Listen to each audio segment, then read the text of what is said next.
The Ship of Ishtar. By Abraham Merritt. Part 1. How do you find this book? Any thoughts about the book or the author? Any suggestion for improvement? Please take a moment to share your thoughts in a comment. If you like it, share it with your friends who might enjoy it as well. Subscribe to keep in touch. Visit completeaudiobooks.com for more quality content. 1. The Coming of the Ship. A tendril of the strange fragrance spiraled up from the great stone block.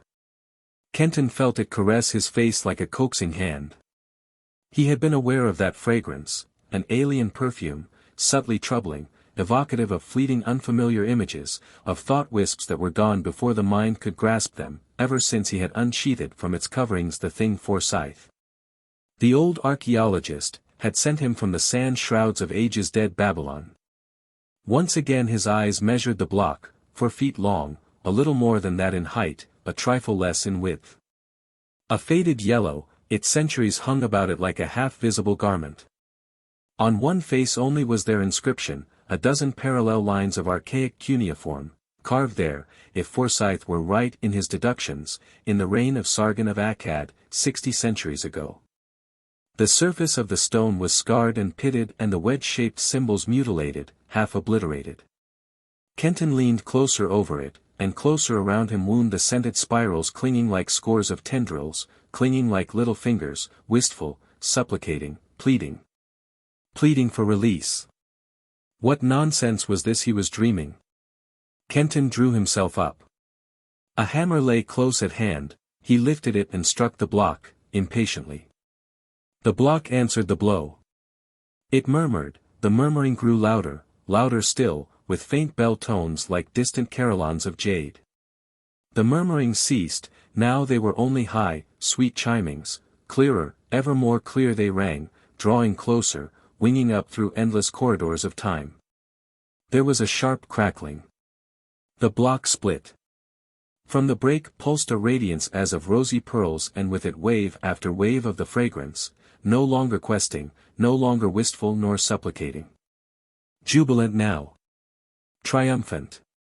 Something was inside the block. Something that had lain hidden there since Sargon of Akkad, 6,000 years ago. The carillons of jade rang out again.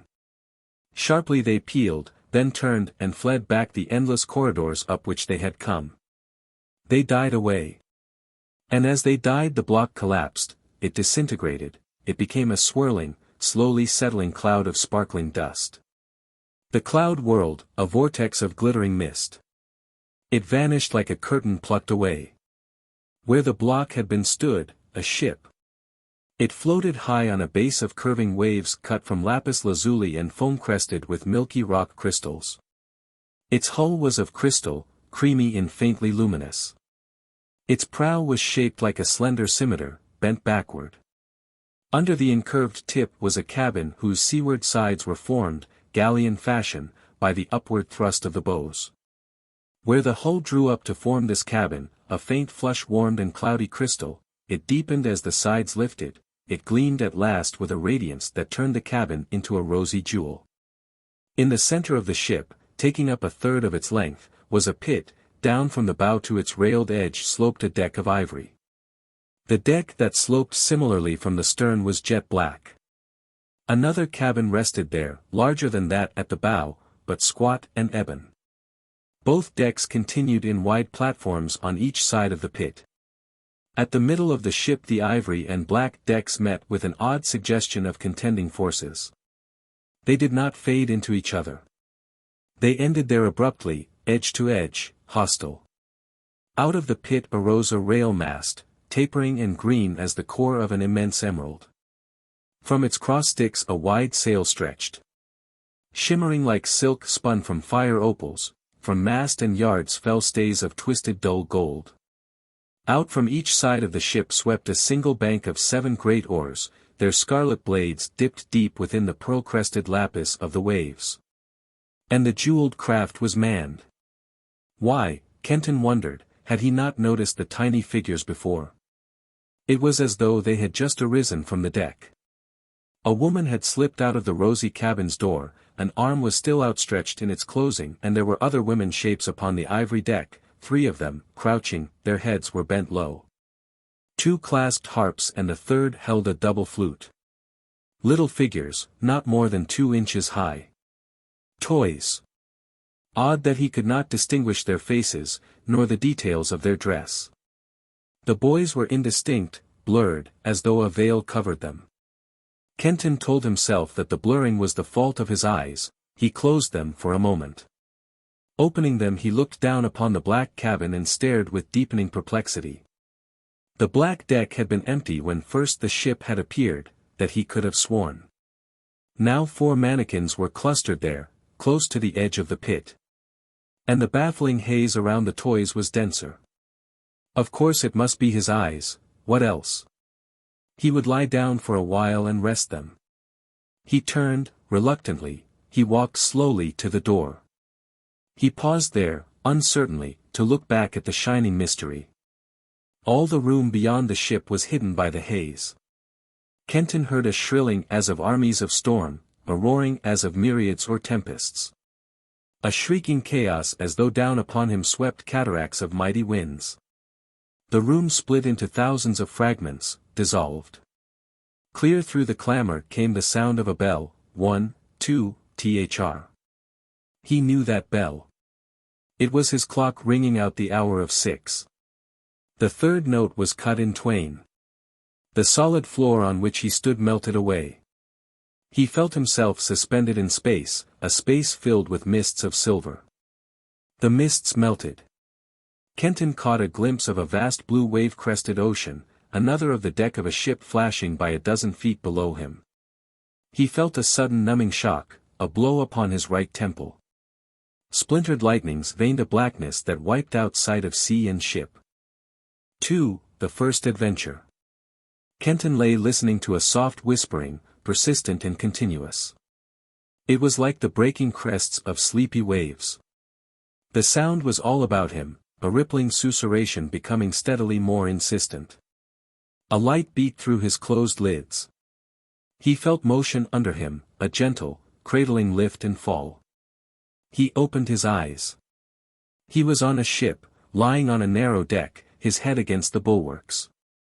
In front of him was a mast rising out of a pit. Inside the pit were chained men straining at great oars.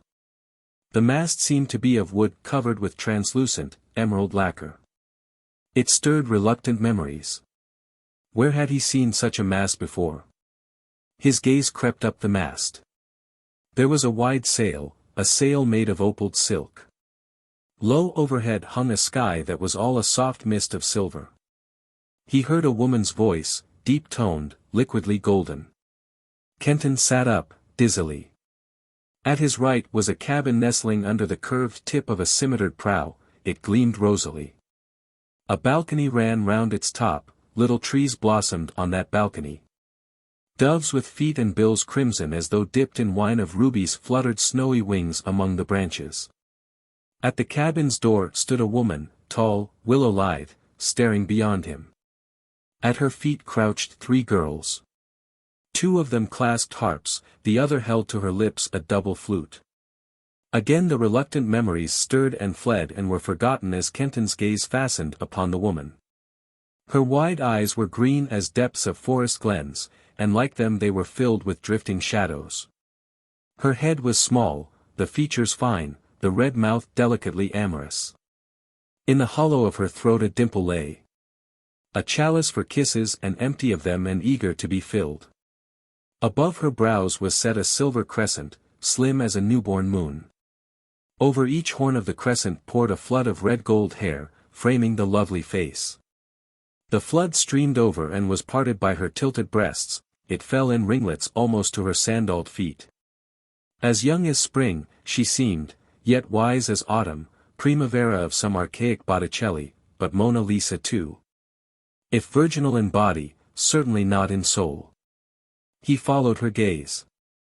It led him across the pit of the oarsmen. 4 men stood there. One was taller by a head than Kenton, and built massively. His pale eyes stared unwinkingly at the woman, menacing. Malignant. His face was beardless and pallid. His huge and flattened head was shaven, his nose vulture-beaked, from his shoulders black robes fell, shrouding him to feet. 2 shaven heads were at his left, wiry, wolfish, black-robed. Each of them held a brazen, conch-shaped horn. On the last of the group Kenton's eyes lingered, fascinated. This man squatted, his pointed chin resting on a tall drum whose curved sides glittered scarlet and jet with the polished scales of some great snake. His legs were sturdy but dwarfed, his torso that of a giant, knotted and gnarled, prodigiously powerful. His ape-like arms were wound around the barreled tambour, spider-like were the long fingers standing on their tips upon the drum head. It was his face that held Kenton. Sardonic and malicious, there was in it none of the evil concentrate in the others. The wide slit of his mouth was frog-like and humor was on the thin lips. His deep-set, twinkling black eyes dwelt upon the crescentade woman with frank admiration.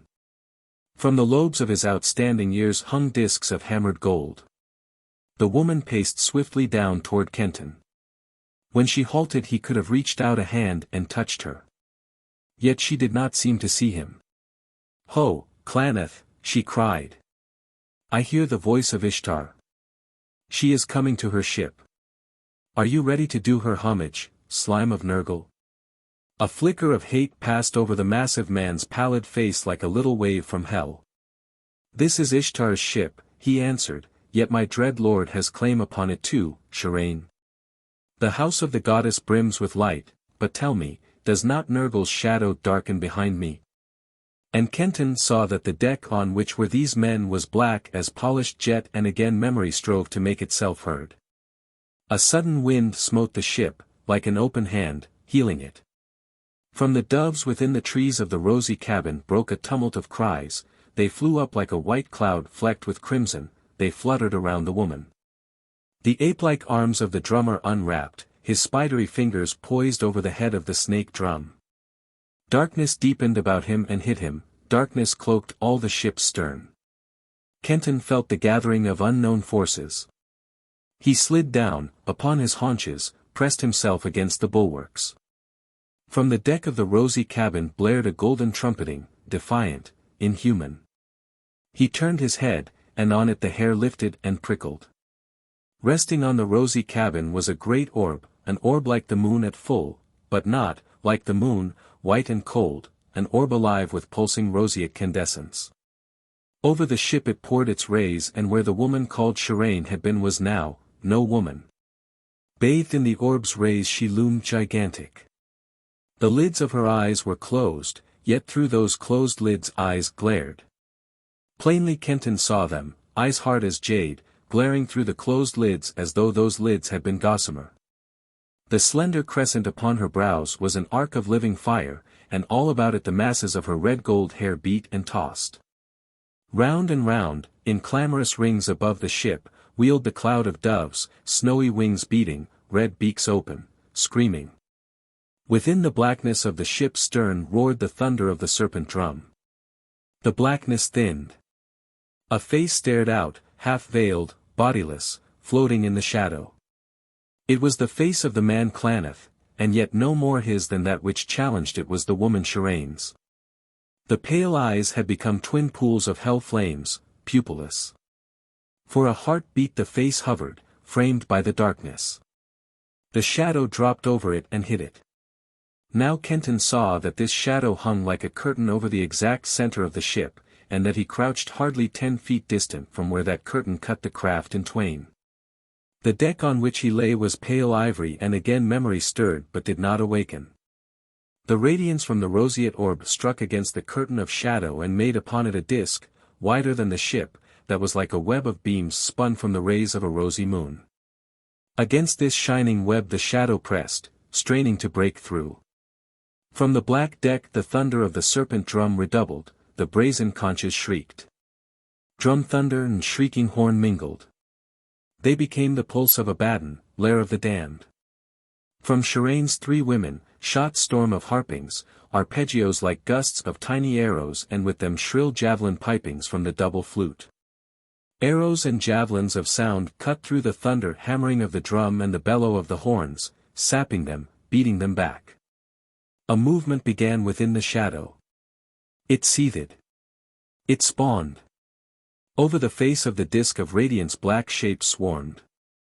Their bodies were like monstrous larvae, slugs, faceless. They tore at the web, strove to thrust through it, flailed it. The web gave. Its edge held firm, but slowly the center was pushed back until the disk was like the half of a huge hollow sphere. Within that hollow crawled and writhed and struck the monstrous shapes. From the black deck serpent drum and brazen horns bellowed triumph. Again rang the golden trumpet cry from the deck of ivory.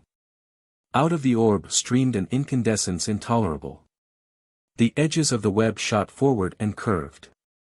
They closed upon the black spawn, within it the black spawn milled and struggled like fish in a net. Like a net lifted by some mighty hand the web swung high up above the ship. Its brightness grew to match that of the orb. From netted shapes of blackness came a faint, high-pitched, obscene wailing. They shrank, dissolved, were gone. The net opened. Out of it drifted a little cloud of ebon dust. The web streamed back into the orb that had sent it forth. Then, swiftly, the orb was gone. Gone too was the shadow that had shrouded the black deck. High above the ship the snowy dove circled, screaming victory. A hand touched Kenton's shoulder. He looked up into the shadowy eyes of the woman called Sharane, no goddess now, only woman. In her eyes he read amazement, startled disbelief. Kenton sprang to his feet. A thrust of blinding pain shot through his head.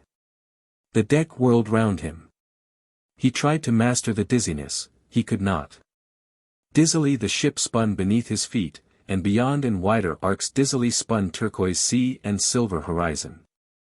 Now all formed a vortex, a maelstrom, down whose pit he was dropping, faster, ever faster.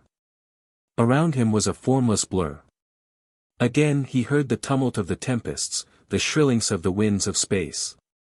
The winds died away. There were 3 clear bell notes. Kenton stood within his own room. The bell had been his clock, striking the hour of 6. 6 o'clock. Why the last sound of his own world before the mystic sea had swept it from under him had been the 3rd stroke of that hour clipped off in midnote. God, what a dream! And all in half a bell stroke. He lifted his hand and touched a throbbing bruise over his right temple. He winced, well, that blow at least had been no dream. He stumbled over to the jeweled ship. He stared at it, incredulous. The toys upon the ship had moved, new toys had appeared. No longer were there 4 mannequins on the black deck. There were only 2. One stood pointing toward the starboard platform near the mast, his hand resting on the shoulder of a red-bearded, agate-eyed soldier toy clad all in glittering chain mail. Nor was there any woman at the rosy cabin's door as there had been when Kenton had loosed the ship from the block. At its threshold were 5 slim girls with javelins in hands. The woman was on the starboard platform, bent low beside the rail. And the ship's oars were no longer buried in the waves of lapis lazuli. They were lifted, poised for the downward stroke. 3. The ship returns. One by one Kenton pulled at the mannequins, each toy. Immovable, gem-hard, each was, seemingly part of the deck itself, no force he could exert would move them. Yet something had shifted them, and where were the vanished ones? From where had the new ones come? Nor was there any haze around the little figures, nor blurring, each lineament stood out clean-cut. The pointing toy on the black deck had dwarfed, bowed legs, his torso was that of a giant. His bald pate glinted and in his ears were wide discs of gold. Kenton recognized him, the beater of the serpent drum. There was a tiny silver crescent upon the head of the bending woman toy, and over its tips poured flood of red gold hair. Sharane. And that place at which she peered, was it not where he had lain on that other ship of his dream? That other ship. He saw again its decks ebon and ivory, its rosy cabin and its emerald mast. It had been this ship before him, no other. Dream? Then what had moved the toys? Kenton's wonder grew. Within it moved a sharp unease, a sharper curiosity. He found he could not think clearly with the ship filling his eyes. It seemed to focus all his attention upon it, to draw it taut, to fill him with a tense expectancy. He unhooked a hanging from the wall and threw it over the gleaming mystery. He walked from the room, fighting with each step an imperative desire to turn his head. He dragged himself through the doorway as though hands were gripping his ankles, drawing him back. Head still turned away, Kenton lurched shoulders against the door, closed it, locked it. In his bathroom he examined the bruise on his head. It was painful enough, but nothing serious. Half an hour of cold compresses fairly well removed all outward marks of it. He told himself that he might have fallen upon the floor, overcome by the strange perfumes. He knew that he had not. Kenton dined alone, scarce heeding what was set before him, his mind groping through perplexities. What was the history of the block from Babylon? Who had set the ship within it, and why? Forsyth's letter had said that he had found it in the mound called Amran, just south of the Ksur or crumbled palace of Nabopolassar. There was evidence, Kenton knew, that the Amran mound was the site of Isagilla, the ziggurat or terrace temple that had been the great house of the gods in ancient Babylon. The block must have been held in peculiar reverence, so Forsyth had conjectured, since only so would it have been saved from the destruction of the city by Sennacherib and afterwards have been put back in the rebuilt temple. But why had it been held in such reverence? Why had such a miracle as the ship been imprisoned in the stone? The inscription might have given some clue had it not been so mutilated. In his letter Forsyth had pointed out that the name of Ishtar, mother goddess of the Babylonians, goddess of vengeance and destruction as well, appeared over and over again. That plain too were the arrowed symbols of Nergal, god of the Babylonian Hades and lord of the dead, that the symbols of Nabu, the god of wisdom, appeared many times. These three names had been almost the only legible words on the block. It was as though the acid of time which had etched out the other characters had been held back from them. Kenton could read the Cuneiatic well nigh as readily as his native English. He recalled now that in the inscription Ishtar's name had been coupled with her wrathful aspect rather than her softer ones, and that associated always with the symbols of Nabu had been the signs of warning, of danger. Forsyth had not noticed that, evidently, or if he had not thought it worth mentioning. Nor, apparently had he been aware of the hidden perfumes of the block. Well, there was no use thinking of the inscription. It was gone forever with the dust into which it had turned. Kenton impatiently thrust back his chair. He knew that for the past hour he had been out temporizing, divided between the burning desire to get back to the room where the ship lay and the dread that when he did he would find all that adventure had been illusion, a dream. That the little figures had not really moved, that they were as they had been when he had first loosed the ship, that it was only a toy manned by toys, nothing more. He would temporize no longer. "Don't bother about me any more tonight, Jevons," he told his butler. "I've some important work to do. If there are any calls say that I am away. I'm going to lock myself in and I don't want to be disturbed for anything less than Gabriel's trumpet." The old servant, a heritage from Kenton's father, smiled. "Very well, Mr. John," he said. "I'll let no one bother you." To reach the room wherein was the ship, Kenton's way led through another in which he kept the rarest of his spoils from many a far-away corner of the world. Passing, a vivid gleam of blue caught his eye and stayed him, like a hand. The gleam came from the hilt of a sword in one of the cabinets, a curious weapon he had bought from a desert nomad in Arabia. The sword hung above an ancient cloak in which it had been wrapped when the furtive Arab had slipped into his tent. Unknown centuries had softened the azure of that cloak, through whose web and woof great silver serpents writhed, cabalistically entwined. Kenton unhooked the sword. Silver serpents, counterparts of those on the garments, twined about its hilt. From the hilt sprang a rod of bronze, 8 inches long and 3 thick, round as a staff. This rod flared and flattened out into a leaf-shaped blade 2 feet long and full 6 inches wide across its center. Set in the hilt had been one large stone of cloudy blue. The stone was no longer clouded. It was translucent, shining like an immense sapphire. Obeying some half-formed thought that linked this new enigma with the ship's shifting toys, he drew down the cloak and threw it over his shoulders. The sword in hand, he unlocked the further door, closed and fastened it behind him. Walked over to the shrouded ship, swept off its covers. Pulses leaping, Kenton drew back.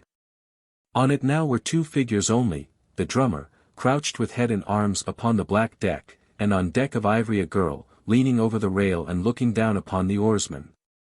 Kenton snapped out the electrics and stood waiting. Minute after minute crept by. Fugitive gleams from the lights on the avenue penetrated the curtains of the windows, glimmered on the ship. Muted but steady came the roar of the traffic, punctuated by horn blasts, explosions through mufflers, New York's familiar voice. Was that a halo growing round the ship? And what had become of the traffic's roar? The room was filling with silence as a vessel is filled with water. Now a sound broke that silence, a sound like the lapping of little waves, languorous, caressing. The sound stroked his lids, slumberously, pressed them down. By enormous effort he half raised them. A wide mist was opposite him, a globular silvery mist floating down upon him. Within that mist drifted a ship, its oars motionless, its sail half-filled. Wavelets crisped at its sickled bow, wavelets of pale turquoise with laced edges of foam. Half the room was lost in the ripples of that approaching sea. The part on which he stood was many feet above the waves. So far below were they that the deck of the ship was level with his feet. Closer drew the ship. He wondered why he heard no rushing winds, no clamoring tempests, no sound save the faint whispering of the foam-tipped waves. Retreating, he felt his back press against the farther wall. Before him drifted that misty world, the ship upon its breast. Kenton leaped, straight for the deck. The winds roared about him now. Vast winds howled and shrieked, again he heard but felt them not at all. And suddenly the clamor died. Kenton's feet struck solid surface. He stood upon an ivory deck, facing a rosy cabin whose little blossoming trees were filled with cooing crimson-billed, vermilion-footed, doves. Between him and the cabin's door was a girl, her soft brown eyes filled with wonder and that same startled disbelief he had seen in those of Sharane when first her gaze had fallen upon him at the foot of the emerald mast. "Are you Lord Nabu, that you came thus out of the air and in his cloak of wisdom, his serpents twining within it?" she whispered. "Nay, that cannot be, for Nabu is very old, and you are young. Are you his messenger?" She dropped to her knees. Crossed her hands, palms outward, over her forehead. She leaped to her feet, ran to the closed door of the cabin. "Kadishtu," she struck it with clenched hands. "Holy One, a messenger from Nabu." The door of the cabin was flung open. Upon its threshold stood the woman called Sharane. Her glance swept him, then darted to the black deck. He followed it. The beater of the serpent drum squatted there, he seemed to sleep. "Watch, Sadalu," breathed Sharane to the girl. She caught Kenton's hand, she drew him through the door. Two girls were there who stared at him. She thrust them forward. "Out," she whispered. "Out and watch with Sadalu." They slipped from the cabin. She ran to an inner door. Dropped a bar across it. She turned, back against it, then stepped slowly to Kenton. She stretched out slim fingers, with them touched his eyes, his mouth, his heart, as though to assure herself that he was real. She cupped his hands in hers, and bowed, and set her brows against his wrists, the waves of her hair bathed them. At her touch desire ran through him, swift and flaming. Her hair was a silken net to which his heart flew, eager to be trapped. He steadied himself, he drew his hands from hers, he braced himself against her lure. She lifted her head, regarded him. "What has the Lord Nabu to say to me?" Her voice rocked Kenton with perilous sweetnesses, subtle provocations. "What is his word to me, messenger? Surely will I listen, for in his wisdom has not the Lord of wisdom sent one to whom to listen ought not be difficult?" There was a flash of coquetry like the flirt of a roguish fan in the misty eyes turned for an instant to his. Thrilling to her closeness, groping for some firm ground, Kenton sought for words to answer her. Playing for time, he looked about the cabin space. There was an altar at the far end. It was sewn with luminous gems, with pearls and pale moonstones and curdled, milky crystals. From 7 crystal basins set before it arose still silvery flames. There was an alcove behind the altar, but the glow of the 7 lights hid whatever was within. He had a swift sense of tenancy of that flame-veiled alcove, something dwelt there. At the far side was a low, wide divan of ivory inlaid with the milky crystals and patterned with golden arabesques. Silken tapestries fell from the walls, multicolored, flower-woven. Soft deep silken rugs covered the cabin's floor, and piles of cushions. At back, at left, 2 wide low windows opened, through them streamed silver light. A bird flew upon the sill of one, a snowy bird with scarlet beak and feet. It scanned him, it preened itself, it cooed and flew away. Soft hands touched him, Sharane's face was close, eyes now with doubt more deeply shadowed.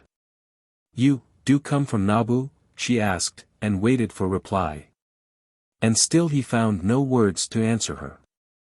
"Messenger you must be," she faltered, "else, how could you board the ship of Ishtar?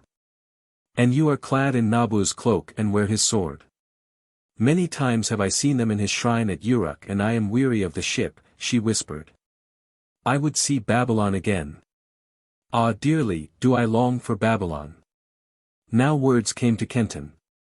"Sharane," he said boldly. "I do bear a message for you. It is the truth, and our Lord Nabu is Lord of truth, therefore it must be from him. But before I give it to you, tell me, what is this ship? What is the ship?" She drew back from him, doubt enough now in her face, "But if you come indeed from Nabu, you must know that." "I do not know," he told her, "I do not even know the meaning of the message I carry, it is for you to interpret. Yet here am I, upon the ship, before you. And in my ears I hear command, whispered it may be by Nabu himself, that I must not speak until you have told me, what is this ship?" For a long moment she stood, scanning him, studying him. "The ways of the gods are strange," she sighed at last. "They are hard to understand. Yet, I obey." Part 2. 4. The Sin of Zarpanit. Gigi slipped down upon the divan and beckoned him beside her. She laid a hand lightly upon his heart. His heart leaped beneath the touch. She felt it, too, and moved a little from him, smiling, watching him through downcast, curving lashes. She drew her slender, sandaled feet beneath her, mused with white hands clasped between rounded knees. When she spoke her voice was low, words half intoned. The Sin of Zarpanit, the tale of her sin against Ishtar, Ishtar the mighty goddess, mother of the gods and of men, lady of the heavens and of earth, who loved her. High priestess of Ishtar at her great house in Uruk was Zarpanit. Kadishtu, Holy One, was she. And I, Sharane, who come from Babylon, was closest to her, her priestess, loved by her even as she was loved by Ishtar. Through Zarpanit the goddess counseled and warned, rewarded and punished kings and men. Into the body of Zarpanit the goddess came as to a shrine, seeing through her eyes, speaking with her lips. Now the temple in which we dwelt was named the House of the 7 Zones. In it was the sanctuary of Sin, god of gods, who lives in the moon, of Shamash his son, whose home is the sun, of Nabu, the lord of wisdom, of Ninib, the lord of war. Of Nergal, the dark hornless one, ruler of the dead, and of Bel Merodach, the mighty lord. Yet most of all was it the house of Ishtar, who dwelt there of his own right, temple themselves within her holy home. From Kutha in the north, from the temple there which dark Nergal ruled as Ishtar ruled at Uruk, came a priest to sit over the zone of Nergal in the house of the 7 zones. His name was Eluzar, and close as was Zarpanit to Ishtar as close was he to the lord of the dead. Nergal made himself manifest through Eluzar, spoke through him and dwelt at times within him even as did Ishtar within her priestess Zarpanit. With Aluzar came retinue of priests, and among them that spawn of Nergal's slime, Klaneth. And Klaneth was close to Aluzar as I to Zarpanit. She raised her head and looked at Kenton through narrowed lids. "I know you now," she cried. "A while ago you lay upon the ship and watched my strife with Klaneth. Now I know you, although then you had no cloak nor sword, and vanished as I looked upon you." Kenton smiled at her. "You lay with frightened face," she said. "And stared at me with fearful eyes, and fled." She half arose, he saw suspicion sweep her anew, the scorn in her voice lashed him into quick, hot rage. He drew her down beside him. "I was that man," he said. "Nor was it fault of mine that then I went away, I who have returned as quickly as I could. And your own eyes lied to you. Nor ever think again that mine hold fear of you. Look into them," he bade her, fiercely. She looked, long. Sighed and bent away, sighed again and swayed toward him, languorously. His arms gripped her. Enough, she thrust him away. "I read no hasty script in new eyes. Yet I retract, you were not fearful. You did not flee. And when you speak I shall no doubt understand. Let be." Between Ishtar and Nergal, she took up the interrupted tale, is and ever must be unending hatred and strife. For Ishtar is bestower of life and Nergal is taker of life. She is the lover of good and he is the lover of evil. And how shall ever heaven and hell be linked, or life and death, or good and evil? Yet she, Zarpanit, Kadishtu, the Holy One of Ishtar, her best beloved, did link all these. For where she should have turned away, she looked with desire, and where she should have hated, she loved. Yea, the priestess of the Lady of Life loved Aluzar the priest of the Lord of Death. Her love was a strong flame by whose light she could see only him, and him only. Had Zarpanit been Ishtar she would have gone to the dwelling place of the lost for Aluzar, even as did the goddess for her lover Tammuz, to draw him forth or to dwell there with him. Yea, even to dwell with him there in the cold darkness where the dead creep feebly, calling with the weak voices of birds.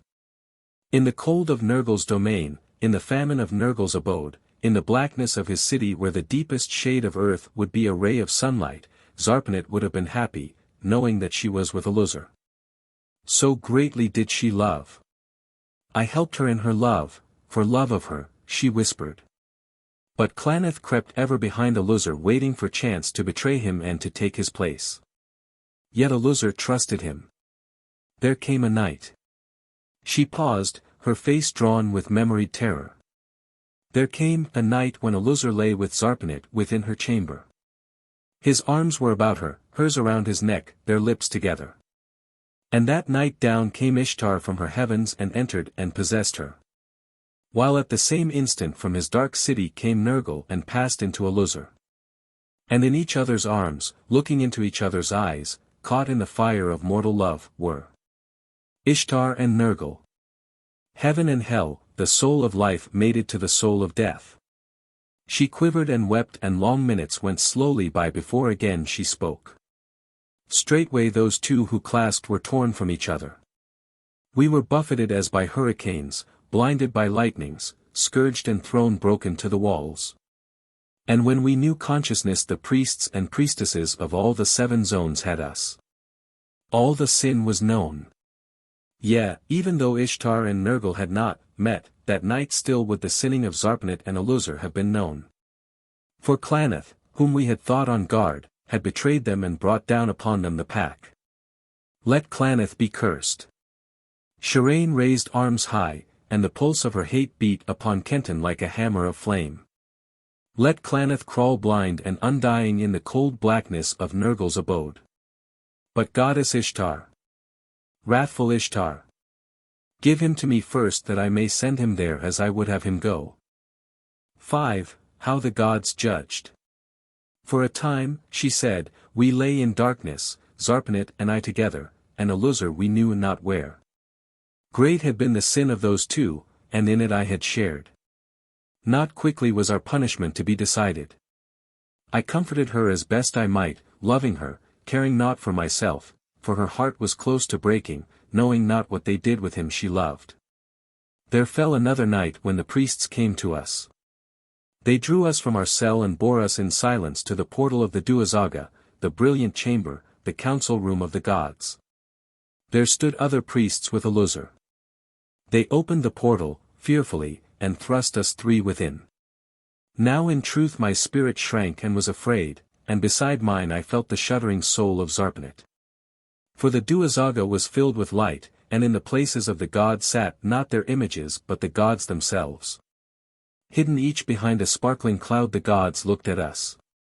In the place of Nergal was a fiery darkness. Out of the shining azure mist before the shrine of Nabu came the voice of the Lord of Wisdom. So great is your sin, woman, it said, and yours, priest, that it has troubled even us the gods. Now what have you to say before we punish? The voice of Nabu was cold and passionless as the light of far-flung stars, yet in it was understanding. And suddenly my love for Zarpanit swelled, and I held fast to it and it gave me strength. While beside me I felt her soul stand erect, defiant, her love flinging itself before her as a shield. She did not answer, only held out her arms to a luzar. His love stood forth unafraid even as hers. He clasped her. Their lips met, and the judging gods were forgotten. Then Nabu spoke again. These two bear a flame that none but Ishtar can quench, and it may be not even she. At this Zarpanit drew from her lover's arms.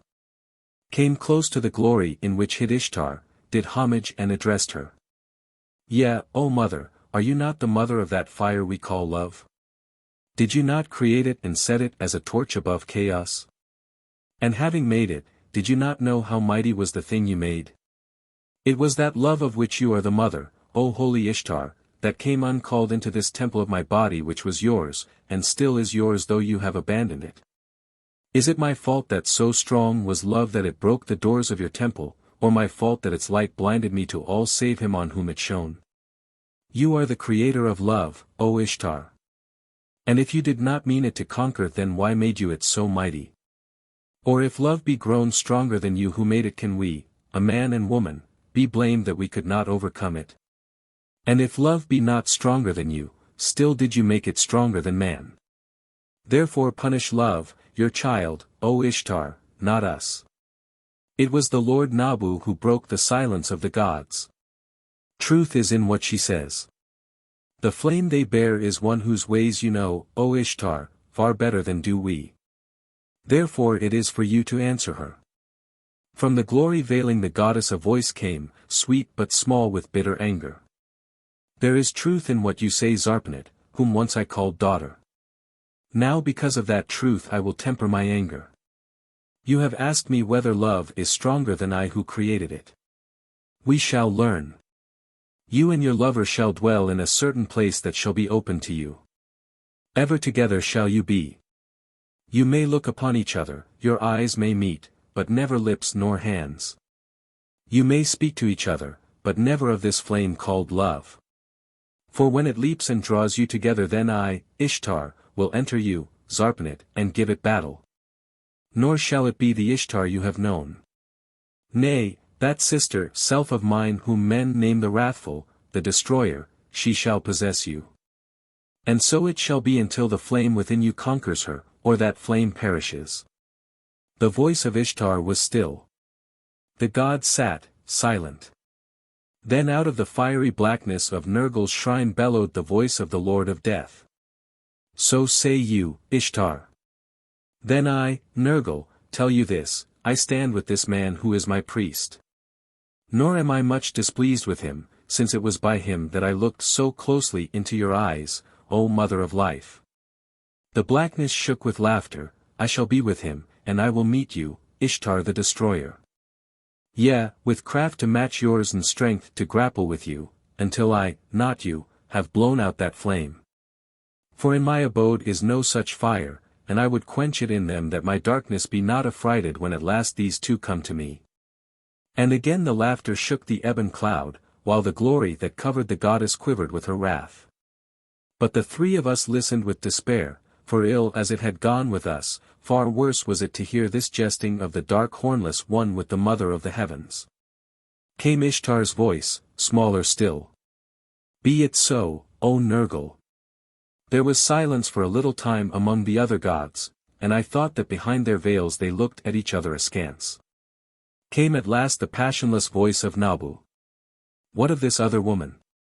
The voice of Ishtar, impatient. Let her fate be bound with Zarpanit's. Let Zarpanit have her retinue in that place to which she goes. Then Nabu again. The priest Klaneth, is he to go free? What? Shall not my Aluzar have his retinue as well, mocked Nergal. Nay, set Klaneth and others beside him to minister to him. Again I thought that the gods looked at each other askance, then Nabu asked.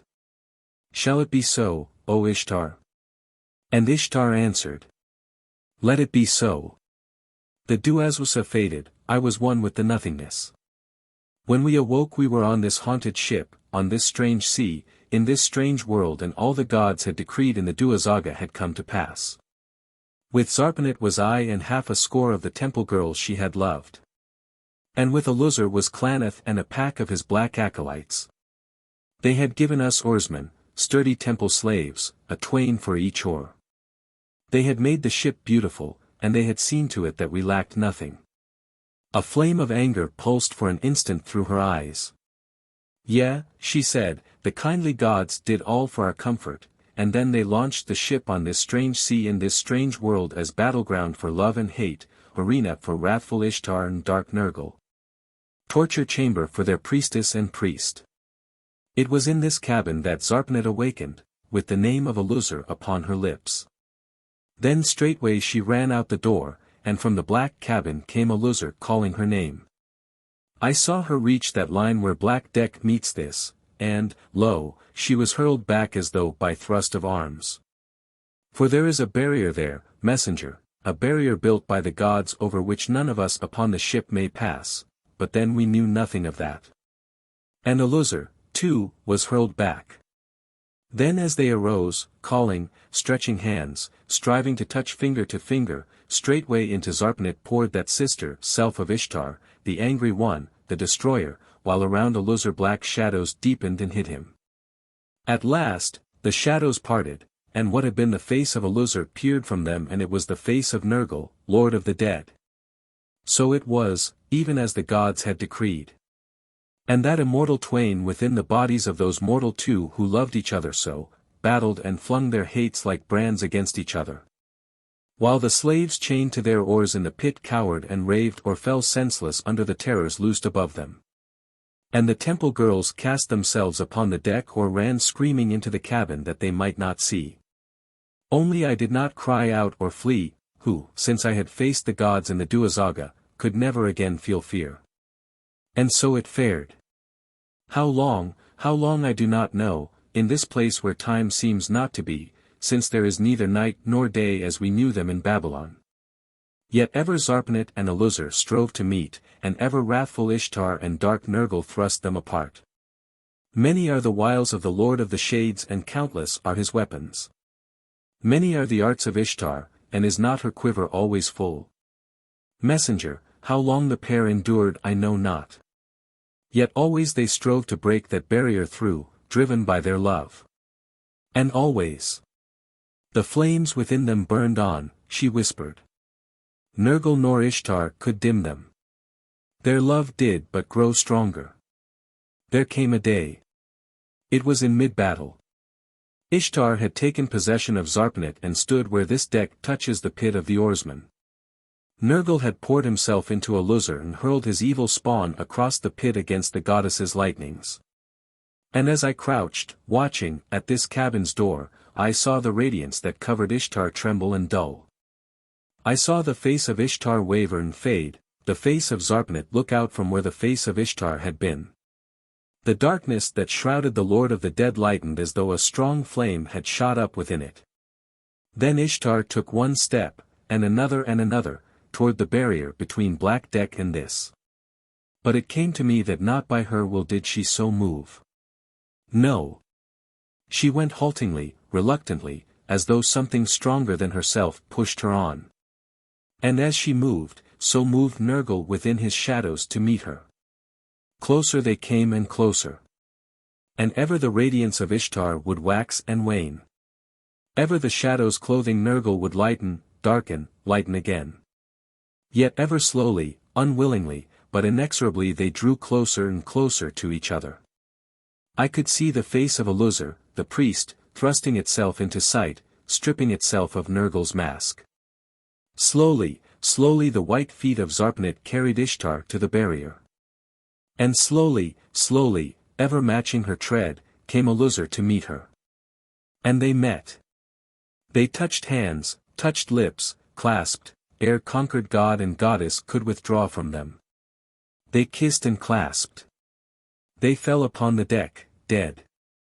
Dead, in each other's arms. Nor Ishtar nor Nergal had conquered. Nay. Love of man and love of woman, these had conquered. Victors over god and goddess, the flames were free. The priest had fallen on the hither side of the barrier. We did not unclasp their arms. We set them adrift, alock, face to face, their bodies. Then I ran forth to slay Klaneth. But I had forgotten that neither Ishtar nor Nergal had conquered one the other. Lo, into me poured the goddess, and into Klaneth returned Nergal. As of old these two powers battled.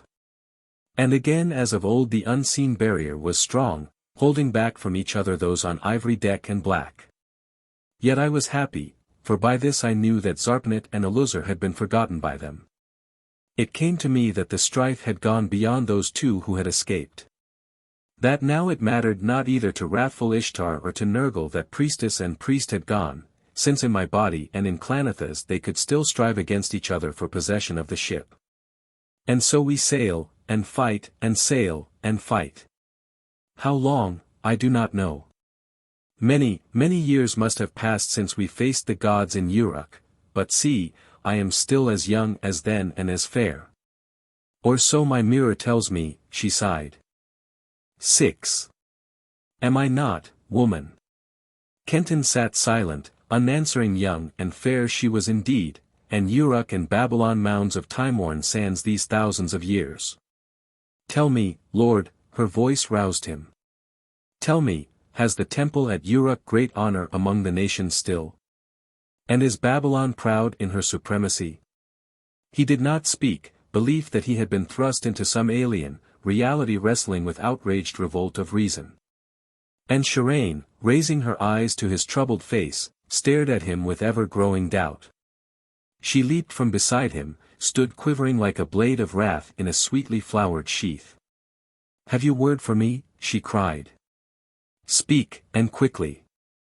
Dream woman or woman meshed in ancient sorceries, there was but one answer for Sharane, the truth. And tell her truth Kenton did, beginning from the arrival of the block from Babylon into his house. Glossing no detail that might make all plain to her. She listened, her gaze steadfast upon him, drinking in his words, amazement alternating with stark disbelief, and these in turn replaced by horror, by despair. For even the sight of ancient Uruk is well nigh lost, he ended.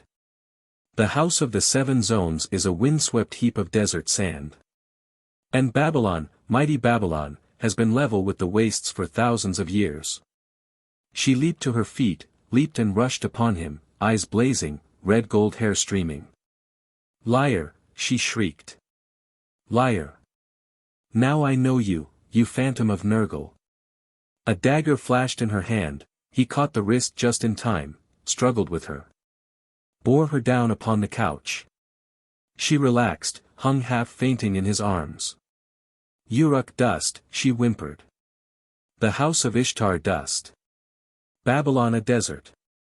And Sargon of Akkad dead 6,000 years ago, you said, 6,000 years ago. She shuddered, sprang from his embrace. But if that is so, then what am I, she whispered, white-lipped. What am I? 6,000 years and more gone since I was born, and I alive. Then what am I? Panic overpowered her, her eyes dulled. She clutched at the cushions. He bent over her, she threw white arms around him. I am alive, she cried. I am, human. I am, woman. Her soft lips clung to his, supplicating, the perfumed tent of her hair covered him. She held him, her lithe body pressed tight, imperatively desperate. Against his racing heart he felt the frightened pulse of hers. And ever between her kisses she whispered, am I not a woman, and alive? Tell me, am I not alive? Desire filled him, he gave her kiss for kiss, tempering the flame of his desire was clear recognition that neither swift love for him nor passion had swept her into his arms. It was terror that lay behind her caresses. She was afraid, appalled by that 6,000-year-wide abyss between the life she had known and his. Clinging to him she fought for assurance. She had been driven back to woman's last entrenchment, the primal assertion of the woman self, the certainty of her womanhood and its unconquerable lure. No, it was not to convince him that her kisses burned his lips, it was to convince herself. He did not care. She was in his arms. He gave her kiss for kiss. She thrust him from her, sprang to her feet. I am a woman, then, she cried triumphantly. A woman, and alive. A woman. He answered thickly, his whole body quivering toward her. Alive. God, yes. She closed her eyes, a great sigh shook her. And that is truth, she cried, and it is the one truth you have spoken. Nay, be silent, she checked him. If I am a woman and alive, it follows that all else you have told me are lies, since I could be neither were Babylon dust and it's 6,000 years since first I saw the ship. You lying dog. She shrilled, and with one ringed hand struck Kenton across the lips. The rings cut deep. As he fell back, dazed both by blow and sudden shift of fortune, she threw open the inner door. Luarda. Athnal. All, wrathfully she summoned. Quick. Bind me this dog. Bind him, but slay him not. Streamed from the cabin 7 warrior maids, short-kirtled, bare to their waists, in their hands light javelins. They flung themselves upon him. And as they wound about him Sharane darted in and tore the sword of Nabu from his hand. And now young, fragrant bodies crushed him in rings of woman flesh, soft, yet inexorable as steel. The blue cloak was thrown over his head, twisted around his neck. Kenton awoke from his stupor, awoke roaring with rage. He tore himself loose, hurled the cloak from him, leaped toward Sharane. Quicker than he, the lithe bodies of the maids screened her from his rush. They thrust him with their javelins, pricking him as do the matadors to turn a charging bull. Back and back they drove him, ripping his clothing, bringing blood now here, now there. Through his torment he heard her laughter. Liar, she mocked. Liar, coward and fool. Tool of Nergal, sent to me with a lying tale to sap my courage. Back to Nergal you go with another tale. The warrior maids dropped their javelins, surged forward as one. They clung to him, twined legs and arms around him, dragged him down. Cursing, flailing with his fists, kicking, caring no longer that they were women, Kenton fought them. Berserk, he staggered to his feet. His foot struck the lintel of the rosy cabin's door. Down he plunged, dragging his wildcat burden with him. Falling they drove against the door. Open it flew, and out through it they rolled, battling down the ivoried deck. There was a shouting close behind him, a shrill cry of warning from Sharane, some urgent command, for grip of arms and legs relaxed. Clutching hands were withdrawn. Sobbing with rage, Kenton swung to his feet. He saw that he was almost astride the line between ivoried deck and black. It came to him that this was why Sharane had whistled her furies from him. That he had dragged them too close to its mysterious menace. Again her laughter lashed him. She stood upon the gallery of little blossoming trees, her doves winging about her. The sword of Nabu was in her hand, derisively she lifted it. Ho, lying messenger, mocked Sharane. Ho, dog beaten by women. Come, get your sword. I'll come, damn you, he shouted, and leaped forward. The ship pitched. Thrown off his balance, Kenton staggered back, reeled to the line where black and ivory decks met. Reeled over it, unhurt. Something deeper than his consciousness registered that fact, registered it as of paramount importance. Whatever the power of the barrier, to it Kenton was immune. He poised himself to leap back to the ivory deck. Stop him, came the voice of Klaneth. In mid-spring long, sinewy fingers gripped his shoulder, swung him round. He looked into the face of the beater of the serpent drum. The drummer's talons lifted him and cast Kenton like a puppy behind him. And panting like some outraged puppy, Kenton swayed up on his feet. A ring of black-robed men was closing in upon him, black-robed men whose faces were dead white, impassive, black-robed men closing in upon him with clutching hands. Beyond the ring stood the mailed warrior with the red beard and the pale agate eyes. And beside him the black priest. Naught cared Kenton for any or all of them. He rushed. The black robes curled over him, overwhelming him, pinned him down.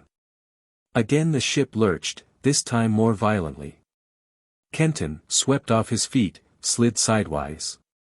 A wave swished over him. The hands that clutched him were washed away. Another wave lifted him, flung him up and out. Deep he sank, fought his way upward.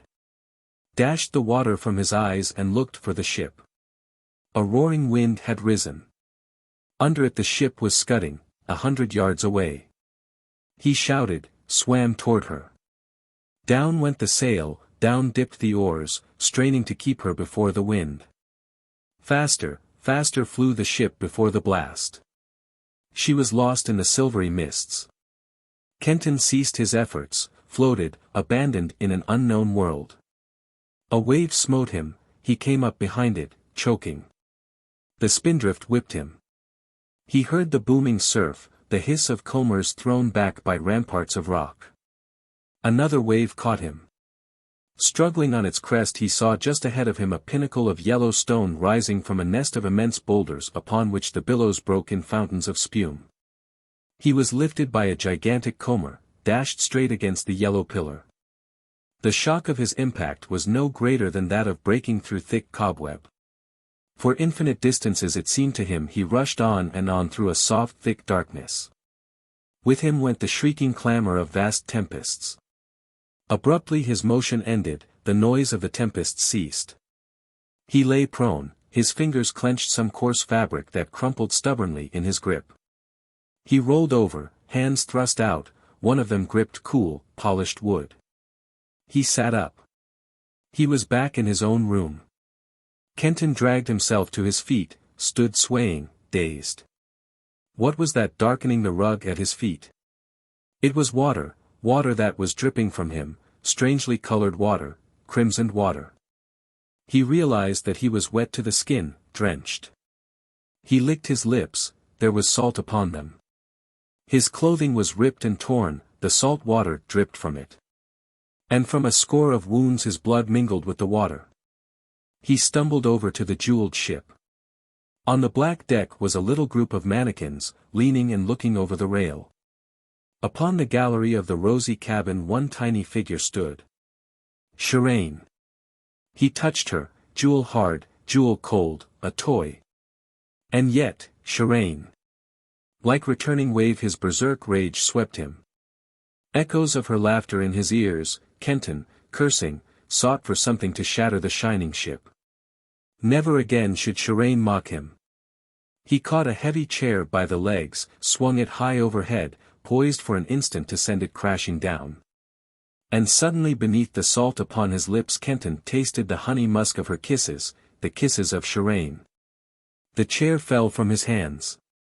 Ishtar. Nabu, he whispered, and dropped upon his knees. Set me again upon the ship. Ishtar. Do with me as you will, only set me again upon your ship. 7. Slave of the ship. Swift was his answer. He heard far away a bellowing roar as of countless combers battering against a rock-ribbed coast. Louder it grew. With a thunder of vast waters the outward wall of his room disappeared. Where wall had been was the crest of an enormous leaping wave.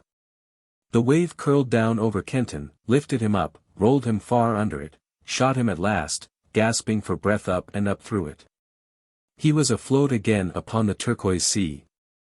The ship was close. Close.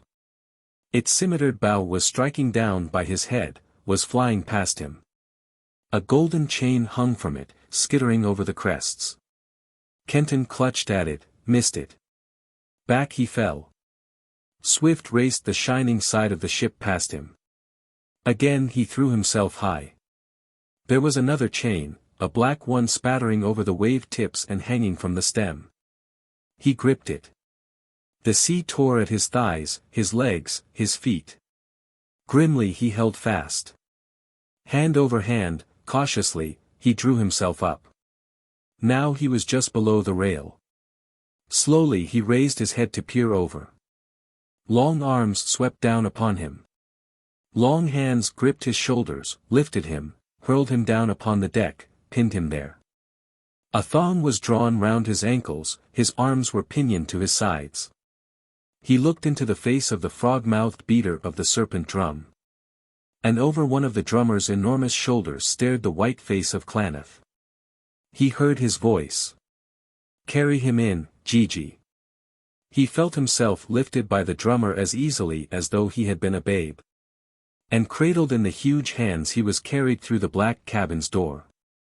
The drummer set Kenton on his feet, regarding him with curious, half-amused eyes. Agate eyes of the red-bearded warrior and pale eyes of Klaneth dwelt upon him as curiously. Kenton took stock of the three. First the black priest, massive, elephant-thewed. Flesh pallid and dead as though the blood flowed through veins too deeply embedded to reveal the creep of its slow tide, the face of Nero remodeled from cold clay by numbed hands. Then Gigi, the drummer. His frog-like face with the pointed ears. His stunted and bowed legs, his giant's body above the hips, the gigantic shoulders whence swung the long and sinewy and apish arms whose strength Kenton had felt, the slit of a mouth in whose corners a malicious humor dwelt. Something of old earth gods about him, a touch of Pan. Red beard, a Persian out of that time when Persia's hordes were to the world what later the Roman legions were to be. Or so Kenton judged him by his tunic of linked light mail, the silken sheathed legs, the high buskins and the curved daggers and the scimitar in his jeweled belt. And human as Kenton himself. About him was none of the charnel flavor of Klaneth nor the grotesqueness of Gigi. The full red lips beneath the carefully trimmed beard were sensual, life-loving, the body was burly and muscular, the face whiter than Kenton's own. But it was sullen and stamped deep with a half-resigned, half-desperate boredom that even his lively and frank curiosity about Kenton lightened little. In front of him was a wide slab of bloodstone. 6 priests knelt upon it, worshipping something that stood within a niche just above the slab. What it was he could not tell, except that it breathed out evil. A little larger than a man, the thing within the niche was black and formless as though made of curdling shadows. It quivered, pulsated, as though the shadows that were its substance thickened constantly about it, passed within it and were replaced swiftly by others. Dark was that cabin, the walls somber as dull black marble.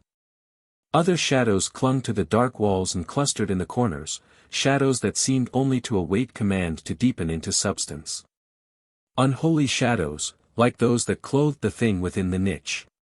Beyond, as in the cabin of Sharane, was another chamber, and crowding at the door between were a dozen or more of the black-robed, white-faced priests. "Go to your places," Klaneth turned to them, breaking the silence. They slipped away. The black priest closed the door upon them. He touched the nearest of the kneeling priests with his foot. "Our Lord Nergal has had enough of worship," he said. "See, he has swallowed your prayers." Kenton looked at the thing within the niche. It was no longer misty, shadowed. It stood out, clear-cut.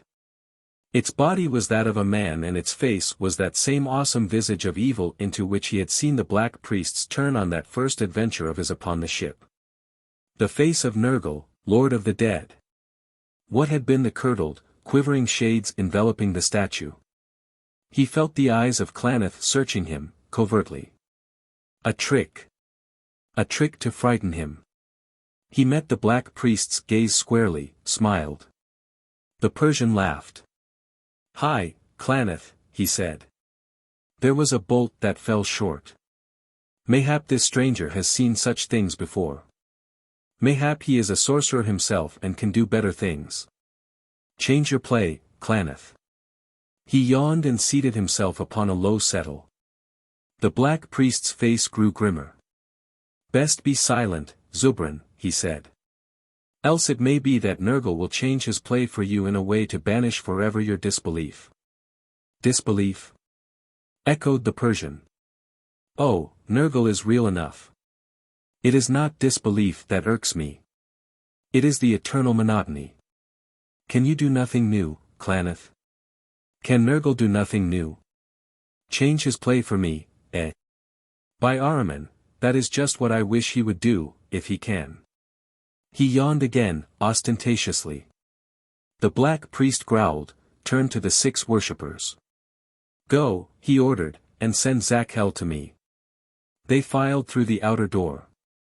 The black priest dropped upon another settle, studying Kenton. The drummer squatted, also watching him. The Persian muttered to himself, playing with his dagger hilts. The door opened and into the cabin stepped a priest who held in one hand a long whip whose snaky lash, metal-topped, was curled many times around his forearm. He bowed before Klaneth.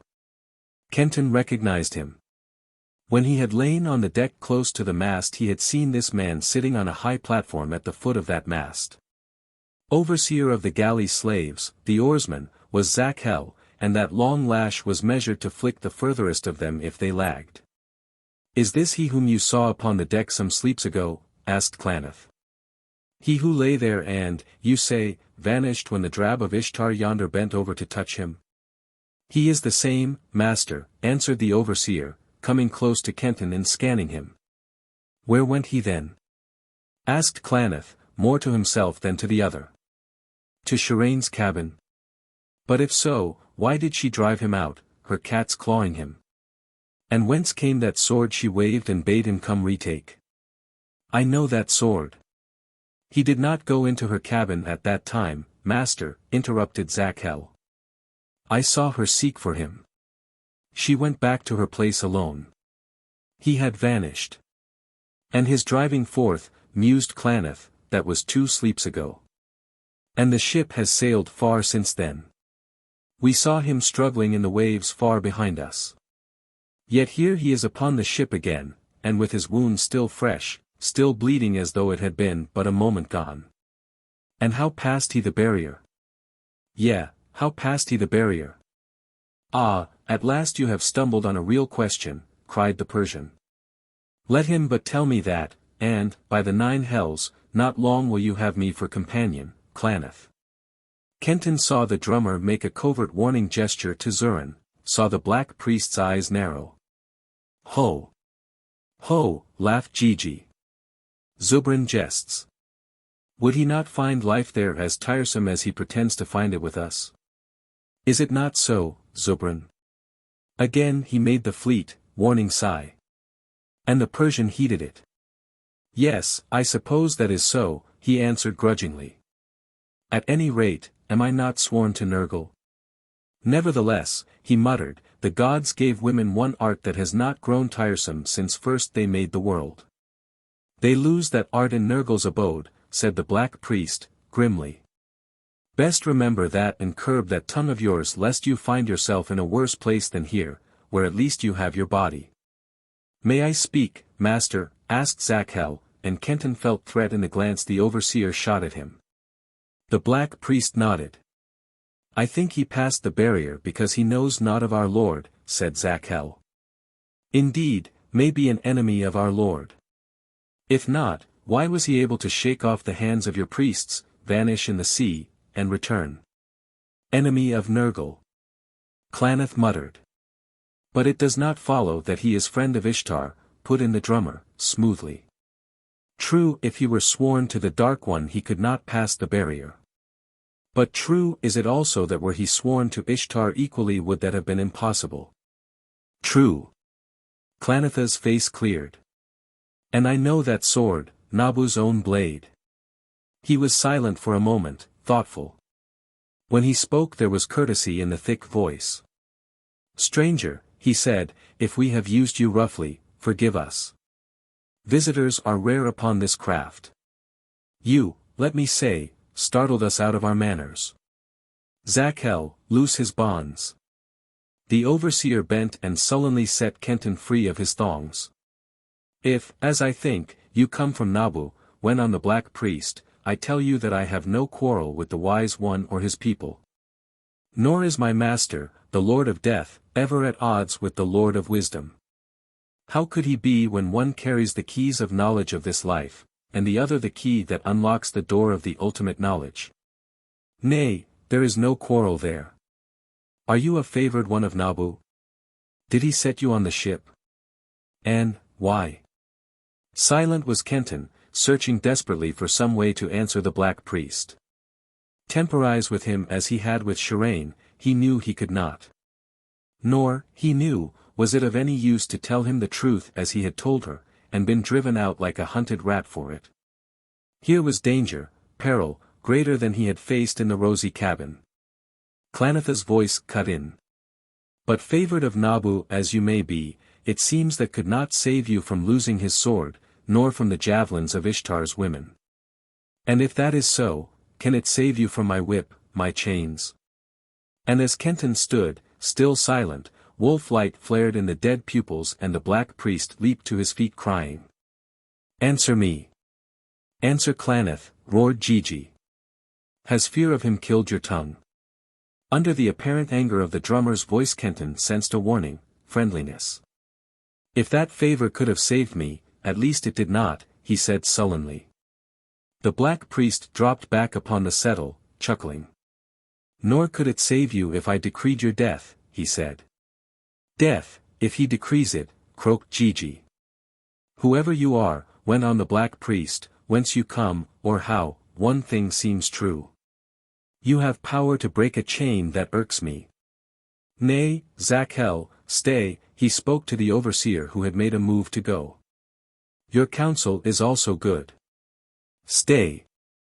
There is a slave dead at the oars, said the overseer.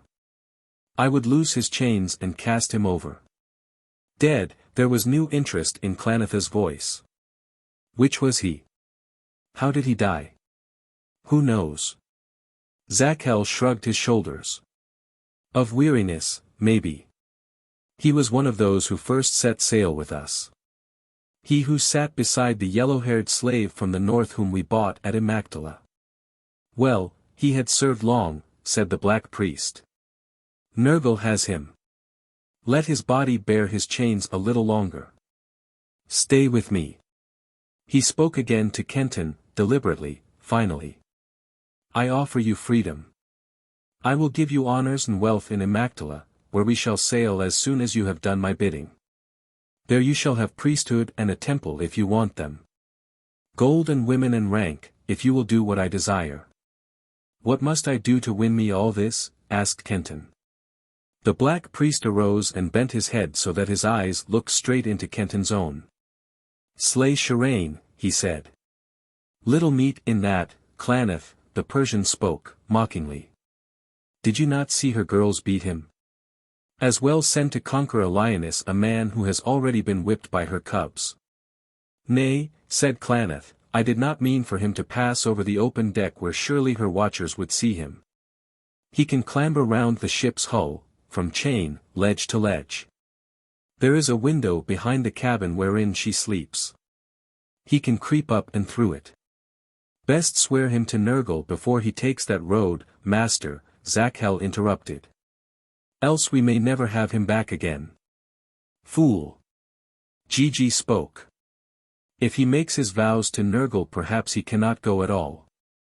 How do we know that then the barrier will not be closed to him as it is to us who are sworn to the Dark One, even as it is to those who are sworn to Ishtar. True, nodded the black priest. We dare not risk that. Well spoken, Gigi. Why should Sharane be slain? Asked Kenton. Let me take her for slave that I may repay her for her mockery and her blows. Give her to me, and you may keep all the riches and honors you have offered. No. The black priest leaned closer, searching more intently his eyes. She must be slain. While she lives, the goddess has a vial into which to pour herself. Sharane dead, Ishtar has none on this ship through whom she may make herself manifest. This, Klaneth, know. Sharane dead, Nergal rules, through me. Nergal wins, through me. In Kenton's mind a plan had formed. He would promise to do this, to slay Sharane. He would creep into her cabin, tell her of the black priest's plot. Some way, somehow, make her believe him. Too late he saw by the black priest's face that Klaneth had caught his thought. Too late remembered that the sharp eyes of the overseer had been watching him, losing no fleeting change of expression. Interpreting. Look, master. Zakhel snarled. Look. Can you not read his thought, even as I? He cannot be trusted. You have held me here for counsel and have called my counsel good, then let me speak what is in my mind. I thought that this man had vanished from beside the mast, even as I told you. But did he? The gods come and go upon the ship as they will. But no man does. We thought we saw him struggling in the waves far behind the ship. But did we? By sorcery he may have lain all this while, hid in Sharane's cabin. Out of her cabin we saw him come. But driven forth by her women, Zakhel, broke in the drummer. Cast out. Beaten. Remember that. There was no friendship there, Klaneth. They were at his throat like hounds tearing down a deer. A play, cried Zakhel. A play to trick you, master. They could have killed him. Why did they not? His wounds are but pinpricks. They drove him, yes, but where? Over to us. Sharane knew he could cross the barrier. Would she have made gift to us of new strength unless she had a purpose? And what could that purpose have been, master? Only one. To place him here to slay you, even as you now plan to send him to slay her. He is a strong man, and lets himself be beaten by girls. He had a sword, a sharp blade and a holy one, and he lets a woman take it. Ho! Ho! Laughed Zakhel. Do you believe all this, master? Well, I do not. By Nergal. Klaneth swore, livid. Now by Nergal. He gripped Kenton by the shoulders, hurled him through the cabin door and out upon the deck.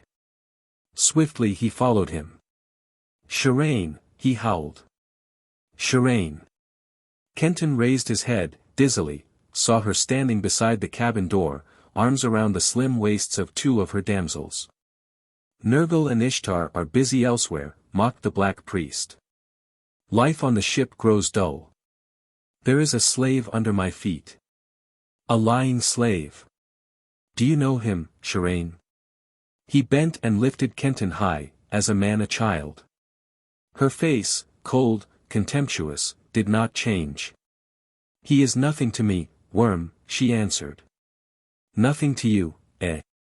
Roared Klaneth. Yet it was by your will that he came to me. Well, he has a lying tongue, Sharane. By the old law of the slaves shall he be punished for it. I will pit 4 of my men against him. If he master them I shall keep him for a while, to amuse us further. But if they master him, then shall his lying tongue be torn from him. And I will give it to you as a token of my love, O sacred vessel of Ishtar. Ho! Ho! Laughed the black priest as Sharane shrank, paling. A test for your sorceries, Sharane. To make that tongue speak. Make it, the thick voice purred, make it whisper of love to you. Tell you how beautiful you are, Sharane. How wonderful, sweet Sharane. Reproach you a little, too, perhaps for sending it to me to be torn out. Ho!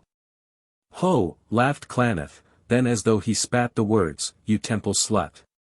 He thrust a light whip in Kenton's hands. Now fight, slave, he snarled, fight for your lying tongue. 4 of the priests leaped forward, drawing from beneath their robes thongs tipped with metal. They circled, and before Kenton could gather his strength they were upon him. They darted about him like 4 lank wolves, slashing at him with their whips. Blows flailed upon his head, his naked shoulders. Awkwardly he tried to parry to return them. The metal tips bit deep. From shoulders, chest, back, a slow rain of blood began to drip. A thong caught him across the face, half blinding him. Far away, he heard the golden voice of Sharane, shrill with scorn. Slave, can you not even fight? Cursing, he dropped his useless whip. Close before him was the grinning face of the priest who had struck him. Ere his lash could be raised again the fist of Kenton had smashed squarely on the leering mouth. He felt beneath his knuckles the bones of the nose crumble, the teeth shatter. The priest crashed back, went rolling to the rail. Instantly the other 3 were upon him, tearing at his throat, clawing him, striving to drag him down. He broke loose. The 3 held back for an instant, then rushed. One there was a little in front of the others. Kenton caught him by an arm, twisted that arm over his shoulder, set hip to prison flank, heaved and hurled the priest through air against the pair poised to strike. Out flung the body, fell short. The head crashed against the deck. There was a sharp snap, like a breaking faggot. For a moment the body stood, shoulders touching deck, legs writhing as though in grotesque mid-somersault. Then crumpled and lay still. Well thrown, he heard the Persian shout. Long fingers clutched his ankles, his feet flew from beneath him. As he fell he caught glimpse of a face staring up at him, a face that was but one red smear, the face of the first priest he had battered down. Falling, Kenton swept out his arms. Claws clutched his throat. There flashed into Kenton's mind a dreadful thing he had seen done in another unequal combat upon a battlefield in France. Up swept his right hand, the first 2 fingers extended. They found place in the eye sockets of the throttler, pressed there cruelly, pressed there relentlessly. He heard a howl of agony, tears of blood spurted over his hands, the choking fingers dropped from his throat. Where eyes had been were now 2 raw red sockets with dreadful pendants. Kenton leaped to his feet. He stamped upon the crimson-smeared face looking up at him, stamped once, twice, thrice, and the grip about his ankles was gone. He caught a glimpse of Sharane, white-faced, wide-eyed, realized that the laughter of the black priest was stilled. At him rushed the 4th acolyte, a broad-leafed knife gleaming in his grip. Kenton bent his head, rushed to meet him. He caught the hand that held the blade, bent the arm back, heard the bone snap. The 4th priest shrieked and fell. He saw Klaneth, mouth loose, staring at him.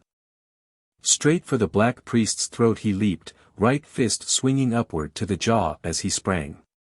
But the black priest thrust out his arms, caught him in mid-leap, lifted him high, over his head, balanced him to dash him down upon the deck. Kenton closed his eyes. This, then, was the end. He heard the voice of the Persian, urgent. Hi, Klaneth. Hi. Kill him not. By Eshach of the hollow hell, kill him not. Klaneth. Save him to fight again. Then the drummer. Nay, Klaneth. Nay. He felt the talons of Gigi catch him, hold him tight in double grasp. Nay, Klaneth. He fought fairly and well. He would be a rare one to have with us. Mayhap he will change his mind, with discipline. Remember, Klaneth, he can pass the barrier. The great bulk of the black priest trembled. Slowly his hands began to lower Kenton. Discipline. Ha, it was the snarling voice of the overseer. Give him to me, master, in the place of the slave who died at the oar. I will teach him, discipline. The black priest dropped Kenton on the deck, stood over him for a moment. Then he nodded, turned and stalked into his cabin. Kenton, reaction seizing him, huddled, hands clasping knees. "Unchain the dead slave and cast him over, Zakhel," he heard Gigi say. "I will watch this man till you return." Kenton heard the overseer patter away. The drummer bent over him. "Well fought, wolf cub," he whispered. "Well fought. Now to your chains. Obey.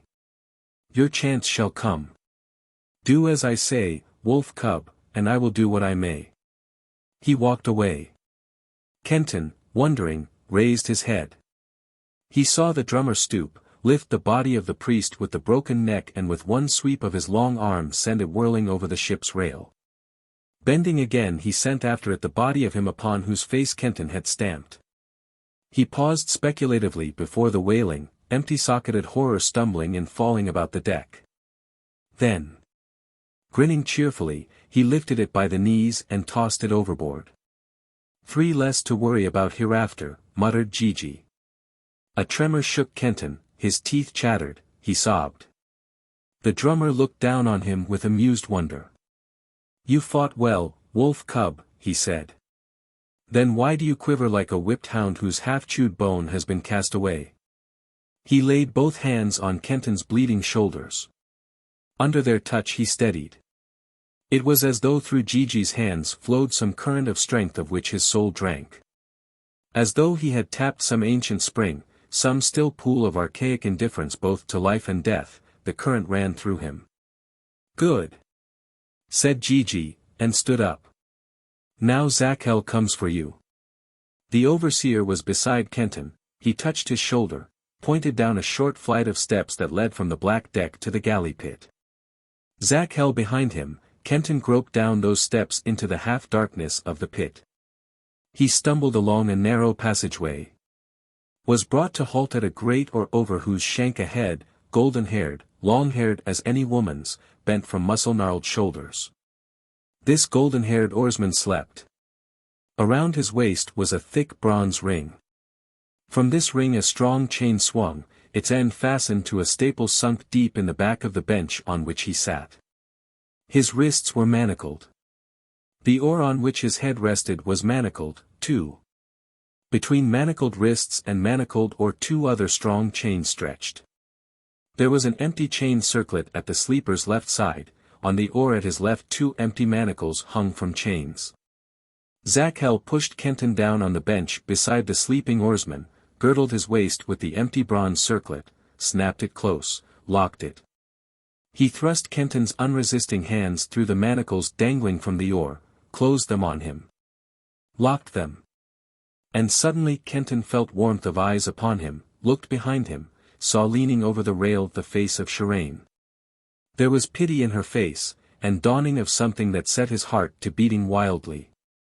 "I'll discipline you, never fear," said Zakhel. Kenton looked behind him again. Sharane was gone. He bent over his oar beside the sleeping giant. Bent over his oar. Chained to it. Slave of the ship.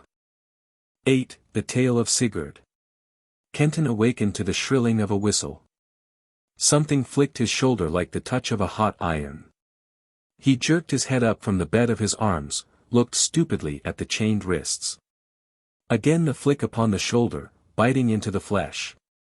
"Up, slave," he heard a snarling voice say, a voice he knew and struggled with deep drugged mind to place. "Up. Stand to your oar." Then another voice, close beside him, whispering, hoarse, but with warmth of comradeship in it. "On your feet before his whip covers your back with the blood runes." He struggled upright. Hands falling mechanically into two smooth, worn hollows in the wooden shaft to which he was chained. Standing thus upon the bench, his eyes looked out upon a tranquil, turquoise ocean, waveless, within a huge inverted bowl of silver mists. In front of him were 4 men, 2 standing, 2 sitting, at shanks of great oars which, like that he clutched, thrust through the side of a ship. Beyond them sloped a black deck. Memory rushed upon him, banishing the last of sleep. The first voice had been that of Zakhel, and the hot touches on his skin the bite of his whip. He turned his head. A score of other men, black and brown, sat and stood at other great sweeps, bending and rising, sending the ship of Ishtar cutting through the still blue sea. And there on a platform at the mast step was Zakhel, grinning derisively, out at Kenton, flicked the long lash once more. "Look not back. Row," snarled Zakhel. "I will row," whispered the second voice. "Stand and sway with the oar till strength comes to you." He looked down on a head fair-haired, long-haired as any woman's. But there was nothing womanish in the face that was lifted for an instant to his. Ice-cold and ice-blue were the eyes in it, though thawed now by a rough kindliness. The skin was storm-beaten, tempest-tanned. Nor was there aught womanish in the muscles that swelled on shoulders, back, and arms as he swung the great sweep, handling it as easily as a woman a broom.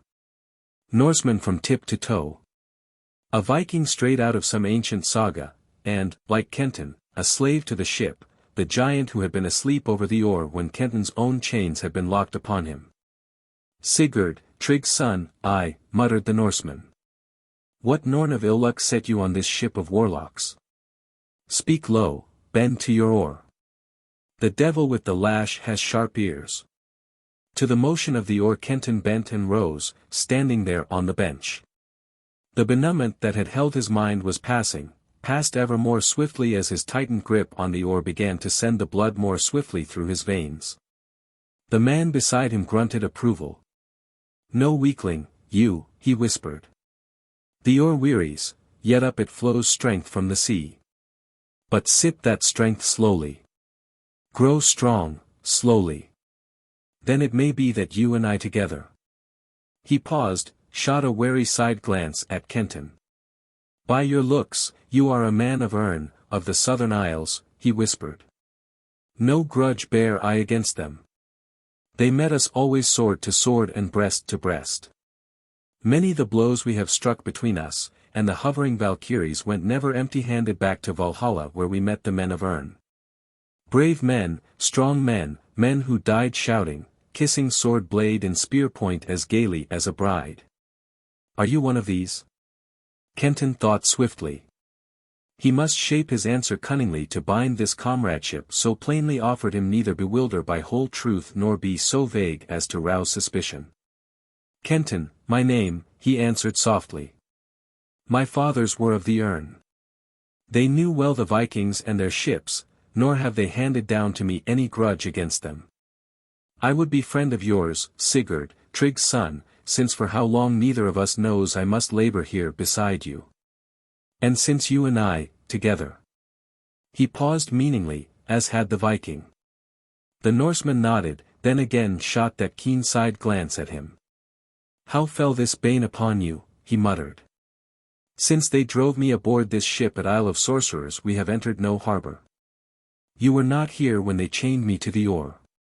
"Sigurd, by Odin All-Father, I do not know." The Norseman's hand quivered at the name of his god. "A hand that I could not see plucked me out of my own land and set me here. That son of Hela who rules the black deck offered me freedom, if I would do a thing of shame. I would not. I battled with his men. 3 I slew. And then they chained me to this oar. You slew 3. The Viking looked up at Kenton, eyes blazing, teeth bared. "You slew 3. Skoll! Comrade! Skoll!" he shouted. Something like a flying serpent hissed by Kenton, hissed and struck the Norseman's back. It withdrew, blood spurting from where it had bitten. It struck and struck again. Zachel's voice snarled through the hissing of the lash. "Dog! Sow spittle! Have you gone mad? Shall I flay you then?" Under the lash the body of Sigurd, Trygg's son, shuddered. He looked up at Kenton, bloody froth on his lips. Suddenly, Kenton knew that it was not from the pain of the blows, that it was from the shame of them and from rage. That the whiplash was drawing redder drops from his heart, threatening to break it. And Kenton, leaning over, thrust his own bare back between that lash and the bloody shoulders, took the blows itself. "Ha!" shouted Zakhel. "You want them, do you? Jealous of my whip's kisses, are you? Well, then, take your fill of them." Mercilessly the lash hissed and struck. Kenton endured its bite stoically, never shifting the shield of his body from the Norseman. Meeting each sharp agony by thought of what he would do to repay when his time had come. When he had mastered the ship. "Stop!" Through pain-misted eyes he saw the drummer leaning over the pit. "Would you kill the slave, Zakhel? By Nergal, if you do I'll ask Klaneth as gift to me to chain you to his or for a while." Then Zakhel, sullenly. "Row, slave!" Silently, half fainting, Kenton bent over the oar. The Norseman caught a hand, held it in iron grip. "Sigurd, Trygg's son, am I. Jarl's grandson. Master of dragons." His voice was low, yet in it was a clanging echo of smiting swords, and he spoke with eyes closed as though he stood before some altar. "Blood brotherhood is there now between us, Kenton of the Urn. Blood brothers, you and I. By the red runes upon your back written there when you thrust it between me and the whip. I shall be your shield as you have been mine. Our swords shall be as one sword. Your friend shall be my friend, and your enemy my enemy. And my life for yours when need be. This by Odin all Father and by all the Aesir I swear, Sigurd, Trygg's son. And if ever I break faith with you, then may I lie under the poison of Hellas snakes until Yggdrasil, the tree of life, withers, and Ragnarok, the night of the gods, has come." The heart of Kenton swelled and grew warm. The grip of the Norseman tightened. He withdrew his hand and bent once more to the oar. Nothing more said he, but Kenton knew the vow was sealed. The whip of the overseer cracked, a shrill whistle sounded. The 4 rowers in front lifted high their oars, shunted them into a niche. The Viking raised his sweep, set it in a similar rest. "Sit," he said. "They wash us now and feed." A cascade of water fell over Kenton, and another. The salt of it stung his wounds, brought tears to his eyes. "Quiet," warned Sigurd. "Soon the pain passes, and the salt will heal." Then down over him swished the water. 2 brown men, naked to the waists, back scarred, went by. In each hand they held buckets, raised them, and poured the water over 2 of the men at the stroke oars. They turned and went back along the narrow way between the benches. Powerful were their bodies. Their faces were those of men come to life out of some ancient Assyrian frieze, narrow, hook-nosed, full-lipped. No mind dwelt behind those faces. Their eyes were staring, empty. The pair came back with other buckets which they dashed over the floor of the rowers' pit, washing it clean. And when this was done 2 other slaves set upon the bench between Kenton and the Norseman a rough platter and a bowl. On the platter were a dozen long pods and a heap of round cakes resembling the cassava bread the tropical folk press out and bake in the sun. The bowl was filled with a dark, thick liquid, purplish red. He munched the pods. They were fleshy, with a curious meaty flavor. The round cakes tasted exactly like what they resembled, cassava bread. The liquid was strong, pungent, a trace of fermentation in it. There was strength in that food and drink. The Norseman smiled at him. "No lash now, so we speak not too loudly," he said. "It is the rule. So while we eat and drink ask what you will of me without fear, blood brother." "2 things I would first know of many," said Kenton. "How came you on the ship, Sigurd? And how comes this food here?" "From here and there comes the food," answered the Viking. "It is a ship of warlocks and a cursed one. Not long may it stop at any place, nor at any place is it welcome. Nay, not even at Imactala, which is full of warlocks. Where it harbors they bring food and gear quickly and with fear. Quickly do they give to speed it quickly away, lest the demons who possess it grow angry and destroy. They have strong magic, that pale son of Helan and the woman on the white deck. Sometimes I think her a daughter of Loki, whom Odin chained for his wickedness. And sometimes I think her a daughter of Freya, the mother of gods. But whatever she be, she is very fair and has a great soul. I have no hatred toward her. He lifted the bowl to his lips. And as for how I came here, he went on, that is a short tale enough. Southward I had sailed with the fleet of Cagner Red Spear. 12 great dragons had we when we set forth.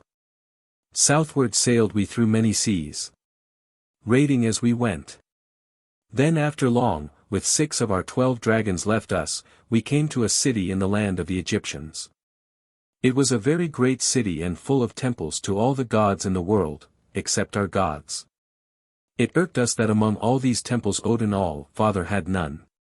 It irked us, and we grew wroth. So one night when we had drunk over deep of the Egyptian wine 6 of us set forth to take a temple, cast out its god and give it to Odin for a home. We came to a temple and entered. It was a dark temple and full of black robes like these on board the ship. When we told them what we meant to do, they buzzed like bees and rushed us like a wolf pack. Many then we slew, shouting. And we would have won that temple for Odin, the 6 of us fighting in a ring, but a horn blew. Summoning too many for you? Asked Kenton. Not at all, blood brother, said Sigurd. It was a warlock horn. A horn of sleep. It blew sleep through us as the storm wind blows the spray through a sail. It turned our bones to water, and our red swords dropped from hands that could not longer feel their hilts. And down we all dropped, sodden with sleep, among the slain. When we awoke we were in a temple.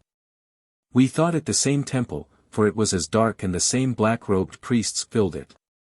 We were in chains, and they whipped us and made us slaves. Then we found we were no longer in the land of the Egyptians, but in a city named Amactala, on an isle of warlocks set in a sea of what I think a warlock world. Long I slaved for the black robes, I and my comrades, till they dragged me to this ship that had dropped anchor in Amactala harbor. And here ever since I have bent over my oar, watching their wizardries and fighting to keep my soul from being sucked from me. A horn that poured out sleep, said Kenton, puzzled. But that I do not understand, Sigurd. You will, comrade, Sigurd said grimly. Soon enough you will. Zakhel plays it well, listen, it begins. From behind them a deep, droning, mellow horn note sounded. Low-pitched, vibrant, continuous, it crept into the ears, and seemed to pour through them along every nerve, touching them, caressing them with the soft fingers of the very soul of poppied sleep. The note droned on, dripping sleep. The Viking's eyes were fierce and strained with struggle against slumber. Slowly, slowly the lids closed over them. His hands relaxed, the fingers opened, his body swayed, his head dropped upon his chest. He slumped down upon the bench. The note droned on. Fight as hard as Kenton might, he could not thrust away the soft, clinging slumber that pressed inexorably in on him from every side. A numbness crept through his body. Sleep, sleep, swarms of infinite particles of sleep were drifting through him, drifting with his blood through every vein, along every nerve, clogging his brain. Lower and lower dropped his own lids. And suddenly he could no longer fight. Chains rattling, down against Sigurd he fell. Something deep within Kenton whispered to him to awaken, something reached down into the abysses of his charmed slumber and drew to its surface his consciousness. Slowly his heavy lids began to rise, then stopped, obeying some subtle warning. He looked out through narrowest slits. The chains that bound his wrists to the riveted manacles of the oar were long. He had moved in his sleep and now lay with head on arm stretched along the back of the low bench. He faced the ivory deck. There, at its edge, looking down upon him was Sharane. Veils of palest blue, through which the hands of long-dead Assyrian maids had woven golden lotuses, draped her breast, coiled round her slender waist, and fell to the delicate, sandaled feet. Her black-haired maiden Sadalu beside her, she leaned over, scanning him. Mistress, he heard Sadalu say, he cannot be man of Nergal, since Nergal's men have chained him there. No, mused Sharane. No, in that I was wrong. And had he been of Nergal, never could he have crossed the barrier. Nor would Klaneth have taunted me, as he did. He is very handsome and young, sighed Sadalu, and strong. He fought the priests like a lion lord. Even a cornered rat will fight, answered Sharane, scornful. He let himself be led to his chains like a whipped dog. And he lied to me. He came to me in borrowed plumes, bearing a sword he could not use. Oh, cried Sharane, and half of that cry was a sob, oh, Sadalu, I am ashamed.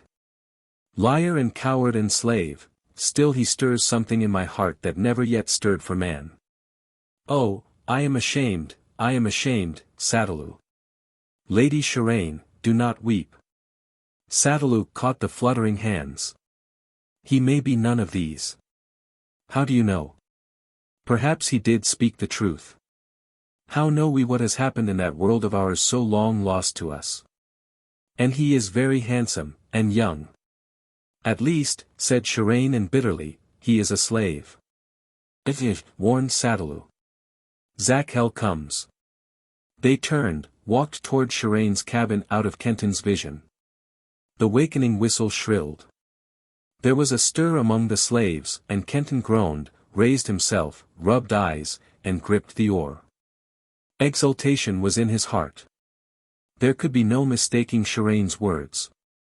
He held her. By a slender thread, it might be. But still, he held her. And if he were not a slave, when slave he ceased to be, what then? By no slender thread then would he hold her. He laughed, but softly, lest Zakhel hear.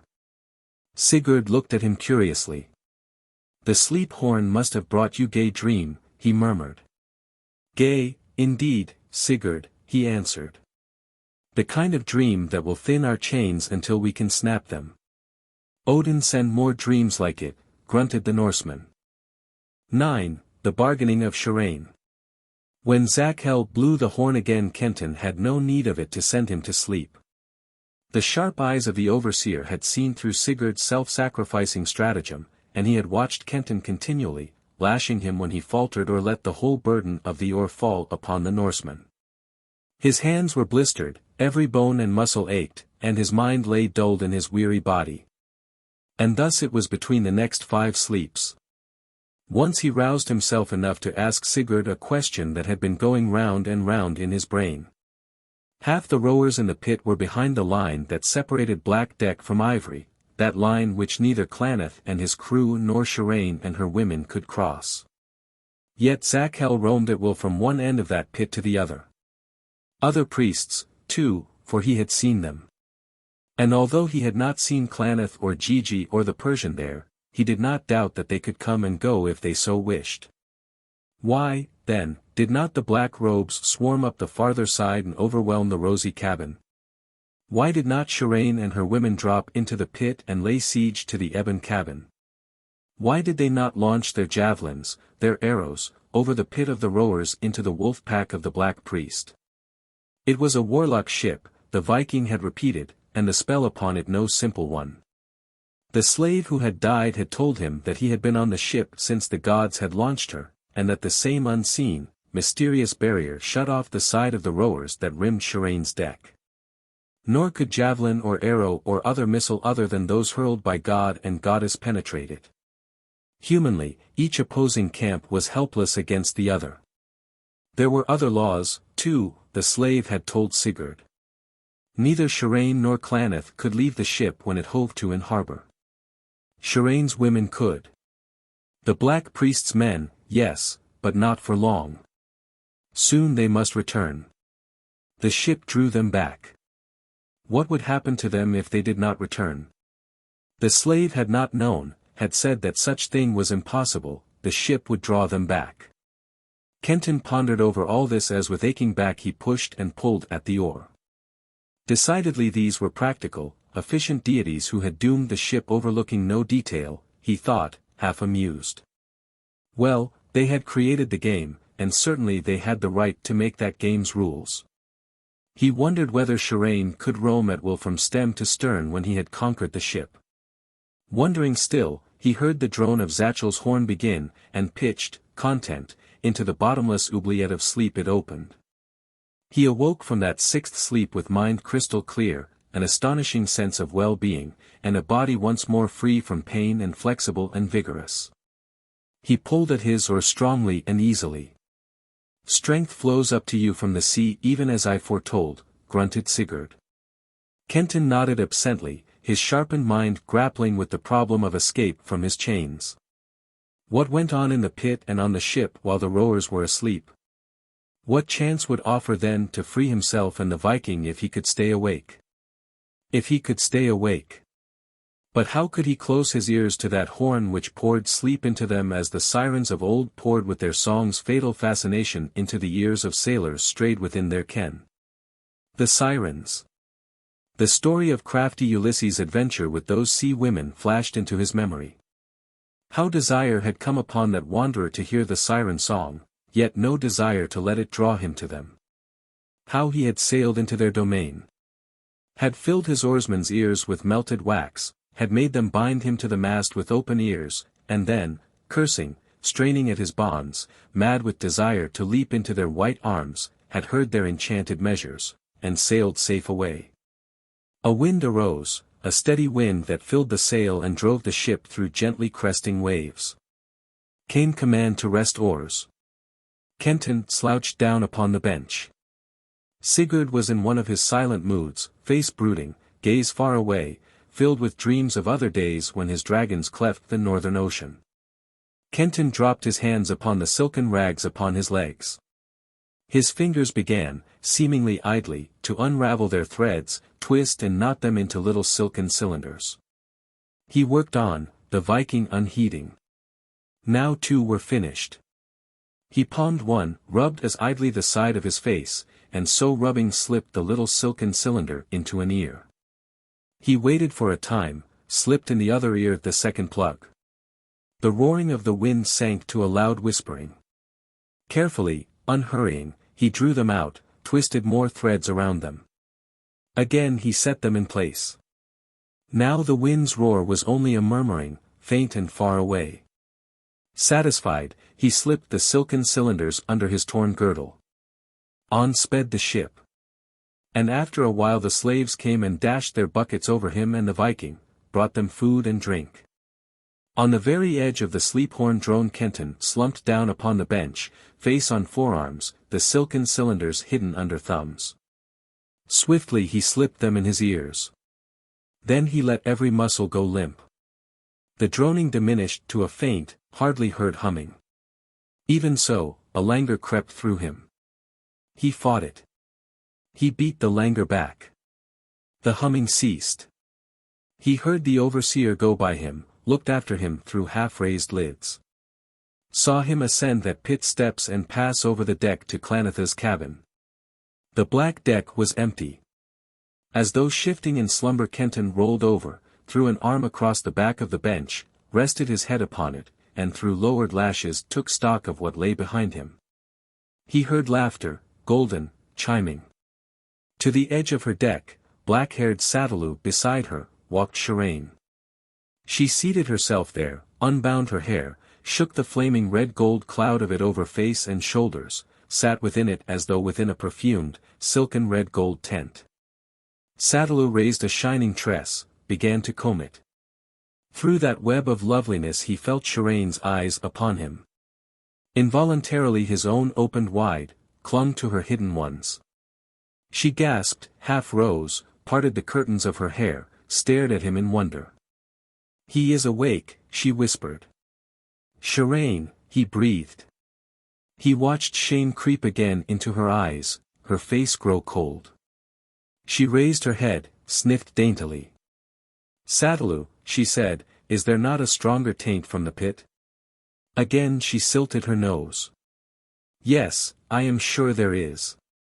Like the old slave market at Uruk when they brought the new slaves in." I notice it not, mistress," faltered Sadaloo. "Why yes, of course." Sharane's voice was merciless. "See there he sits. A new slave, a strange slave who sleeps with open eyes. Yet he, He looks not like a slave, again faltered her handmaiden. No, questioned Sharane sweetly. What has happened to your memory, girl? What is the badge of a slave? The black-haired girl did not answer, bent low over the locks of her mistress. A chain and the brand of whips, mocked Sharane. These are the slave's badge. And this new slave has both, in plenty. Still Kenton was silent beneath her mockery, made no movement, indeed scarce heard her, his burning eyes drinking in her beauty. Ah, but I dreamed one came to me with great words, a bearer of promises, fanning hope in my heart, sighed Sharane. I opened my heart to him, in that dream, Sadalu. All my heart. And he repaid me with lies, and his promises were empty, and he was a weakling, and my girls beat him. And now it seems to me that there sits that liar and weakling of my dreams with brand of whip upon his back and weak hands chained. A slave. Mistress. Oh, mistress, whispered Sadalu. But Kenton kept silence, although now her mockery began to sting. And suddenly she rose, thrust hands through shining locks. Sadalu, she murmured, would you not think that sight of me would awaken even a slave? That any slave, so he were young and strong, would break his chains, for me? She swayed, turned. Through her thin robes gleamed exquisite, rosy curves of breast and thigh, lithe loveliness.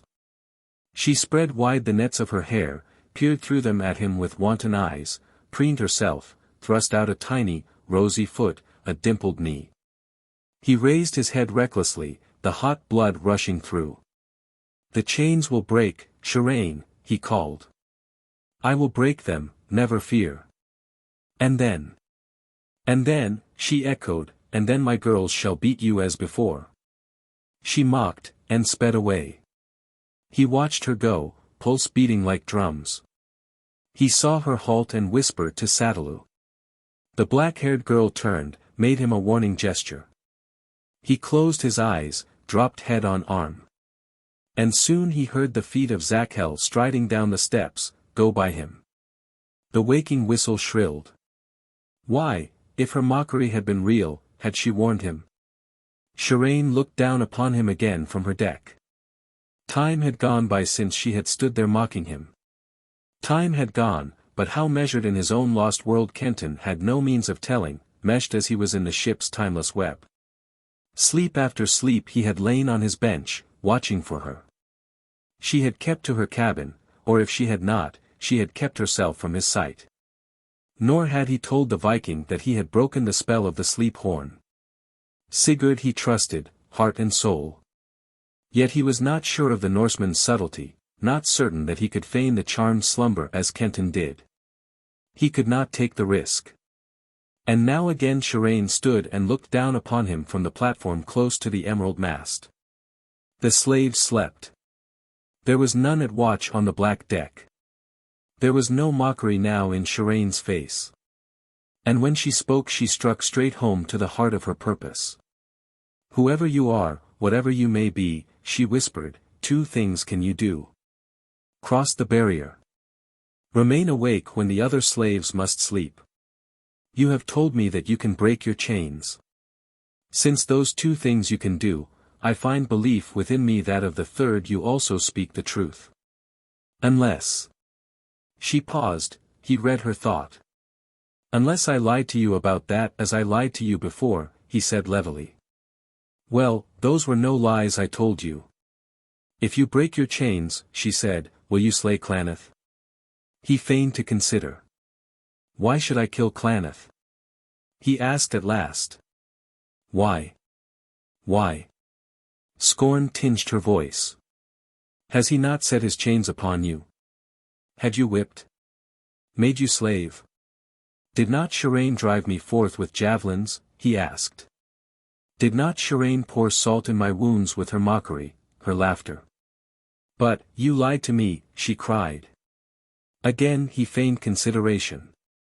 What will this liar, weakling, and slave gain if he kills the black priest for you? He asked bluntly.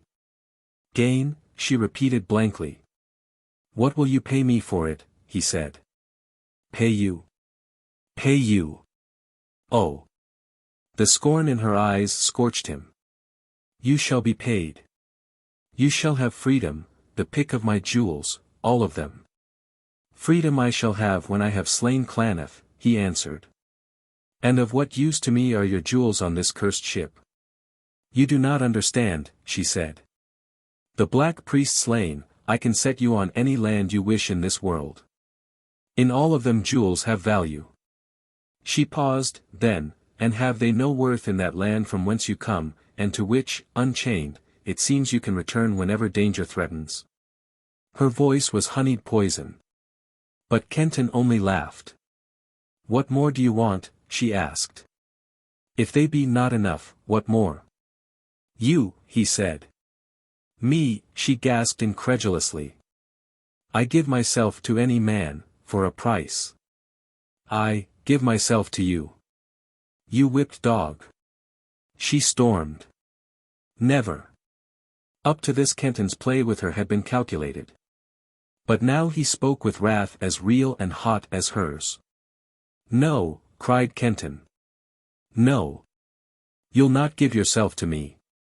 For, by God, Sharane, I'll take you. He thrust a clenched, chained hand out to her.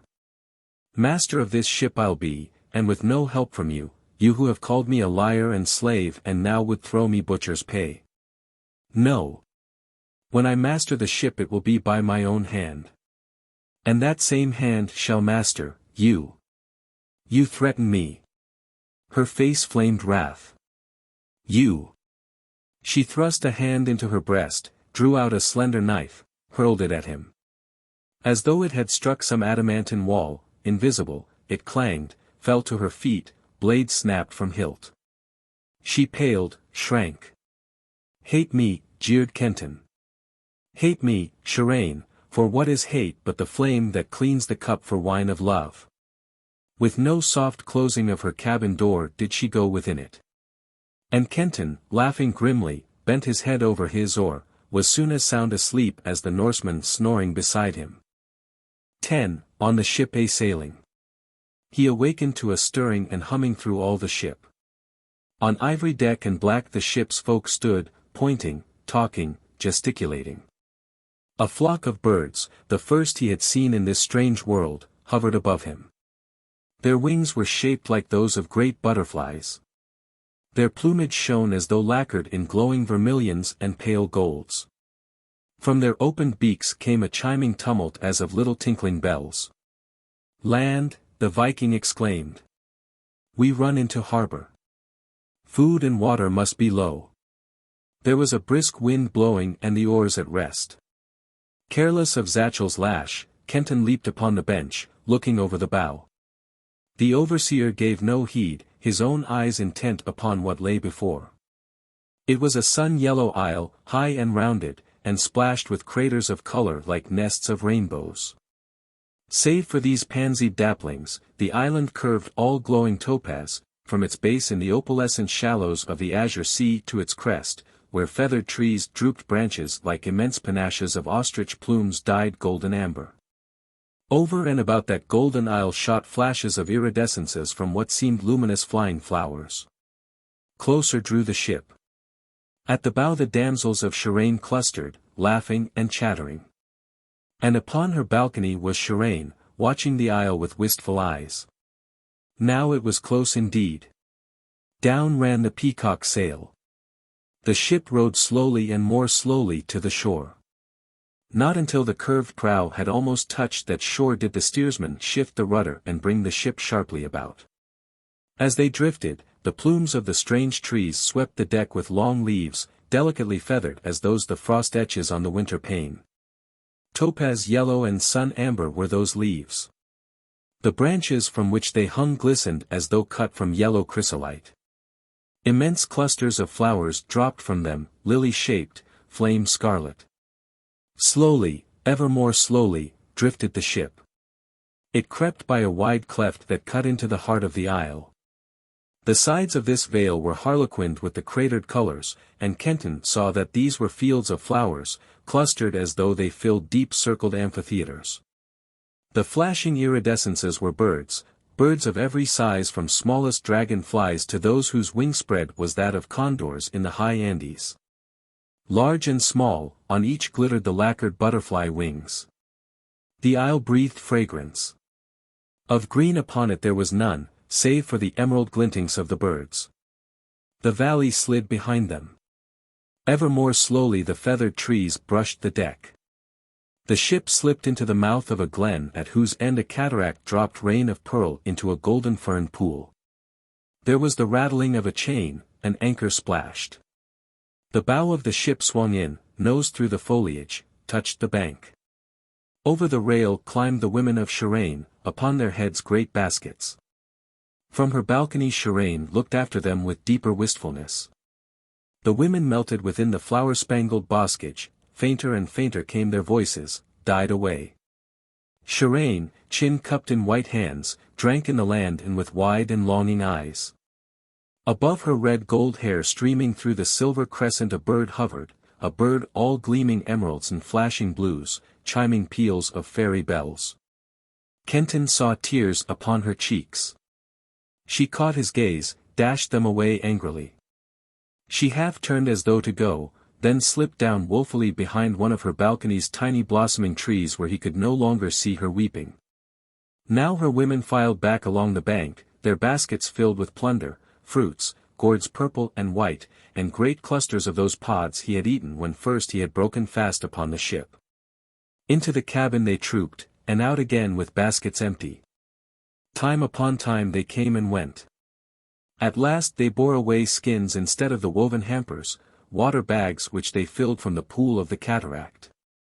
Time upon time they brought them back, swollen full, upon their shoulders. They trooped out once more, burdenless, darted joyously over the rail, doffed their scanty enough robes and plunged into the pool. Like water nymphs they swam and played, the pearly flow caressing, streaming from delicately delicious curves, pale ivory, warm rose, soft olive. They sprang from the pool, wove flower crowns and with sprays of the fragrant lily blooms in arms clambered, reluctant, over the side and into the rosy cabin. Now crawled over the rail the men of Klaneth. They slipped on and off the ship with their burdens, poured their last water skins into the casks. Again there was stir upon the ship. The chains rattled, the anchor lifted. Up and down flashed the oars, drawing the ship from the bank. Up rose the peacock sail. The ship veered, caught the wind, swam slowly through the amethystine shallows. Faster swung the sweeps. The golden isle diminished, was saffron shadow in the mists, vanished. On sailed the ship. And on, by what signs or reckonings or to what port Kenton could not know. Sleep after sleep it sailed. The huge bowl of silver mists whose edge was the horizon, contracted or expanded as those mists thickened or thinned. Storms they met and weathered, roaring storms that changed the silver of the mists to lurid copper, amber jet, darkness deeper than night. Sudden storms threaded with lightnings weird and beautiful. Lightnings that were like the shatterings of immense prisms, the breakings of rainbows of jewels.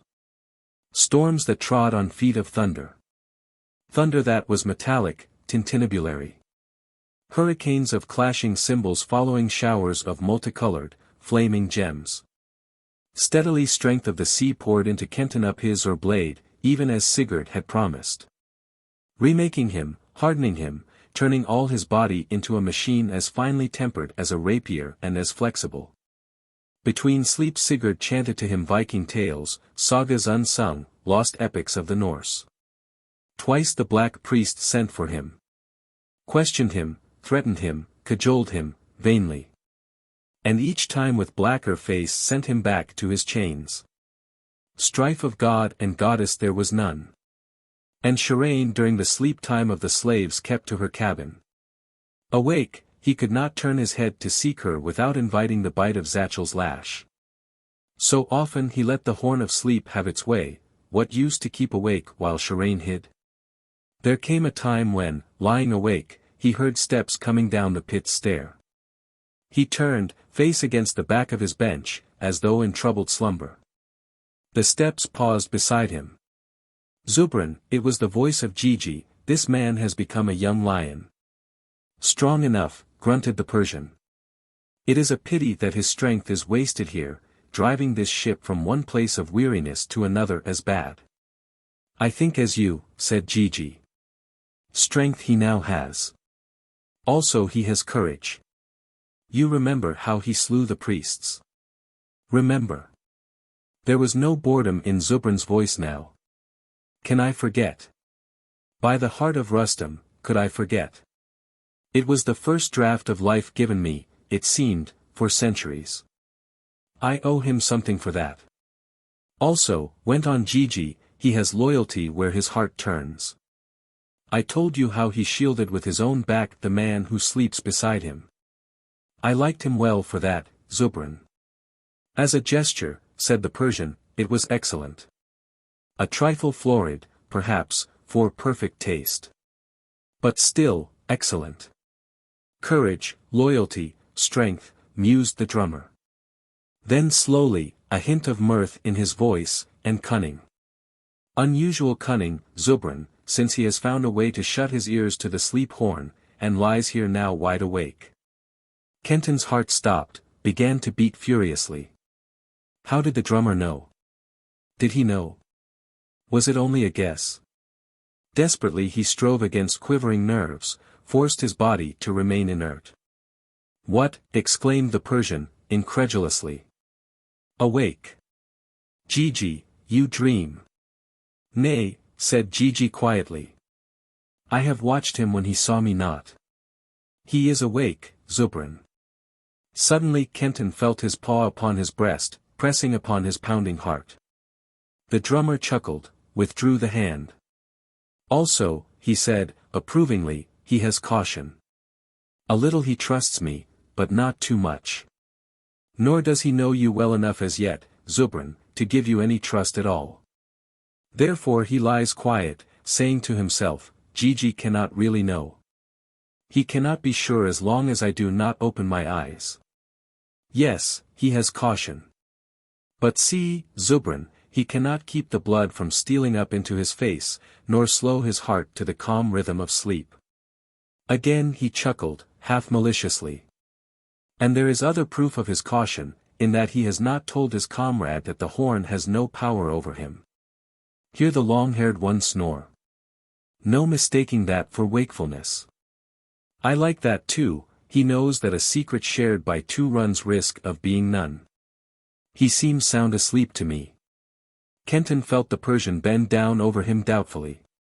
His eyelids fought to rise. By sheer will he kept them down, breathing regularly, motionless. How long would they stand there looking at him? At last Gigi broke the silence. Zubran, he said, quietly, like you, I tire of the black priest and this fruitless strife between Ishtar and Nergal. Yet bound by our vows neither you nor I may come to grips with Klaneth, nor may we harm his men. It matters not that by trickery those vows were gotten from us. We made them, and they bind. As long as Nergal's priest rules Nergal's deck we may not give him battle. But suppose Klaneth no longer ruled, that another hand thrust him to his dark master. A mighty hand that. Where on these seas could we find such a hand? And if found, how persuade it to close on Klaneth, jeered the Persian. I think, it is here. Kenton felt again the drummer's touch. Courage and loyalty and strength, quick wit and caution. He has all these. Besides, he can pass the barrier. By Ahriman. That is so, whispered the Persian. Now I would make another vow, said Gigi. A vow in which you would join. If this man's chains were broken, easily then could he pass to Sharane's cabin, easily now, I think, regain his sword. Well, what then? Asked Zubran.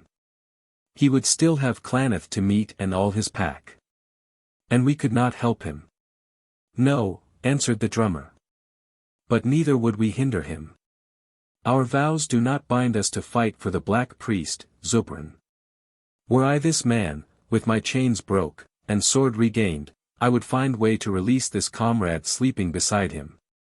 He, I think, could keep off the pack while this wolf cub, who is now no longer cub but grown, could match himself against Klaneth. Well, the Persian began doubtfully, then changed to cheerfulness, I would see him loosed, Gigi. At the least, it would give break to this cursed monotony. But you spoke of a vow. A vow for a vow, answered Gigi. If broken were his chains, if he regained sword, if he met Klaneth and we fought not against him at Klaneth's side, and if he slew Klaneth, would he vow comradeship with you and me, Zubran? I wonder. Why should he make that vow to us, asked Zubran, unless we loosed his chains? Exactly, whispered Gigi. For if he made that vow, I would loose them. Hope sprang flaming up in Kenton.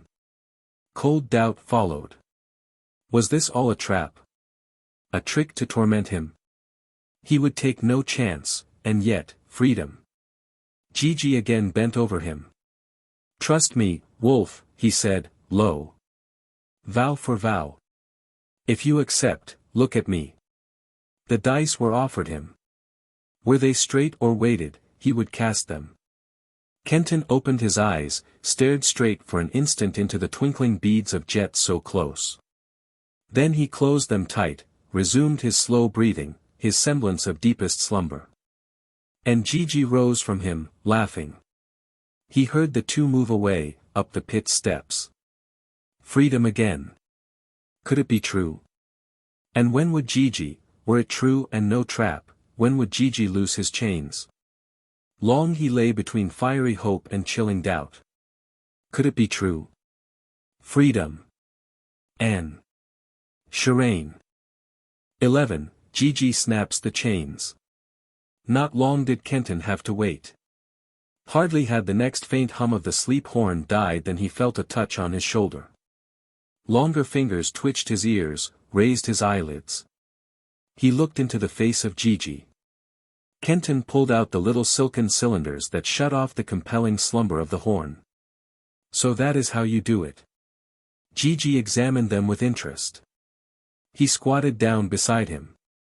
Wolf, he said, I have come to have a talk with you, so that you may know me a little better. I would continue to sit here beside you, but some of those cursed priests may come prowling around. Therefore, in a moment I shall seat myself on Zachel's stool. When I have done so, turn you around facing me, taking that highly deceptive attitude I have so often watched you assume. He stepped up on the bench. Zubran is with Klaneth, arguing about the gods. Zubran, although sworn to Nergal, thinks him a rather inferior copy of Ahriman, the Persian god of darkness. He is also convinced that this whole matter of warfare between Nergal and Ishtar for the ship lacks not only originality and ingenuity, but taste, something, indeed, that his own gods and goddesses would not do. Or if they did, would do much better. This angers Klaneth, which greatly rejoices Zubran. Once more he arose and looked about him. However, he went on, this time he is arguing to keep Klaneth and especially Zachel away while we talk, since Klaneth leans a great deal upon Zachel in these arguments. I have told them that I cannot bear their talk and that I will watch on Zachel's seat until it is finished. And it will not be finished until I return, for Zubran is clever, oh, very clever, and he expects our talk to lead, ultimately, to permanent relief of his bore. He glanced slyly at the ivory deck. So do not fear, Wolf. He swayed upon his dwarfed legs. Only as I go, slip sideways and keep your eyes on me. I will give you warning if warning is needed. He waddled away, climbed into the overseer's seat. Kenton, obeying him, turned sleepily. Rested arm on bench and head on arm. Wolf, said Gigi suddenly, is there a shrub called the chilker in the place from whence you came? Kenton stared at him, struck dumb by such a question. Yet Gigi must have some reason for asking it. Had he ever heard of such a shrub? He searched his memory. Its leaves are about so large. Gigi parted fingertips for inches 3. It grows only upon the edge of the desert and it is rare, sorrowfully rare. Look you, perhaps you know it by another name. Perhaps this will enlighten you. You bruise the buds just before they open. Then you mix them with sesame oil and honey and a little burned ivory and spread it like a paste over your head. Then you rub and rub and rub, so and so and so, he illustrated vigorously upon his bald and shining pate. And after a little, he said, the hair begins to sprout. Like grain under the rains of spring it grows, until soon, lo, naked dome is covered. Instead of the light flying off affrighted from shining dome it plays within new hair. And once more the man who is bald is beautiful in the eyes of woman. By Nadak of the goats, by Tanith, the dispenser of delights, cried Gigi with enthusiasm. That paste grows hair. How it does grow hair. Upon a melon would it grow it. Yes, even those planks rightly rubbed by it would sprout hair like grass. You are sure you do not know it? Struggling with his amazement Kenton shook his head. Well, said Gigi, sorrowfully. All this the chilker buds can do. And so I search for them, here he sighed mightily, who would once more be beautiful in woman's eyes. He sighed again. Then one by one he flecked the backs of the sleeping slaves with Zachel's whip, even the back of Sigurd. Yes, he murmured, yes, they sleep. His black eyes twinkled on Kenton, the slit mouth grinned. You wonder, he said, why I talk of such trivial matters as shrubs and hair and bald pates, while you lie chained. Well, Wolf, these matters are far from trivial. They brought me here. And were I not here, would you have hope of freedom, think you? Ah, no, said Gigi. Life is a serious matter. Therefore all parts of it must be serious. And therefore no part of it can be trivial. Let us rest for a moment, Wolf, while you absorb that great truth. Again, one by one, he flecked the backs of the sleeping slaves. Well, Wolf, he went on, now I shall tell you how I came aboard this ship because of the chilker, its effect on hair and because of my bald pate. And you shall see how your fortune rests upon them. Wolf, when I was but a child in Nineveh, girls found me singularly attractive. Gigi, they would cry as I passed by them. Gigi, little love, little darling. Kiss me, Gigi. Gigi's voice was ludicrously languishing. Kenton laughed. You laugh, Wolf, observed the drummer. Well, that makes us understand each other better. His eyes twinkled impishly. Yes, he said, kiss me, they cried. And I would kiss them, because I found them all as singularly attractive as each found me. And as I grew, this mutual attraction increased. You have no doubt noticed, said Gigi complacently, that I am an unusual figure of a man. But as I passed from adolescence my greatest beauty was, perhaps, my hair. It was long and black and ringlet, and it fell far over my shoulders. I perfumed it and cared for it, and the tender little vessels of joy who loved me would twine their fingers in it when I lifted them upon my head or when my head was on their knees. They joyed in it even as I. And then I had a fever. When I recovered, all my beautiful hair was gone. He paused to sigh again. There was a woman of Nineveh who pitied me. She it was who anointed my head with the chilker paste, told me how to make it, showed me the growing shrub. After years of, mutual attraction, I had fever again. And again my hair vanished. I was in Tyre then, Wolf, and made what haste I could to return to Nineveh. When I did return, the kindly woman was dead and a sand storm had covered the spot where she had pointed out to me the chilker shrubs. He sighed, prodigiously. Kenton, amused and fascinated by his tale as he was, could not forbear a suspicious glance after that melancholy exhalation. It seemed overdone. Then before I could search further, went on Gigi, hurriedly, word came to me that one who loved me, a princess, was on her way to Nineveh to see me. Shame was mine and anguish. I could not meet her with a bald pate. For no one loves a bald man. Nobody loves a fat man, grinned Kenton. He had spoken, it seemed, in his own tongue for the drummer apparently had not understood. What did you say? He asked. I said, answered Kenton, gravely, that for one whose excellencies are as great as yours, the loss of your hair should have been of no more consequence to a woman than the falling of one feather from a pet bird. That is a fine tongue of yours, remarked Gigi, stolidly. That it can say so much in so few sounds. Well, he continued. I was distressed indeed. I could have hidden, but I feared my will would not be strong enough to keep me hid. She was a very lovely princess, Wolf.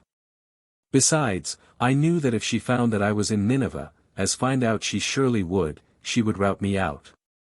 She was a fair woman. And this is the one difference between the fair women and the dark, that the latter wait for you to come for them, but the former search for you.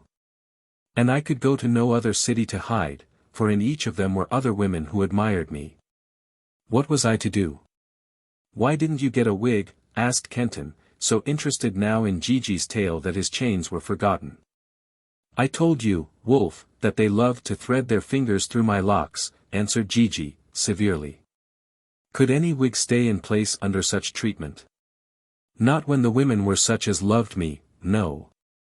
No. I will tell you what I did. And here is where you will see how my lost hair and you are entangled. The high priest of Nergal in Nineveh was a friend of mine. I went to him and asked him first to work a magic that would plant my head afresh with hair.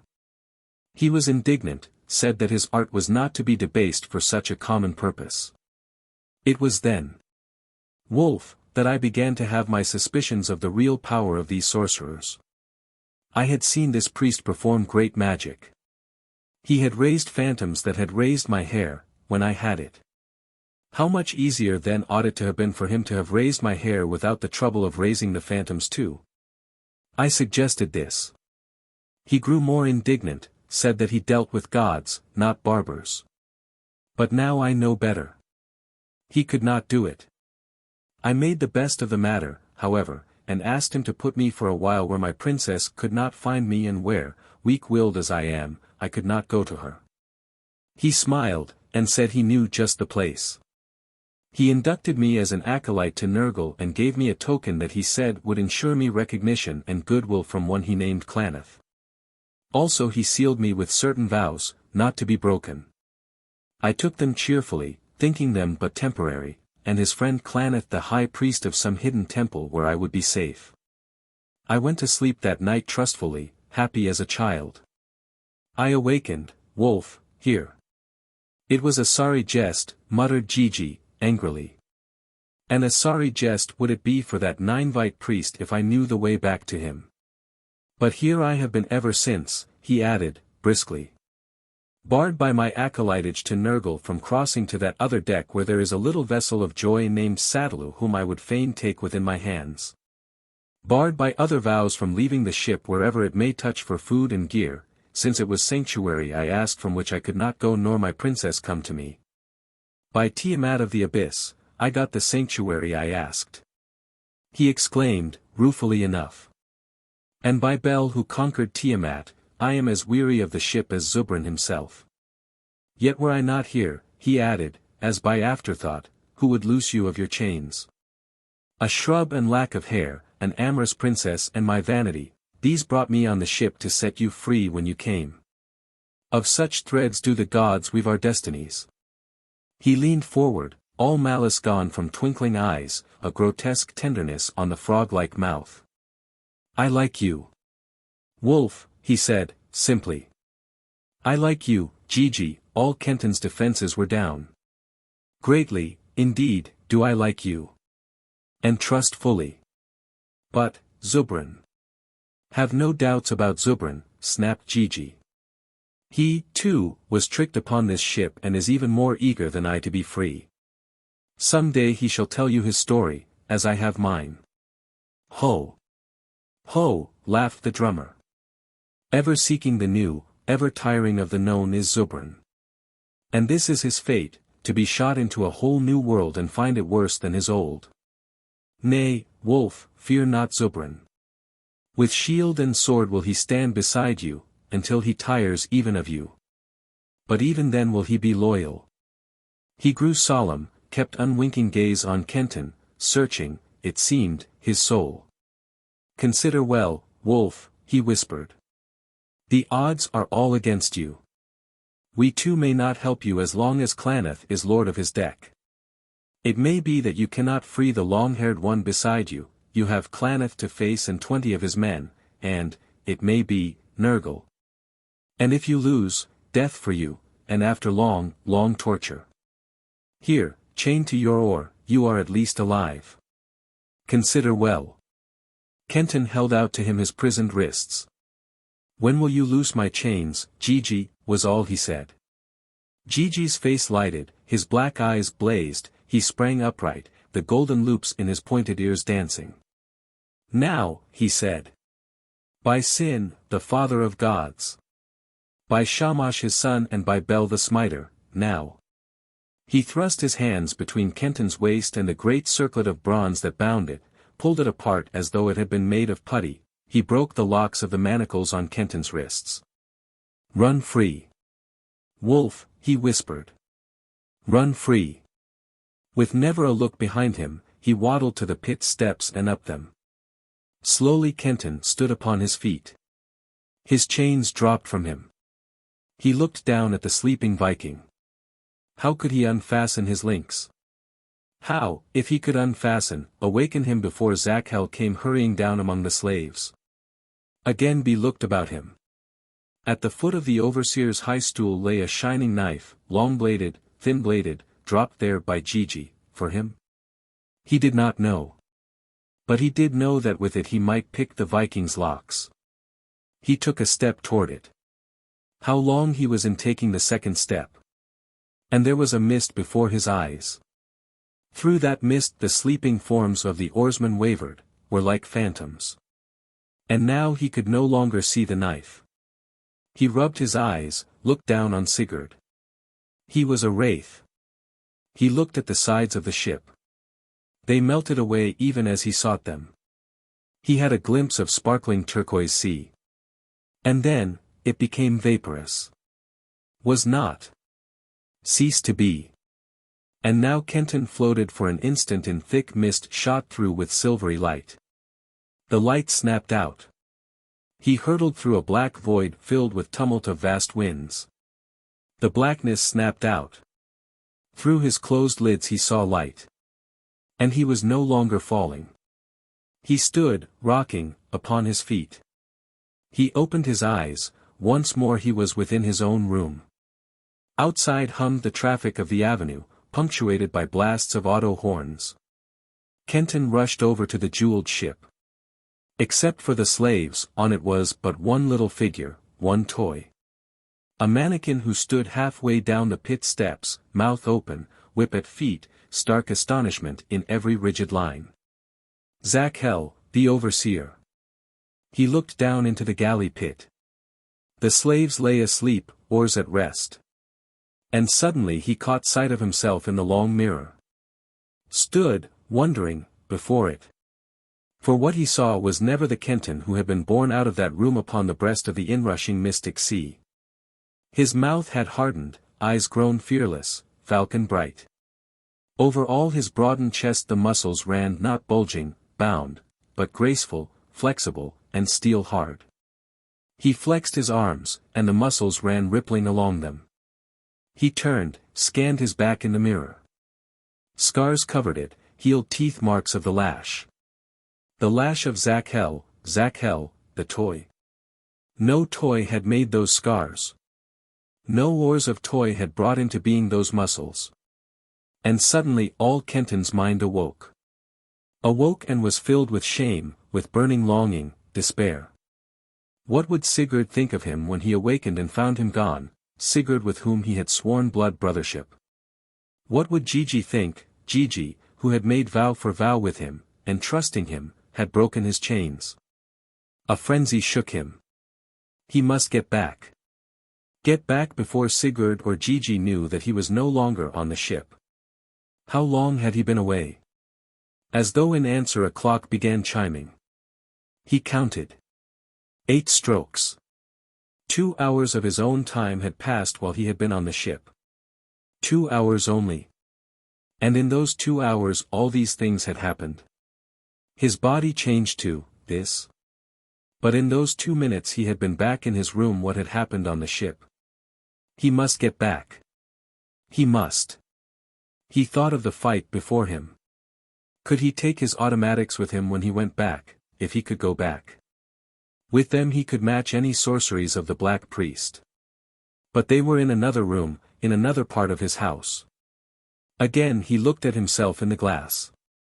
If his servants saw him, thus, they would not know him. How could he explain? Who would believe him? And they might tear him away, away from this room where the ship lay. This room that held his only doorway back into Sharane's world. He dared not risk going from that room. Kenton threw himself upon the floor. Grasped the golden chains that hung from the ship's bow, so thin they were, so small on the ship of jeweled toys. He threw his will upon the ship. Summoning it. Commanding it. The golden chains stirred within his grasp. They swelled. He felt a tearing wrench. Thicker grew the chains. They were lifting him. Again the dreadful wrenching, tearing at every muscle, nerve and bone. His feet swung free. The vast winds howled around him, for a heartbeat only. They were gone. In their place was the rushing of wind-driven waves. He felt the kisses of their spray. Beneath him was a racing azure sea. High above him curved the prow of the Ship of Ishtar. But not the ship of jeweled toys. No. The ensorcelled ship of which the toy ship was the symbol, the real ship on which blows were actual and death lurked, death that even now might be watching him, poised to strike. The chain he clutched passed up the side of the bow and into the hawser port painted like a great eye between the bowward wall of the cabin and the curved prow. Behind him the great oars rose and fell. He could not be seen from them. The oarsmen's backs were toward him and the oar ports were covered with strong leather, through which the shanks slipped, shields to protect the rowers from waves dashing past those ports. Nor, under the hang of the hull as he was, could he be seen from the black deck. Slowly, silently, hand over hand, pressing his body as close to the hull as he could, he began to creep up the chain. Up to Sharane's cabin. Up to that little window that opened into her cabin from the closed bit of deck beneath the great scimitar. Slowly, more slowly, he crept, pausing every few links to listen. He reached at last the hawser port. He threw a leg over the bulwark, and dropped upon the little deck. He rolled beneath the window, flattened himself against the cabin wall, hidden now from every eye upon the ship, hidden even from Sharane, should she peer through that window. Crouched there, waiting. 12. Master of the ship. Kenton raised his head, cautiously. The chains passed through a hawser port, wound around a crude windlass and were fastened to a thin, double hook that was more like a grappling iron than anchor. Evidently, although control of steering gear, mast and rower's pit was in the hands of the Black Priest, the women of Sharane looked after anchorage. He noted, with some anxiety, a door leading out of the cabin's farther side, the portion that housed her warrior maids. But it was not likely, he thought, that any would come out as long as the ship was under sail and oar. At any rate he would have to take that risk. Through the opened window above him he could hear the hum of voices. Then that of Sharane came to him scornful. He broke his chains, even as he had promised, and then fled. But mistress, it was Sadalu. Where could he go? He did not come here. How do we know that Klaneth did not take him? No mistaking Klaneth's wrath, answered Sharane. No mistaking the scourging he gave Zakhel. Both were real, Sadalu. So the Black Priest had scourged Zakhel had he, well, that, at any rate, was good news. Nay, Sadalu, said Sharane, why argue? He had grown strong. He broke his chains. He fled. And so proved himself the coward I called him, and never believed he was, till now. There was silence in the cabin. Then Sharane spoke again. I am weary, Loarda, watch outside the door. You others to your cabin to sleep, or what you will. Sadalu, brush my hair a little and then leave me. Another silence, a longer one. Then Sadalu's voice. Mistress, you are half asleep. I go. Kenton waited, but not long. The sill of the window was about as high above the anchor deck as his chin. He raised himself gently, peered within. His gaze rested first on the shrine of the luminous gems, the pearls and pale moonstones, the milky curdled crystals. He had the feeling that it was empty, tenantless. There were no flames in the 7 little crystal basins. He looked down. The head of the wide divan of ivory with its golden arabesques was almost beneath him. Upon it lay Sharane, face down upon its cushions, clothed only in one thin silken veil and the floods of her red gold hair, and weeping like any woman with bruised heart. Weeping for him. A gleam of sapphire, a glint of steel, caught his eyes. It was his sword, the sword of Nabu. The sword he had vowed he would not take from her hands, would take, unaided, with his own. It hung upon a low rack on the wall just above her head. So close that she need but reach up a hand to grasp it. He drew back, waited impatiently for her weeping to cease. Love for her, or lust, he had in full. But search his heart now as he might, no pity. And soon her sobbing lessened, died away. And after another while of waiting he slowly thrust his head again through the window.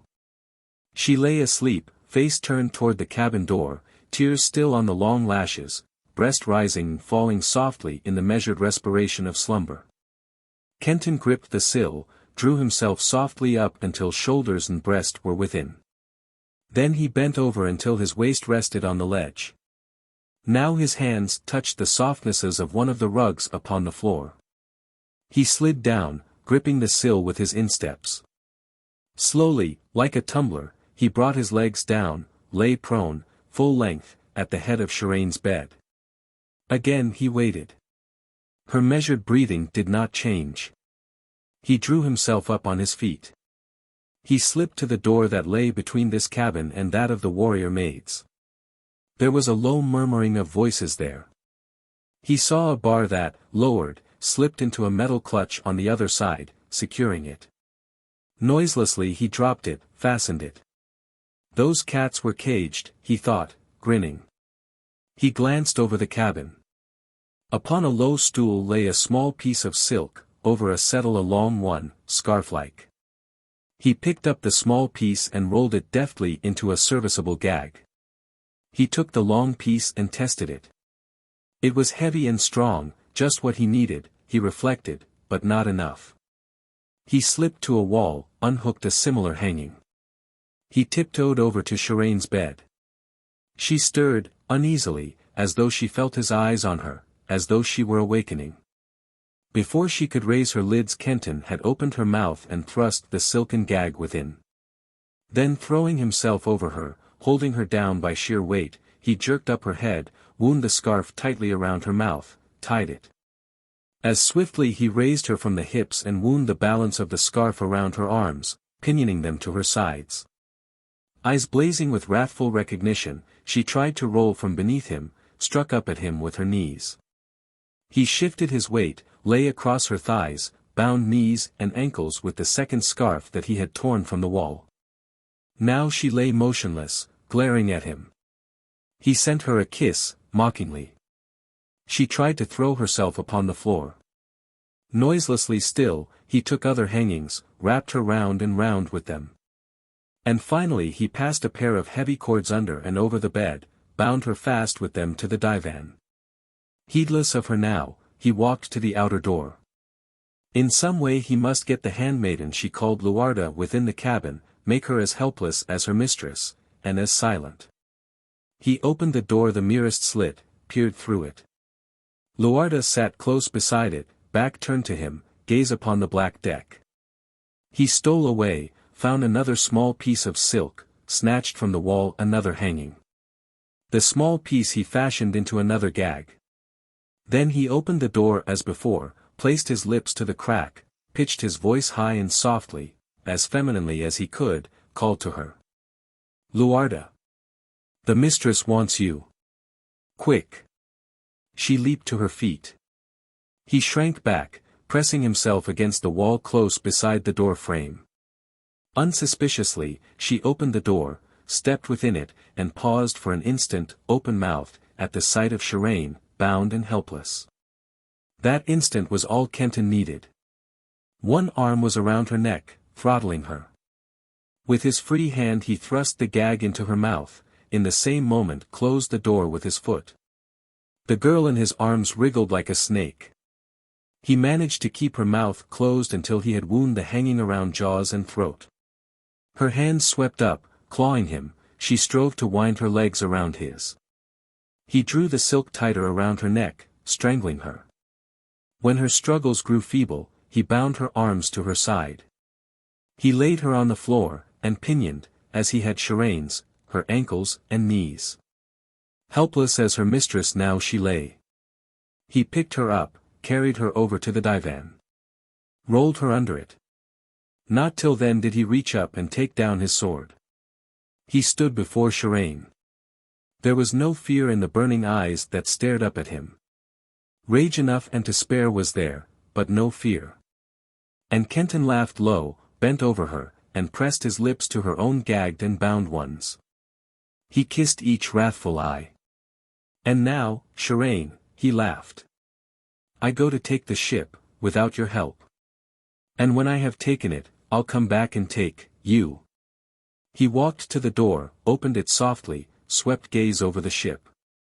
Upon the black deck squatted Gigi, forehead resting on the edge of the serpent drum, long arms trailing disconsolately down its sides. There was a forlornness about the drummer that made Kenton want to cry out to him. It was an impulse to which the sight of Zachel's head put speedy check. He could see just the top of it over the low rail between Sharane's deck and the rower's pit. He crouched low, until the head was out of sight, knowing that in that position Zachel could not see him. He knotted the sword in his girdle. On hands and knees he crept out of the cabin door. He saw that there was a window in the place where Sharane's women slept. But there was no outward door. They must pass through her cabin to gain the deck. If they suspected something amiss with their mistress, found the door barred, undoubtedly they would come through that window. Well, he would have to take his chances on that. Only hope that he could get most of the work ahead of him done before they were aroused. And if he could surprise Klaneth in his den, strike swiftly and silently, then he and the Viking could make short work of the rest, and the women could do what they pleased. They could neither help nor hinder. It would be too late. He flattened himself to the deck, wriggled beneath the window, listened. There was no sound of voices now. Slowly raising himself he saw that from this point the overseer was hidden from him by the mast. Keeping a cautious eye on the disconsolate Gigi. He stood up and peered within the second cabin. There were 8 girls there asleep, some pillowed on each other's breasts, some curled up on the silken cushions. He reached in, closed the window noiselessly. Again he lay flat and squirmed along the side of the cabin to the starboard rail. He slipped over it. He hung for a moment, fingers gripping the top, feet feeling for the chain that stretched below. He swung along it. When he came to its end, he raised himself, caught the rail again and swung along that, swiftly hand over hand. Now the mast was directly in front of him, he had reached the spot from which he planned to strike his first blow. He chinned himself, and streamed over the rail like a snake, lay flat against the bulwarks until breath came once more easily. He was in plain sight of Gigi, and as he lay there Gigi's head came up with a jerk from his drum, his eyes stared straight into Kenton's own. The ugly face broke into 1,000 wrinkles of amazement, then instantly became indifferent, immobile. He yawned, got upon his feet, then, hand over eyes, peered intently over the port side as though he had sighted something far away upon the sea. By Nergal, but Klaneth must know of this, he said. He waddled over to the black cabin.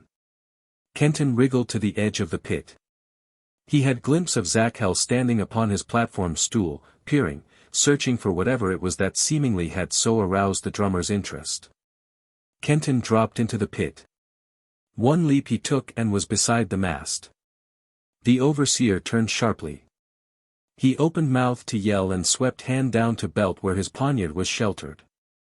The sword of Kenton hissed through air and through his neck. The sheared head of Zakhel leaped from his shoulders, mouth stretched open, eyes glaring.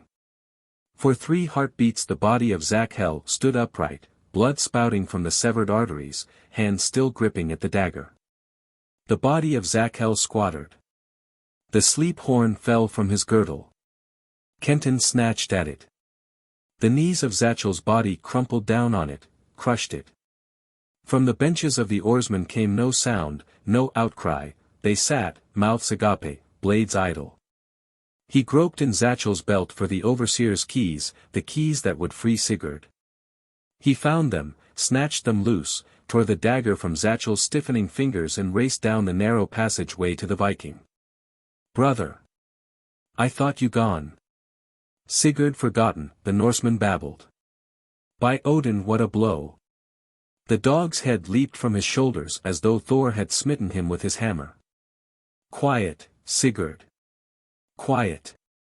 Kenton was working with desperate haste among the keys, trying to find that which would fit the Viking's fetters. "We must fight for the ship, stand together, you and I. Hell, damn these keys, which is the right one? If we can reach Klaneth's den before alarm is raised, stand you between me and his priests. Leave Klaneth to me. Touch not Gigi nor Zubran the Red-Beard. They cannot help us, but they have given vow not to fight against us, remember, Sigurd." Ah! The manacles at Sigurd's wrists clicked and opened, the lock on the metal belt flew open. Sigurd shook his hands free of the chains, reached down and wrenched the cincture from his waist. He stood upright, flaxen mane streaming in the wind. "Free," he howled. "Free. Close your jaws." Kenton thrust his hands against the shouting mouth. "Do you want the pack down on us before we have chance to move?"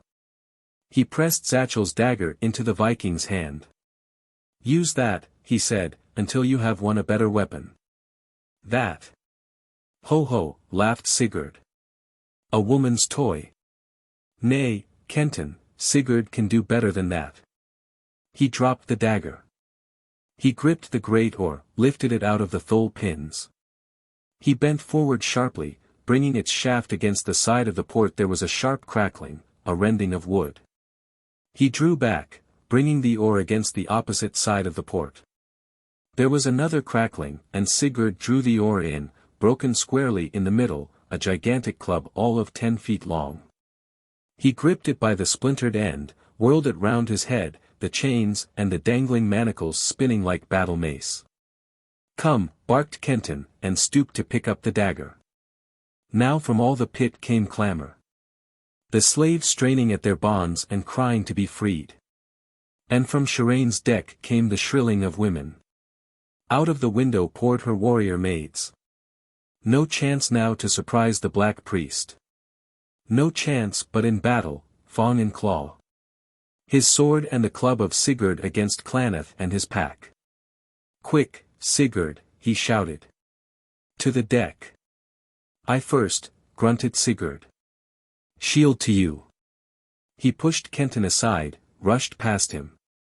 Before he could reach the foot of the stairway, its top was filled with priests, white-faced, snarling, swords in their hands, and short stabbing spears. Kenton's foot fell on something that rolled away from beneath it, sending him to his knees. He looked down into the grinning face of Zakhel. His severed head it was that had tripped him.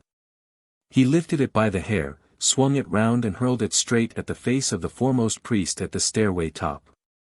It caught the priest a glancing blow, fell among the others, rolled and bounced away. They shrank back from it. Before they could muster again, the Viking was up the steps and charging them, or club flinging like a flail. And at his heels came Kenton, making for the black cabin's door.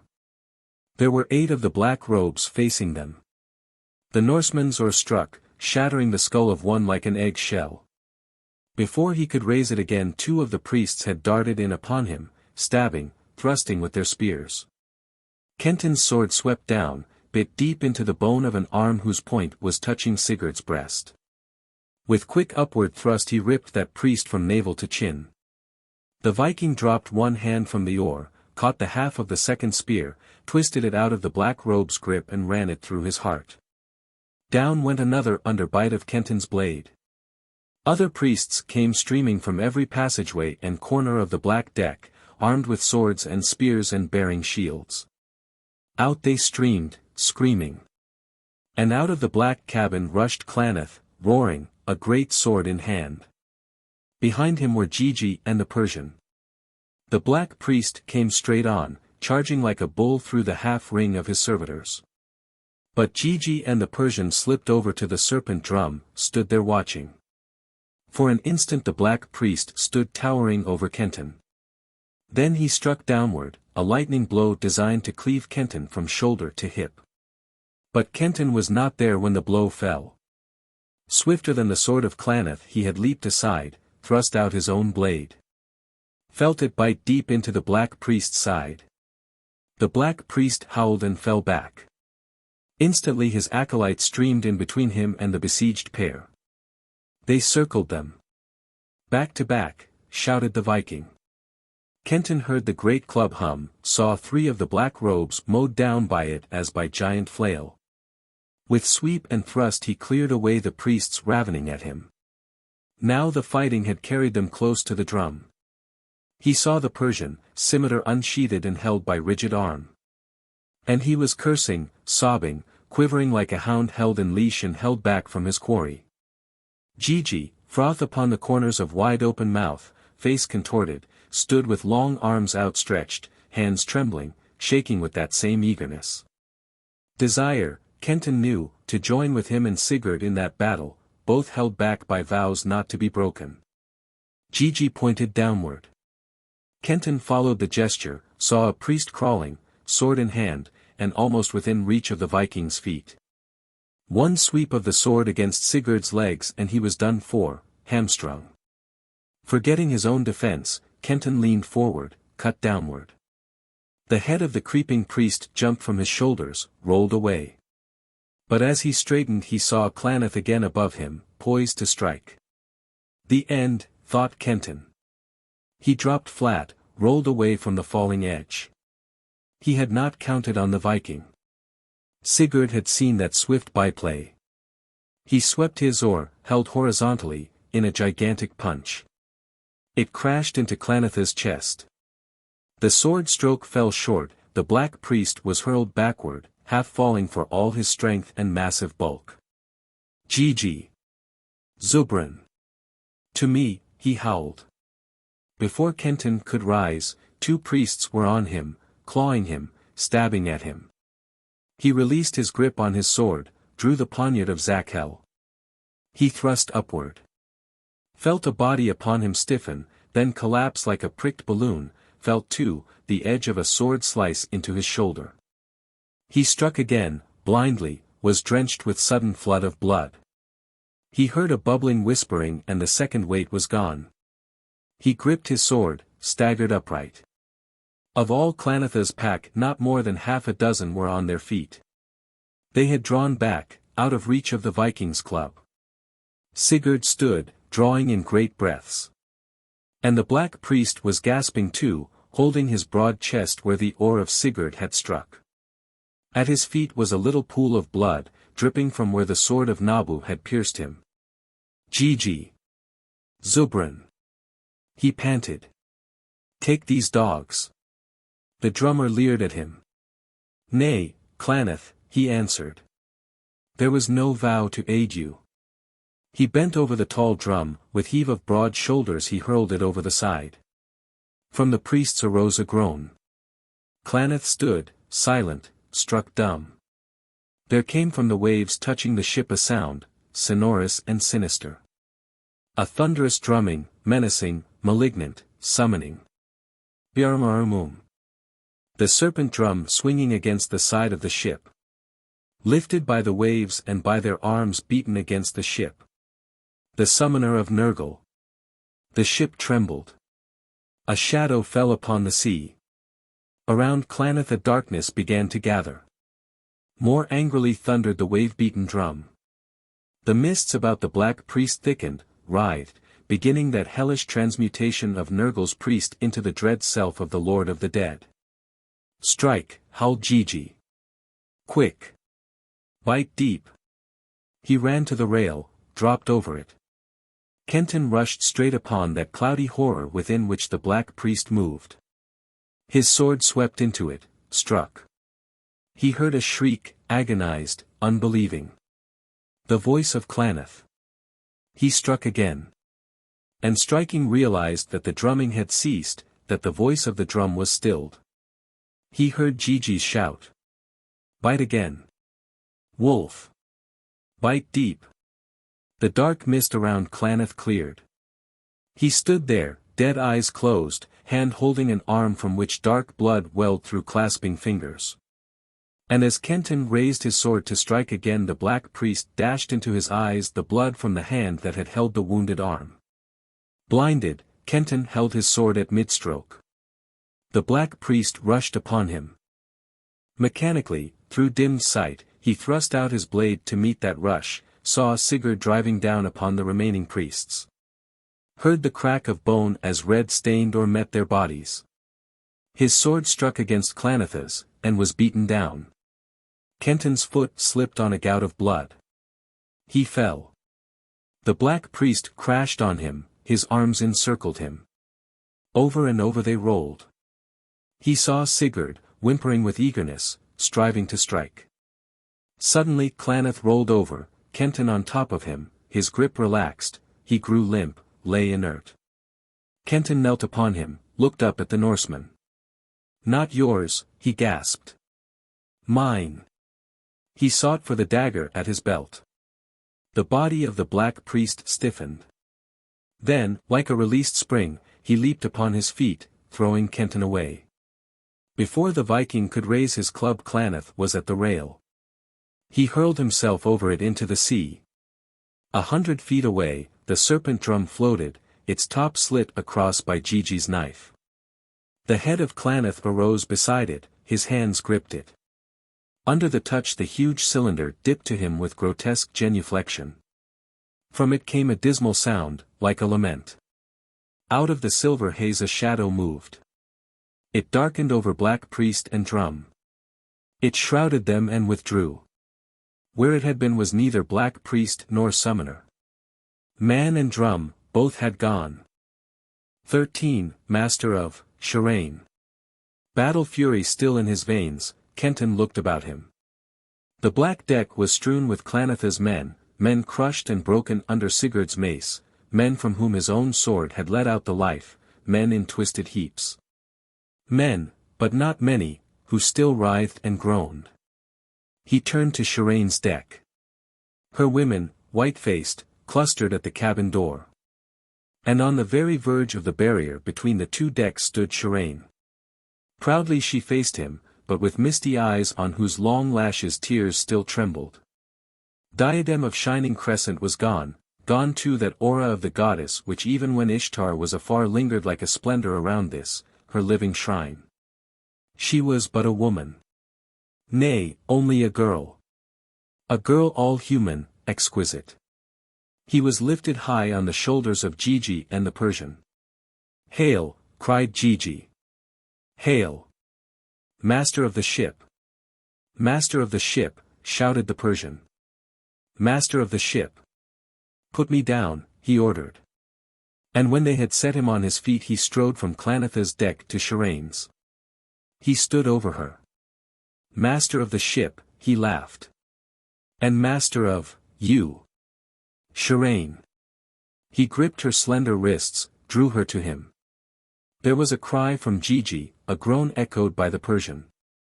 Sharane's face paled. Out of the black cabin strode Sigurd, and in his arms was that dark statue of cloudy evil that had stood in Klaneth's shrine. "Stop," cried Gigi, and sprang. Before the Ninevite could reach him Sigurd had lifted the idol and cast it over into the waves. "The last devil gone," he shouted. The ship trembled as though far beneath its keel a hand had risen and was shaking it. It stopped. Around it the waters darkened. Deep, deep down in those darkened waters began to glow a scarlet cloud. Deep, deep beneath them the cloud moved and widened as widens the thunderhead.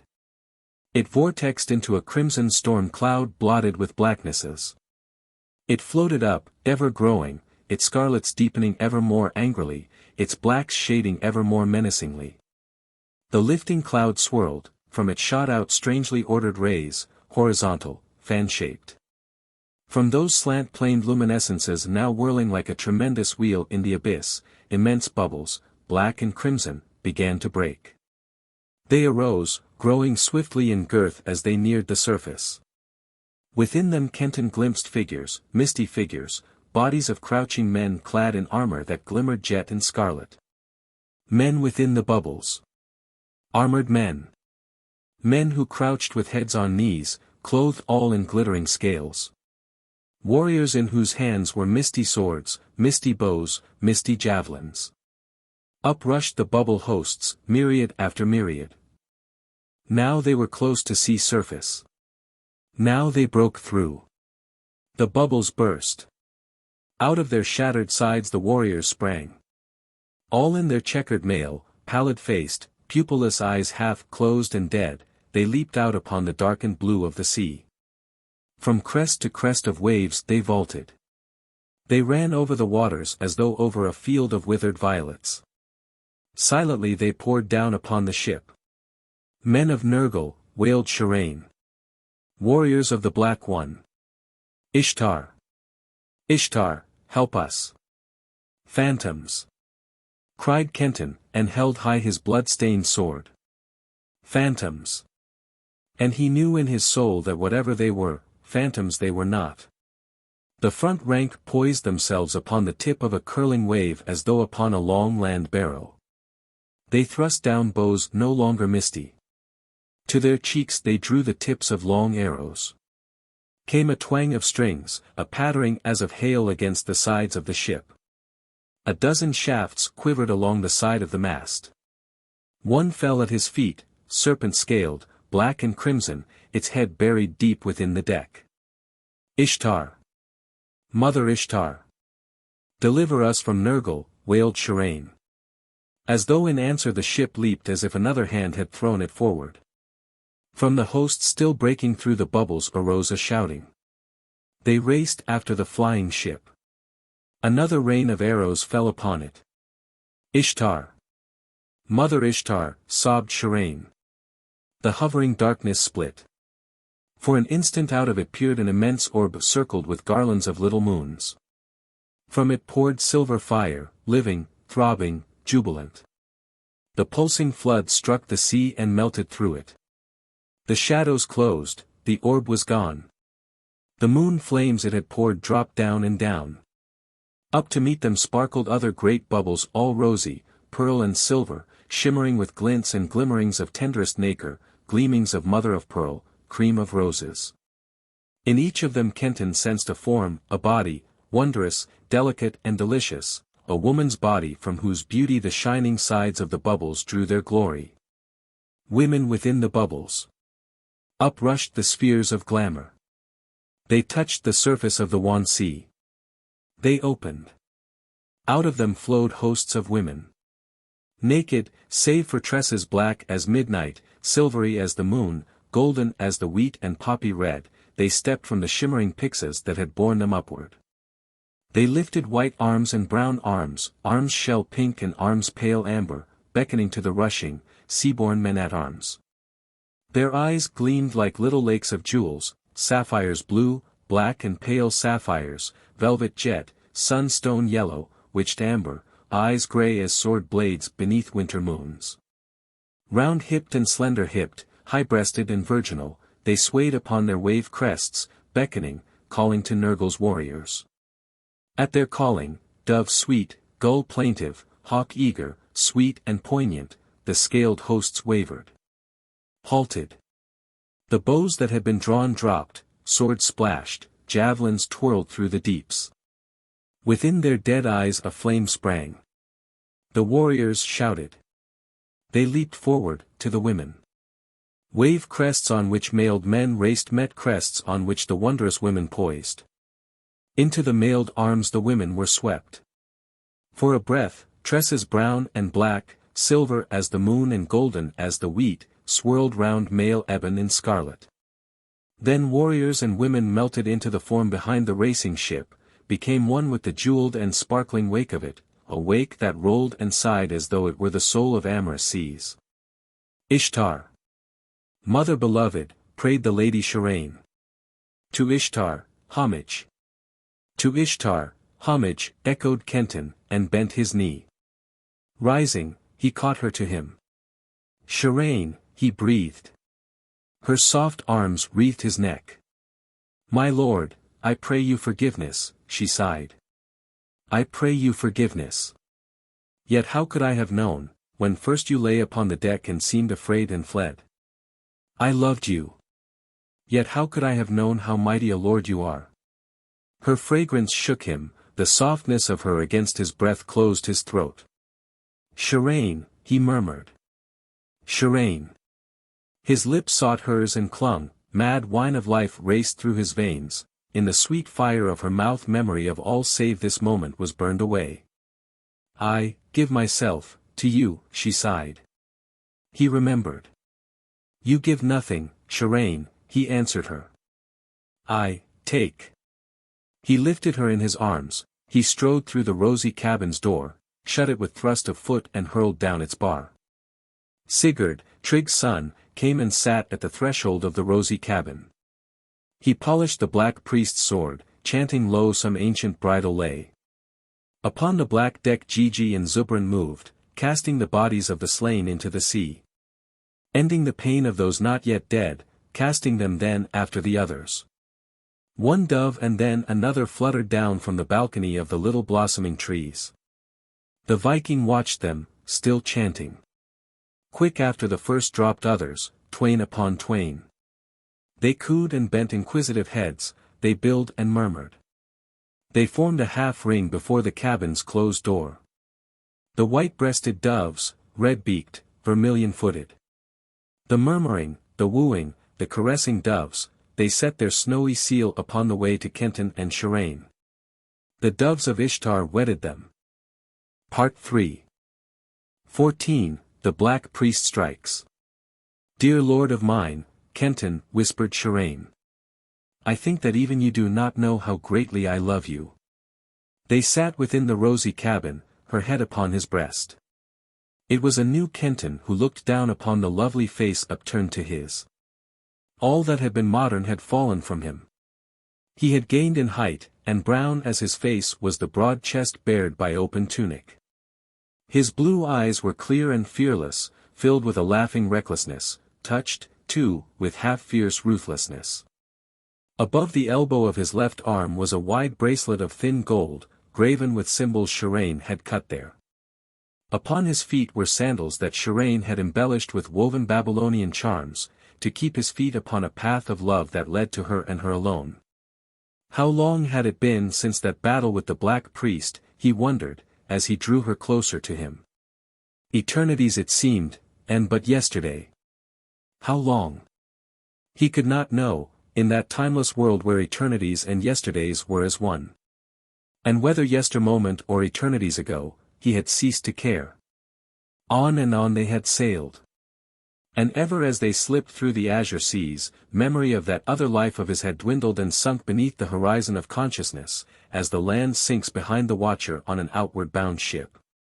He thought of it, when at all, with a numbing fear that he might be thrust back into it again, that old life of his.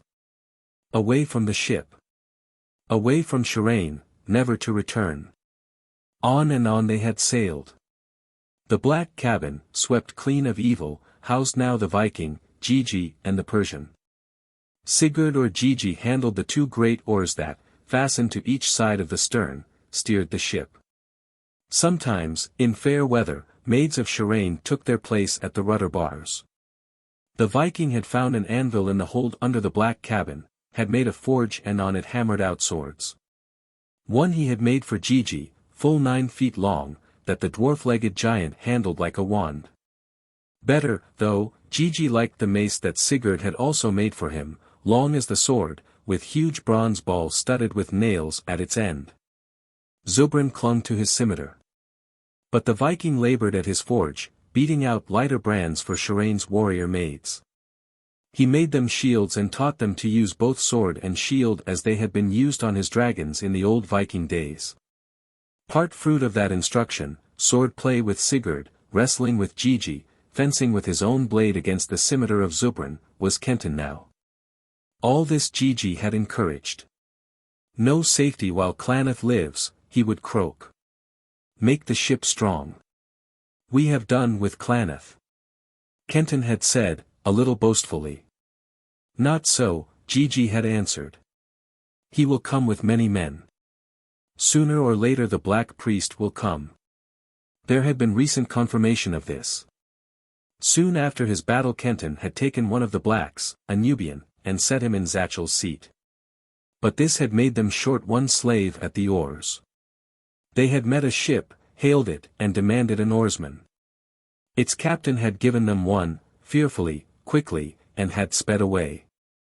He did not know that Klaneth was no longer here, chuckled Gigi. But not long after this they had met another ship. Its captain would not halt when hailed and they had been forced to pursue and to fight. It was a small vessel, easily overhauled and easily captured.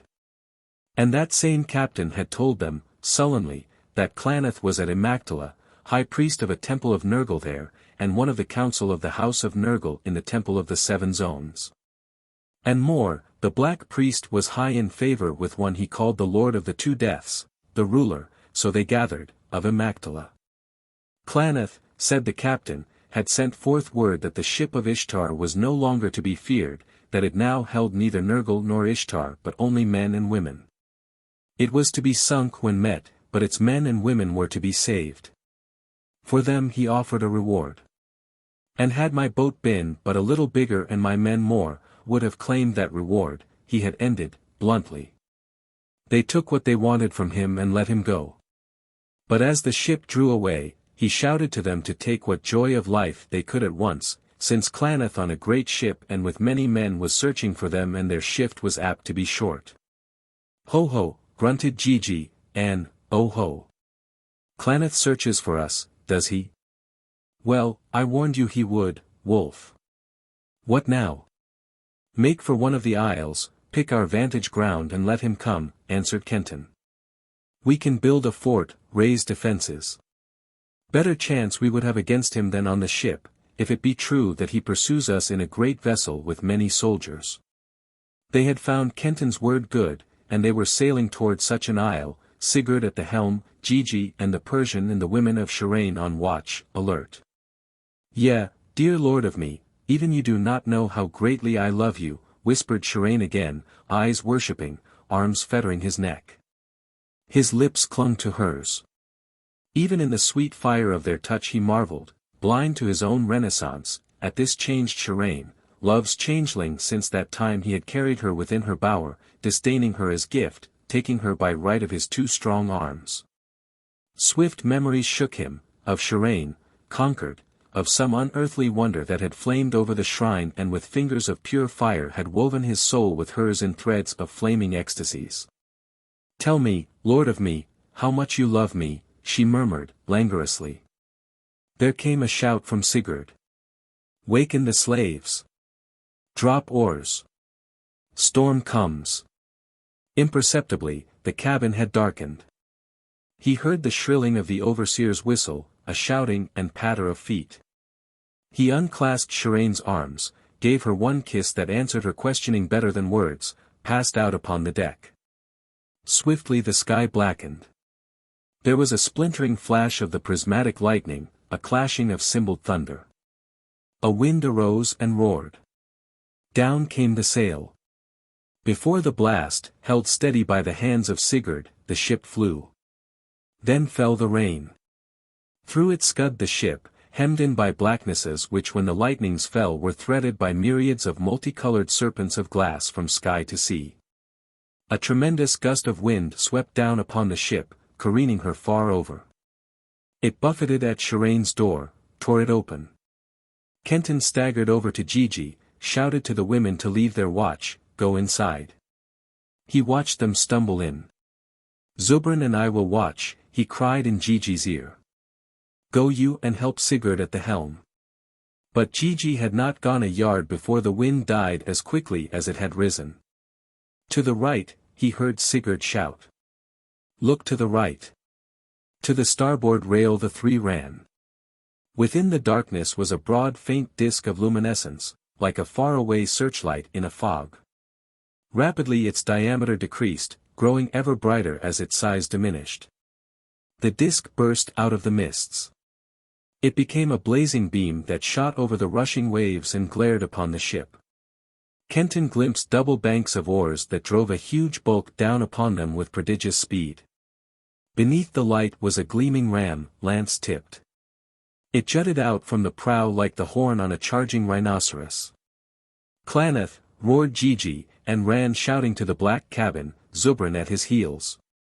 "Sharane," shouted Kenton, and raced to her door.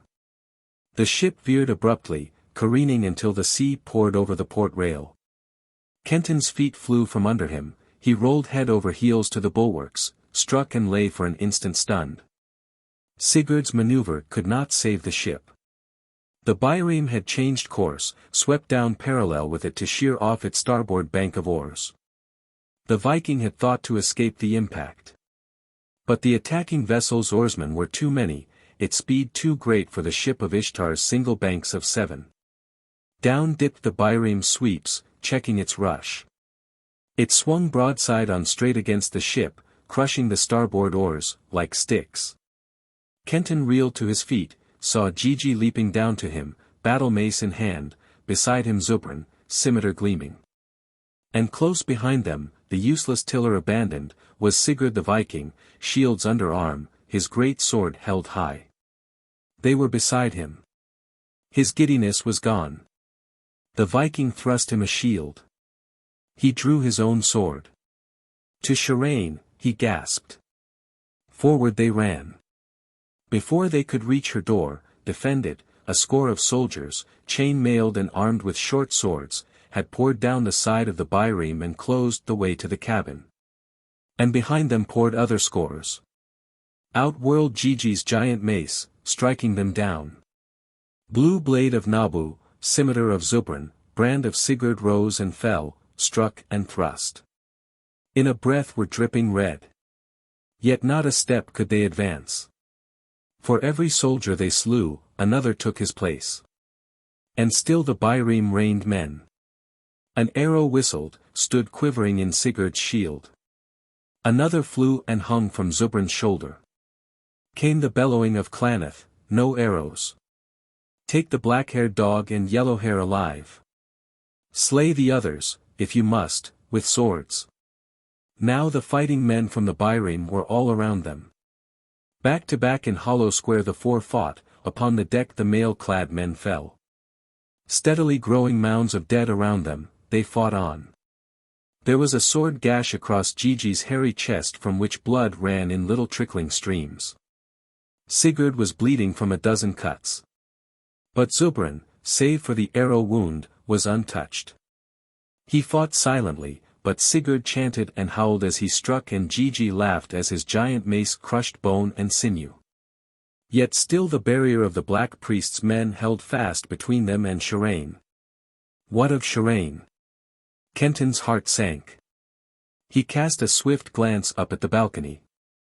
She stood there with 3 of her warrior maids, swords in hands, battling against soldiers who crept 2 by 2 down a narrow bridge of planks that had been dropped from the byreme's deck. But that glance had been no wise one. A sword bit into his unguarded side, paralyzing him. He would have fallen but for the Viking's hand. "Steady, blood brother," he heard him say. "My shield is before you. Take breath."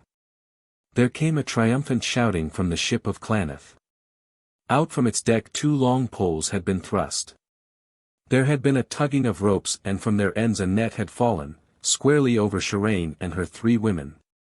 They were struggling to cut the meshes. They bound them, fettered them. The women beat against those meshes as helplessly as butterflies. And suddenly the net tightened, was drawn together by cords. Slowly the poles began to lift, carrying the net's burden upward to the deck of the attacking ship. Ho! Sharane! Mocked Klaneth, ho! Vessel of Ishtar! Welcome to my ship! Christ, groaned Kenton. Strength renewed by his fury and despair, he charged. Before his onslaught the warriors gave way. Again he rushed. Something whirled through, struck him upon the temple. He fell. The men of Klaneth swarmed upon him, clutching at his hands, his feet, smothering him. They were hurled from him. The dwarf legs of Gigi were astride of him, his mace whistling, men dropping under its stroke. Dizzily he raised his head, saw Sigurd guarding him at right, Zubran at left and rear. He looked upward. The net that held the struggling women was being dropped upon the Byram's deck. Again he heard the bellow of Klaneth. Welcome, sweet Sharane. Welcome. He staggered up, broke from the Viking's grip, staggered forward, toward her. Seize him. Came the howl of the black priest. His weight in gold to the men who bring him to me, alive. And now there was a ring of Klaneth's men around him, sweeping him away. Between him and the three who had fought beside him eddied another stream of warriors, falling smitten by mace and sword and scimitar, but their places taken by others. Others wedging in, widening steadily the distance between Kenton and his comrades. He ceased to struggle. After all, this was what he wanted. This was best. They could take him, he would be with Sharane. Hold him up, roared Klaneth. Let the slut of Ishtar see him. He was lifted high in the hands of his captors. He heard a wail from Sharane. A dizziness seized him. It was as though he had been caught in some vortex and was being sucked away, away. He had a vision of Sigurd, the Persian, and Gigi staring at him, their faces incredulous bloody masks. And they had stopped fighting. There were other faces, scores of them, staring at him with that same incredulity, though now, it seemed, shaded with terror. Now they were all staring at him as though over the edge of a prodigious funnel through which he had begun to drop. And now clutching hands had melted away from him. The faces were gone. Gigi, he called. Sigurd. Zubran. Help me. He heard the howling of winds. They changed into a trumpet note. The trumpeting changed. It became some familiar sound, some sound known in another life of his, ages and ages gone. What was it? Louder it grew, rasping, peremptory. The shriek of an auto horn. Shuddering, he opened his eyes. He looked upon his own room. There lay the shining jeweled ship, the ship of toys. And there was a knocking at the door, agitated, frantic, the murmuring of frightened voices.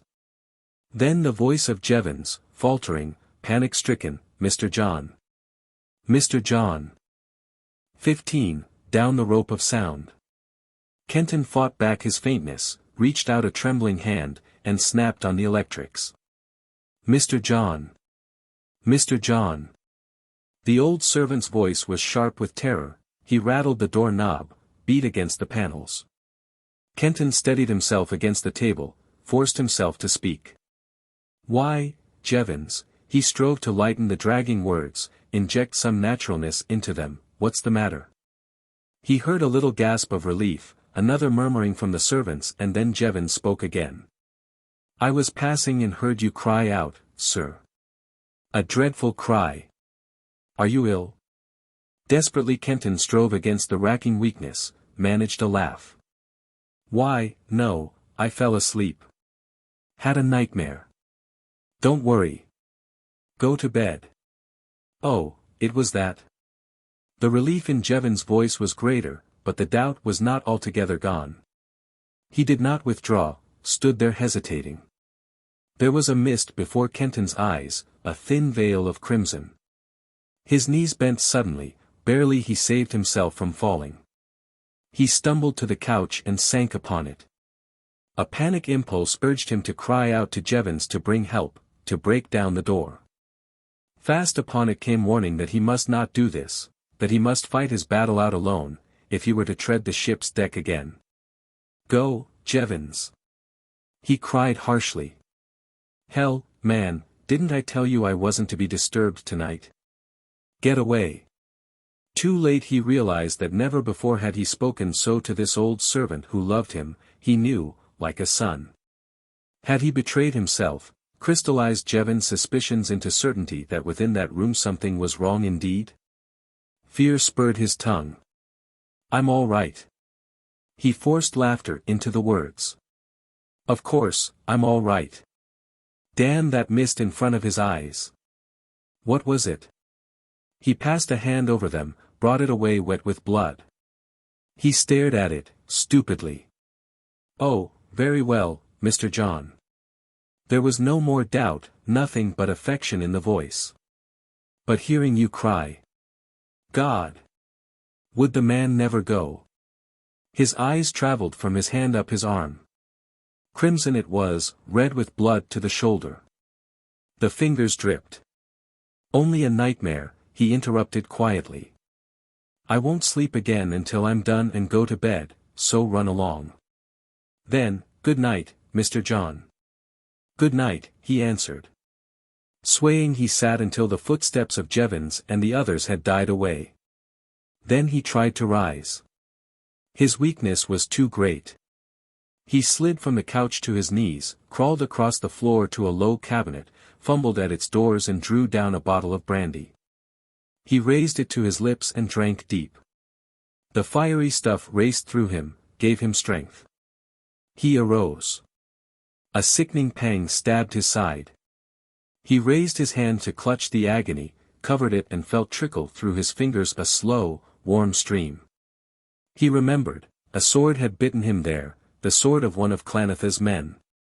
Flashed before him pictures, the arrow quivering in the Viking's shield, the mace of Gigi, the staring warriors, the great net dropping over Sharane and her women, the wondering faces. Then, this. Again he lifted the bottle. Halfway to his mouth he stopped, every muscle rigid, every nerve taut. Confronting him was a shape, a man splashed red from head to foot. He saw a strong, fierce face from which glared eyes filled with murderous menace. Long tangled elf locks of black writhed round it down to the crimson-stained shoulders. From hair edge to ear down across the forehead was a wound, from which blood dripped. Bare to the waist was this man, and from the nipple of his left breast to mid-side ran a red wide-mouthed slash, open to the ribs. Gory, menacing, dreadful in its red lacquer of life, a living phantom from some pirate deck of death, it glared at him. Stop! There was something familiar about the face, the eyes. His gaze was caught by a shimmer of gold on the right arm above the elbow.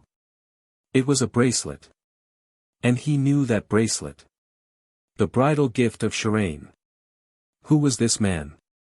He could not think clearly. How could he, with numbness in his brain, the red mists before his eyes, this weakness that was creeping back upon him? Sudden rage swept through him. He swung the bottle to hurl it straight at the wild fierce face. The left hand of the figure swung up, clutching a similar bottle. It was he, John Kenton, reflected in the long mirror on the wall. That ensanguined, fearfully wounded, raging shape was, himself. A clock chimed 10. As though the slow strokes had been an exorcism, a change came over Kenton. His mind cleared, purpose and will clicked back in place. He took another deep drink of the liquor, and without another look in the mirror, without a glance toward the jeweled ship, he walked to the door. Hand on the key he paused, considering. No, that would not do. He could not risk going out into the hallway. Jevons might still be hovering near, or some of the other servants might see him. And if he had not known himself, what would be the effect of seeing him on them? He could not go where water was to cleanse his hurts, wash away the blood. He must do with what was here. He turned back to the cabinet, stripping the table of its cloth as he passed. His foot struck something on the floor. The blade of Nabu lay there, no longer blue but stained as was he from tip of blade to hilt. For the moment he left it lie. He poured spirits upon the cloth, made shift to cleanse himself with them. From another cabinet he drew out his emergency medical kit. There was lint there and bandages and iodine. Stiff-lipped with the torture of its touch, he poured the latter into the great wound in his side, daubed it into the cut across his forehead. He made compresses of the lint and wound the linen tapes around brow and chest. The blood flow stopped. The fiery agony of the iodine diminished. He stepped again to the mirror and scanned himself. The clock struck the half-hour. 10:30. What had it been when he had clutched the golden chains of the ship, had summoned the ship and been lifted by those chains out of the room and into the mysterious world in which it sailed? Just 9 o'clock. Only an hour and a half ago. Yet during that time in that other and timeless world he had been slave and conqueror, had fought great fights, had won both ship and the woman who had mocked him, had become what now he was. And all this in less than 2 short hours. He walked over to the ship, picking up the sword as he went. He wiped the hilt clean of blood, the blade he did not touch. He drained the bottle before he dared drop his eyes.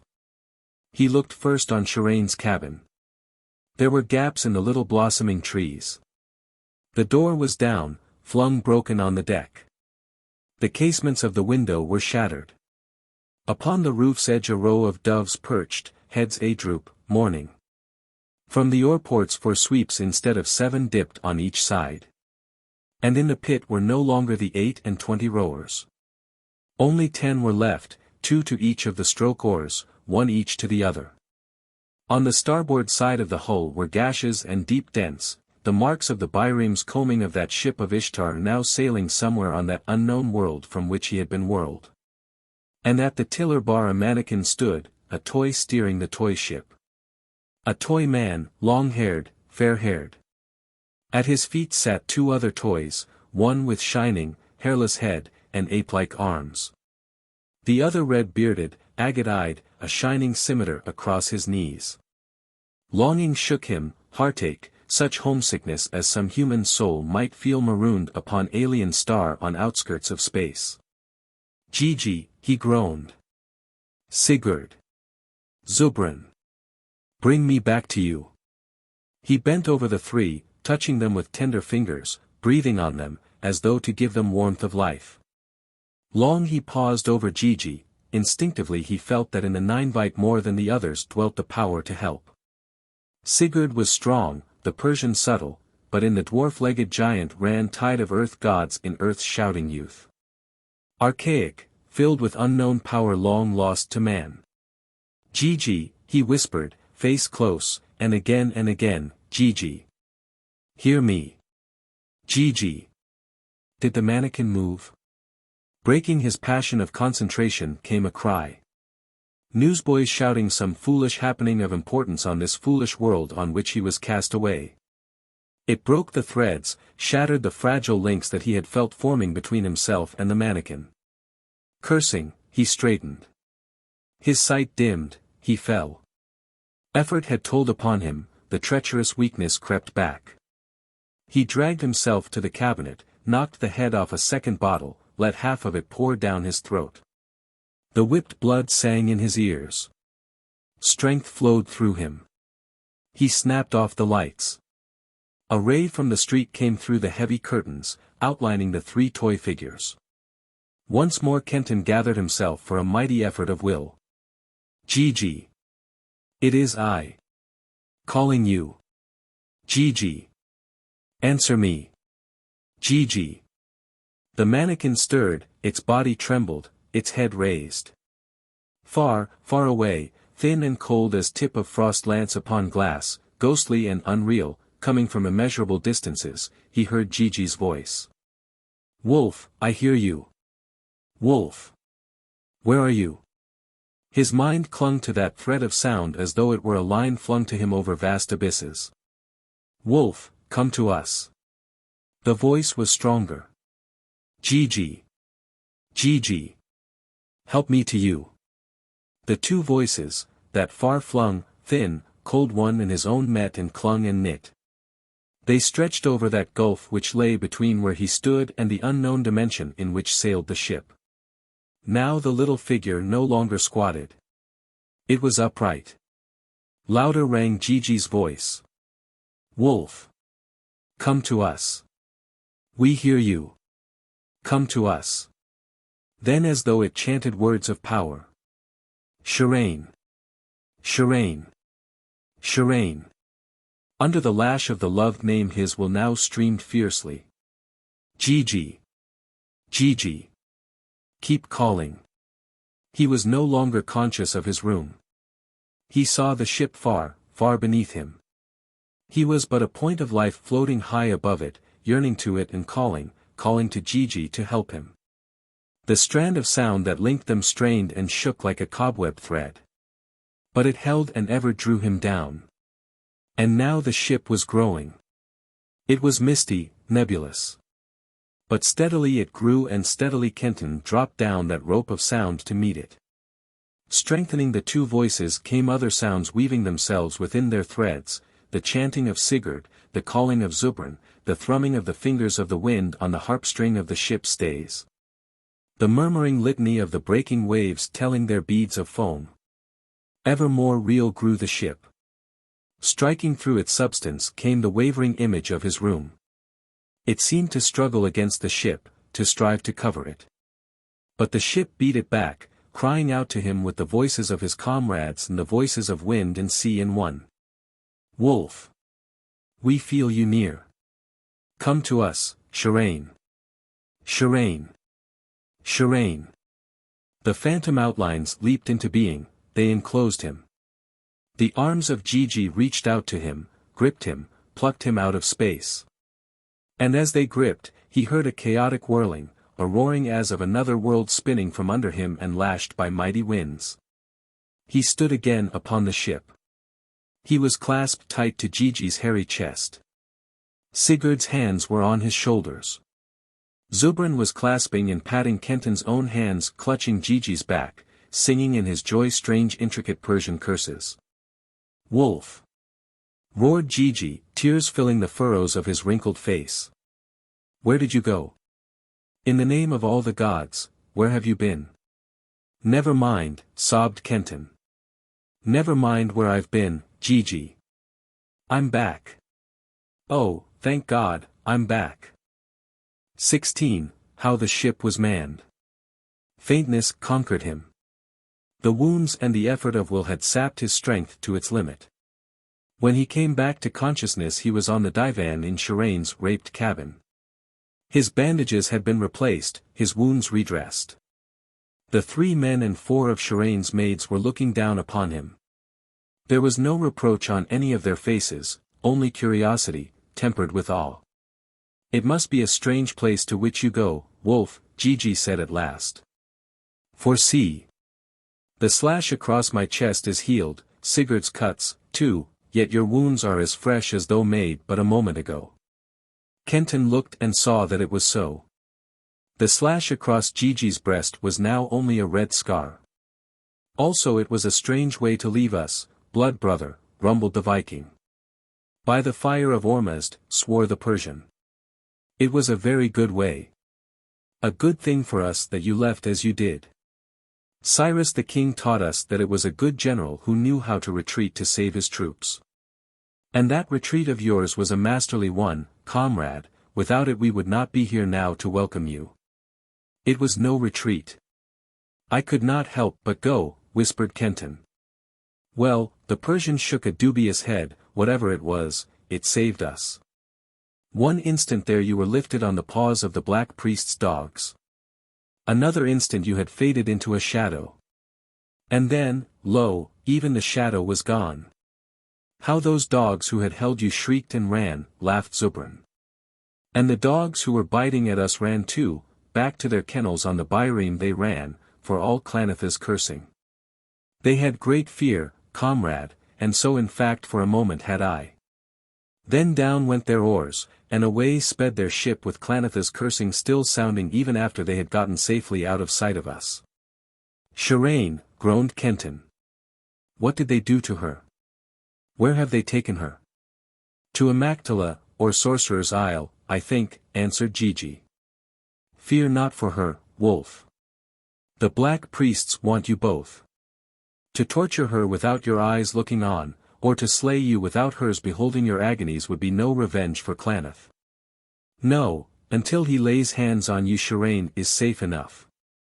Not comfortable, perhaps, nor happy, but assuredly safe enough, confirmed the Persian.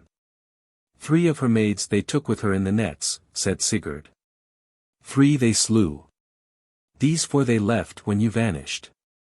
They took Sadalu, my little vessel of joy, mourned Gigi. And for that Klaneth shall also pay when reckoning comes. Half the slaves were killed when the Byreme crashed against us, went on the Viking. Oars crushed in ribs, broke backs.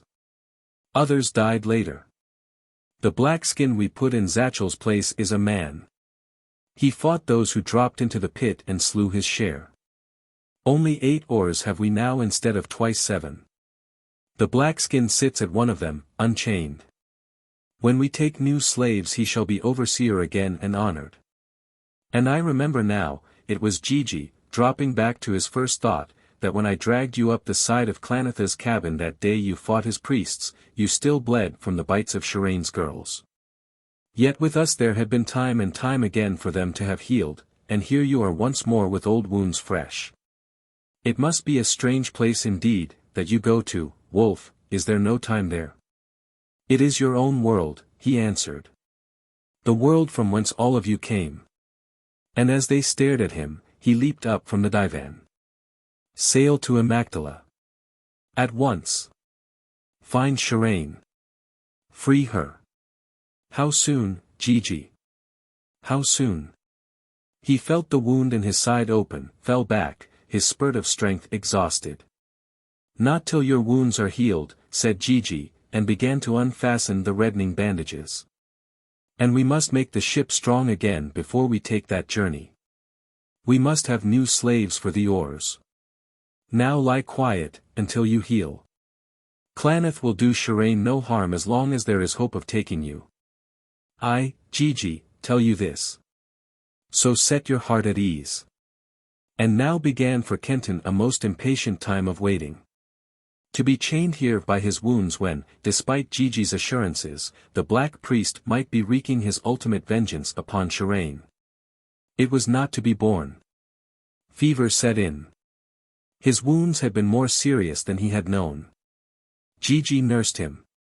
The fever passed, and as he grew stronger he told him of that lost world of theirs, what had passed there during the centuries they had sailed on the timeless ship. Of its machinery and its wars, its new laws and its customs. And none now go Viking, mused Sigurd. Clearly then I see that there is no place for me there. Best for Sigurd, Trigg's son, to end his days where he is. The Persian nodded. And no place for me, he echoed. For a man of taste such as I, it seems no world at all to live in, I like not your way of waging wars. Nor could I learn to like it, I who seem to be a soldier of an old school, indeed. Even Gigi was doubtful. I do not think I would care for it, he said. The custom seems so different. And I notice, Wolf, that you were willing to risk chains and death to get out of that world, and lose no time getting back to this. The new god seems so stupid, urged Zubran. They do nothing. By the 9 hells, the gods of this place are stupid enough, still they do something. Although perhaps it is better to do nothing than to do the same stupid things over and over, he ruminated. I will make me a steading on one of these islands, said Sigurd, after we have carried away Kenton's woman and slain the black priest. I will take me a strong wife and breed many younglings. I will teach them to build ships. Then we shall go Viking as I did of old. Skoll! Skoll to the dragons slipping through Rant's bath with the red ravens on their sails and the black ones flying overhead. Say, blood brother, he turned to Kenton, when you have your woman back will you make a steading beside mine? With Zubran taking wives and he and Gigi, if he is not too old, breeding young, and with those who will join us, by Odin, but we could all be great jarls in this world. That is not to my liking, replied the Persian promptly. For one thing it takes too long to rear strong sons to fight for us. No, After we have finished our business with Klaneth, I will go back to Amactala where there are plenty of men already made. It will be strange if I find there no discontented ones, men who can be stirred to revolt. If there be not enough of them, well, discontent is the easiest thing in the world to breed, much easier than sons, Sigurd. Also I am a great soldier. Cyrus the king himself told me so. With my army of discontented men I shall take his nest of priests and rule Amactala myself. And after that, beware how you raid my ships, Sigurd. Thus they talked among themselves, telling Kenton things of their own lives as strange to him as his own tales must have been to them. Steadily, swiftly his wounds healed until they were at last only red welts, and strength flowed back in his veins. Now for many sleeps, while he grew well, they had lain hidden within a landlocked cove of one of the Golden Isles. Its rock-jawed mouth had been barely wide enough for them to enter. Safe enough this place seemed from pursuit or prying eyes. Nevertheless they had drawn the ship close against a high bank whose water side dropped straight down to the deep bottom.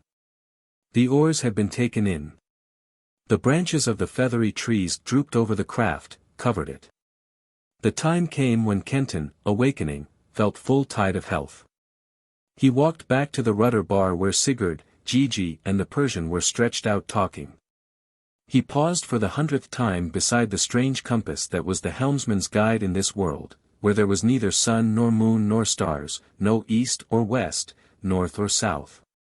Set within the top of a wooden standee was a silver bowl covered with a sheet of clear crystal. Around the lip of this bowl were inlaid 16 symbols, cuneiform, scarlet. Attached to a needle rising vertically from the bowl's bottom were 2 slender pointers, serpent-shaped, blue. The larger, he knew, pointed always toward Amactala, that land to which, were Gigi right, Sharane had been carried by the black priest. The smaller pointed toward the nearest land. As always, he wondered what mysterious currents stirred them in this poleless world, what magnetic flow from the scattered isles pulled the little one. What constant flow from Amactala kept the big one steady. Steadier far than compass needles of earth pointed to the north. And as he looked it seemed to him that the little blue needle spun in its scarlet pool and lay parallel with the greater one, both pointing to the Isle of Sorcerers. An omen, he cried. Look, Sigurd. Gigi, Zubran, look. They bent over the compass, but in the instant between his call and their response the smaller needle had shifted again pointed to the isle where they lay moored. An omen, they asked, puzzled. What omen? Both the needles pointed to Amactala, he told them. To Sharane. It was an omen, a summons. We must go. Quick, Gigi, Sigurd, cast loose. We sail for Amactala. They looked at him, doubtfully, down at the compass once more. At each other covertly. I saw it, I tell you. Kenton repeated. It was no illusion, I am well. Sharane is in peril. We must go. Gigi held up a warning hand, listened intently, parted the curtains of the leaves and peered out. A ship, he whispered, drawing back his head. Bid the maids get arrows and javelins. Arm, all of you. Quiet now, and speed. They could hear the drop of oars, voices, the low tapping of a hammer, beating the stroke for the rowers. The maids of Sharane silently ranged themselves along the port rail near the bow, bows standing, arrows at strings, beside them their stabbing javelins, their swords, too, their shields at feet. The 4 men crouched, peeping out through the trees. What was coming? Questing ship of Klaneth that had nosed them out. Hunters searching the sea for them spurred on by the black priest's promises of reward. Through the narrow entrance to the hidden harbor drifted a galley. Twice the length of the Ship of Ishtar, it was single-tiered, 15 oars to the side and double-banked, 2 men to each sweep. There were a dozen or more men standing on the bow deck, how many others not visible there was no knowing. The galley crept in. It nosed along the shore. When less than 200 feet away from the hidden watchers grapnels were thrown over the side and the boat made fast. Good water here, and all we need, they heard one say. Gigi put his arms around the three, drew them close to him. Wolf, he whispered, now do I believe in your omen. For lo! Close upon its heels follows another and better one. A summons indeed. There are the slaves we must have for our vacant oars. And gold too, I'll warrant, that we shall want when we reach Amactala. Slaves and gold, yes, muttered Kenton. Then sardonically as half a dozen more men came up from below and joined the group on the bow, only remains to find the way to take them, Gigi. Nay, but that will be easy, whispered Zubran. They suspect nothing, and men surprised are already half beaten. We four will creep along the bank until we are just opposite their bow. When we have been away for as long as Zala there, he motioned to one of the warrior maids, can count 200, the maids shall pour their arrows into that group. Shooting fast as they can but taking careful aim and bringing down as many as they can. Then we will leap aboard and upon those left. But when the maids hear us shout they must shoot no longer at the bow, lest we be struck. Thereafter let them keep any others from joining those forward. Is it a good plan? I'll warrant we shall have their ship in less time than it has taken me to tell it. A qualm shook Kenton. Now by the gods, came the voice, evidently of the captain of the galley. Would that cursed ship of Ishtar had been here. Had it been, well, I think none of us would need go faring out of Amactala again. Gods! If we might only have crept upon her here and won Klaneth's reward. Kenton's compunction fled. Here were the hunters, and delivered into the hands of the hunted. Right, Zubran, he whispered fiercely. Beckon Zala to us and tell her the plan. And when that had been done he led them over to the side of the ship into the covert. There was a ledge that helped them in their going and it seemed to Kenton, watching hungrily the craft which, one, might mean Sharane, that the maid's arrows would never fly. At last they came, buzzing like bees and swarming among the cluster of men on the strange ship. And the maids were aiming straight. Of the near score fully half were down, spitted, before they broke for shelter, crying crazily. Kenton shouted and leaped upon the deck, cutting with his sword, while the mace of Gigi struck, and the blade of Sigurd, the scimitar of Zubran looked toll. Beaten ere they could raise a hand, those left alive knelt and cried for mercy. A little band running to their aid from the stern met an arrow storm from the maids, threw down their arms, raised hands of submission. They herded their captives together, disarmed them and thrust them into the forward cabin. They locked them in, first making sure there were no weapons there and no way for them to escape. They took the keys to the rowers' chains. The Viking went down into the pit, picked out 19 of the sturdiest slaves, loosed and drove them 2 by 2 over to the ship. He manacled them to its empty oars. Much gold they found, too, and other things that might prove useful in Amactala, clothes of seamen in the fashion of the place, long robes to cover them and make them less open to detection. Arose then the question of what was so be done with their prize, and the men aboard her. Gigi was for putting them all to the sword. The Persian thought that it would be best to bring back the slaves, leave their ship where she was, and after killing all those on the captive galley, put forth to Amactala on her. There was much in his plan to be commended. The ship of Ishtar was a marked vessel. There was no mistaking her. This other craft would arouse no suspicion in the minds of those who saw it sailing. And once landed at Amactala, and what lay before them done, they could sail back on it and recover their own. But Kenton would not have it.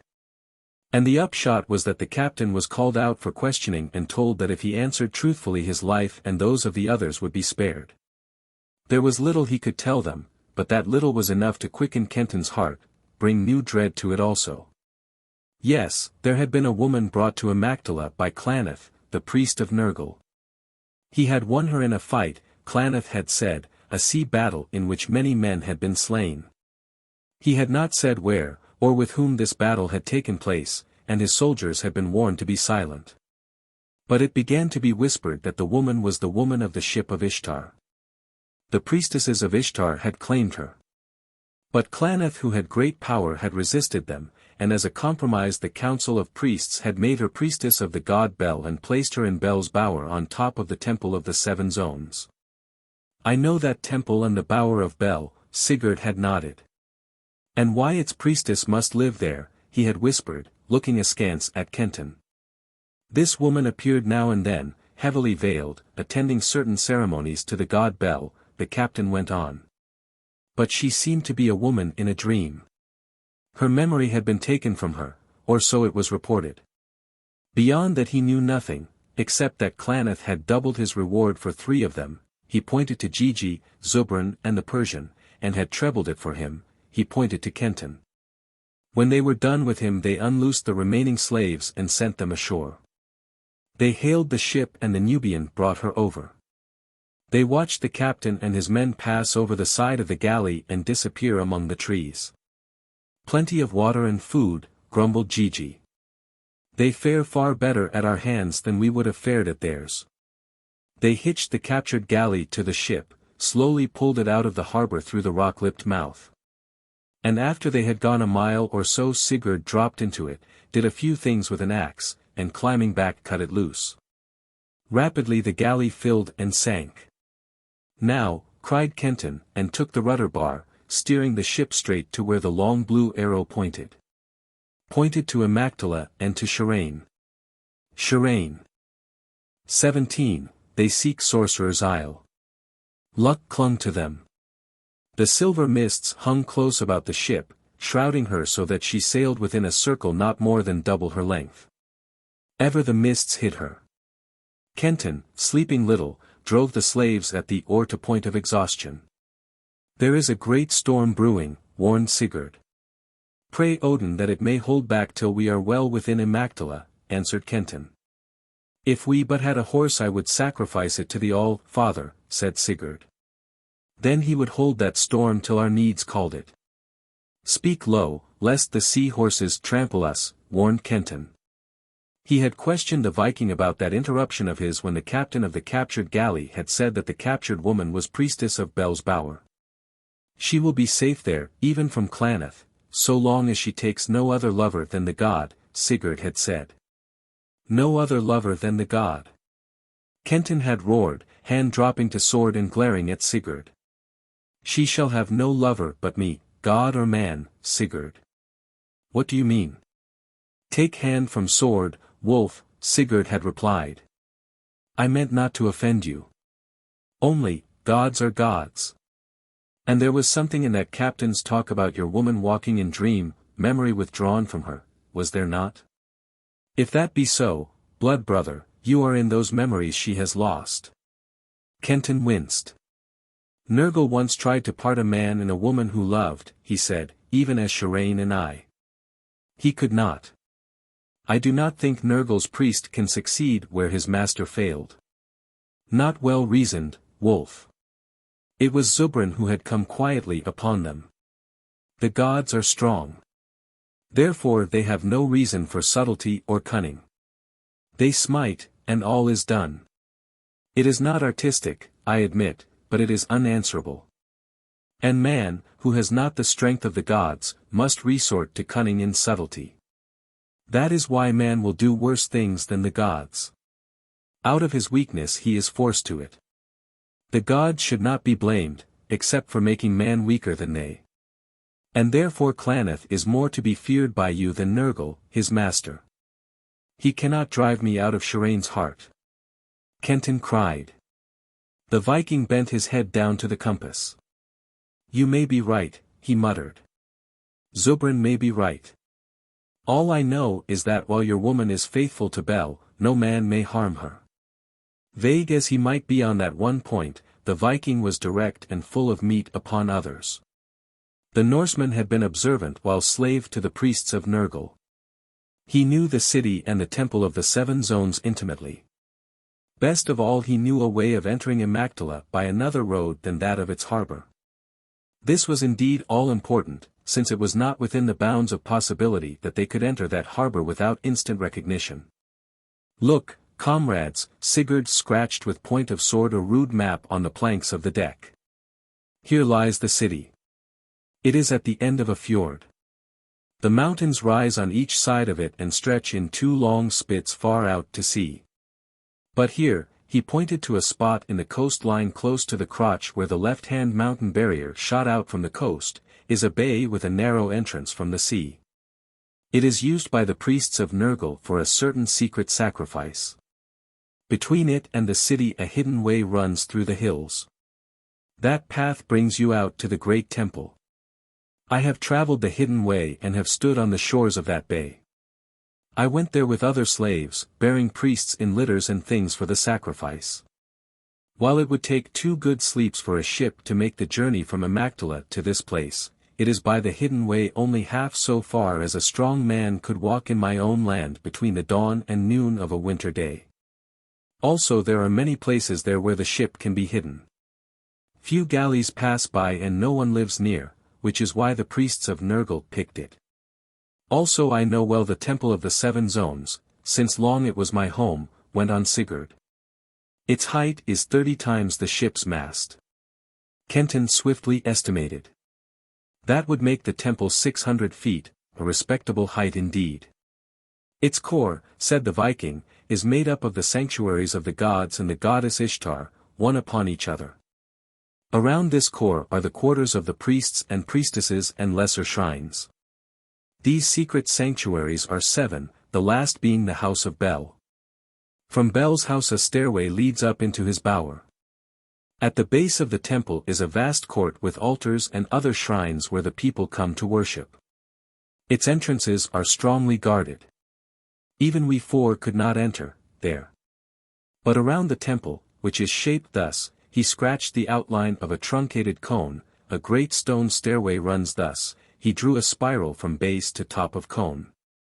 At intervals, along that stairway, are sentinels. There is a garrison where it begins. Is this all clear? What is clear, grunted Gigi, is that we would need an army to take it. Not so, the Viking answered.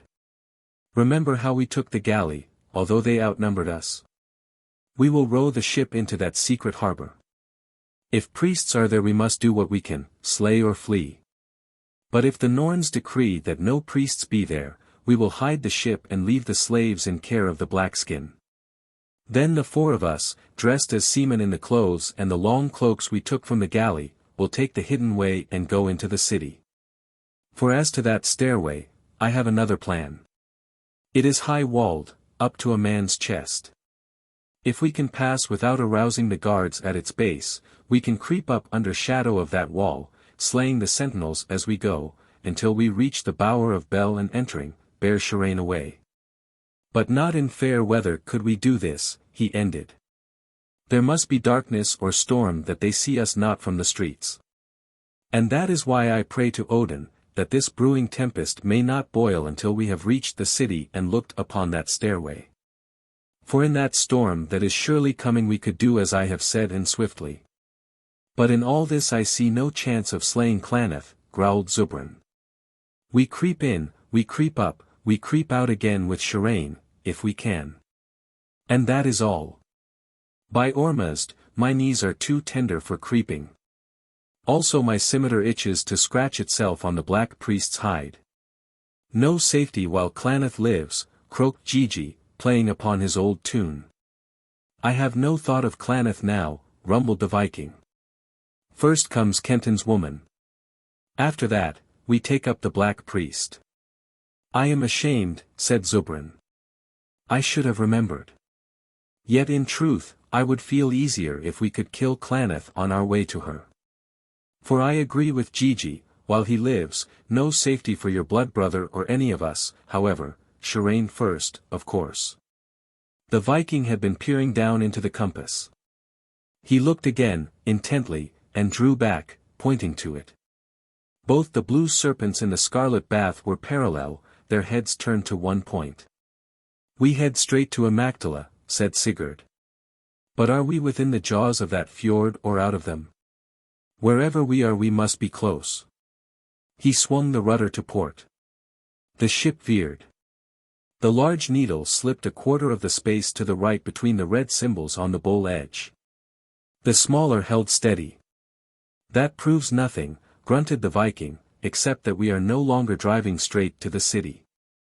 But we may be close upon the mounts. Check the oarsmen. Slower went the ship, and slower, feeling her way through the mists. And suddenly they darkened before them. Something grew out of them slowly, slowly. It lay revealed as a low shore, rising sharply and melting into deeper shadows behind. The waves ran gently to it, caressing its rocks.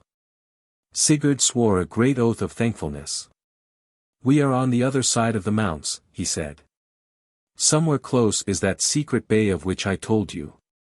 Bid the overseer drive the ship along as we are." He swung the rudder sharply to starboard. The ship turned, slowly followed the shore. Soon in front of them loomed a high ridge of rock.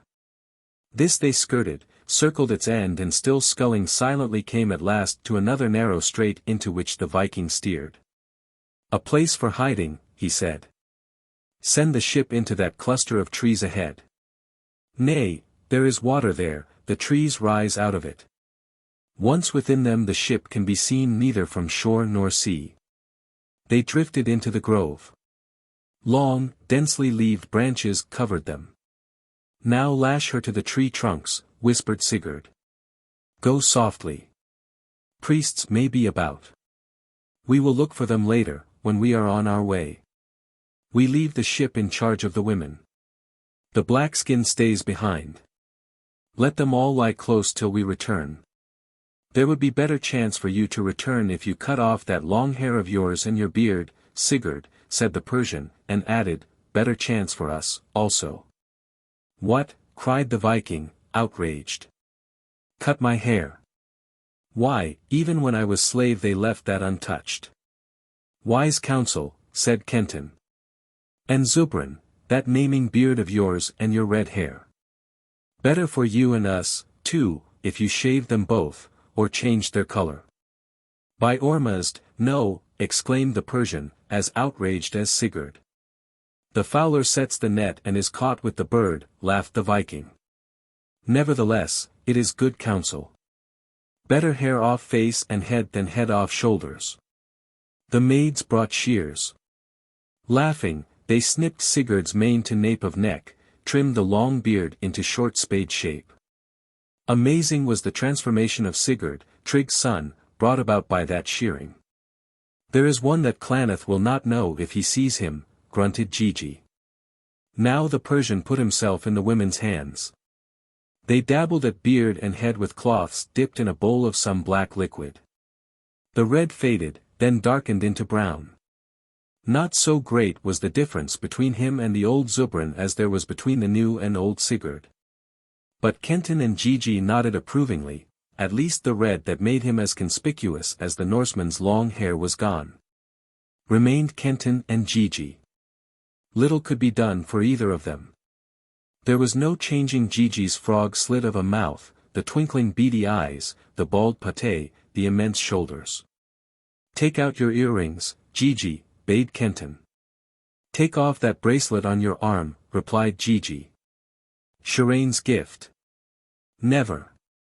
exclaimed Kenton, as outraged as had been both the Norseman and the Persian.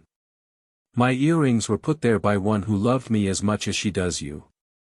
For the first time since Kenton had known Gigi there was anger in his voice. The Persian laughed softly. It broke the tension. Kenton grinned at the drummer, somewhat guiltily. Gigi grinned back. "Well," he said. "It seems that we must all make our sacrifices." He began to unscrew the earrings. "No, Gigi."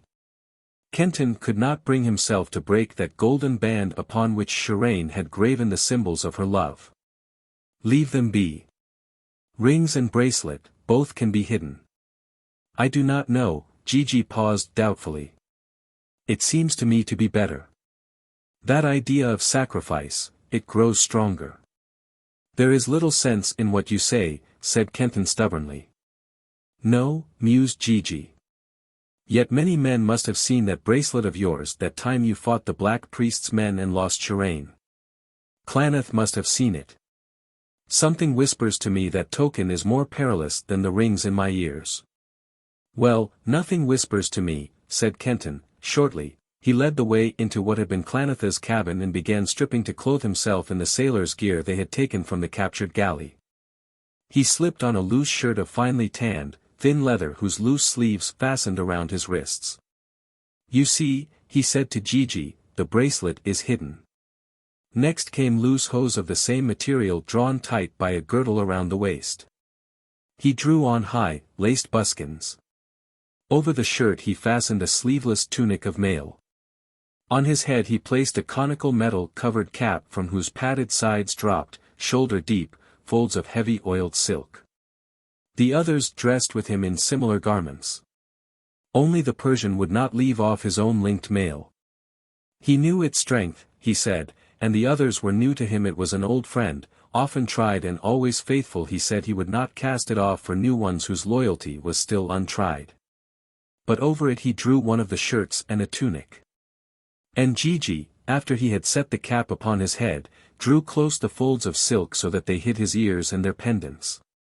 Also he fastened around his neck another long fold of silk, binding the others fast and hiding his mouth. And when they had covered themselves with the long cloaks they scanned each other with lightened hearts. The Viking and the Persian were true changelings. Little fear of recognition there. Changed enough by his new garb, it seemed to them, was Kenton.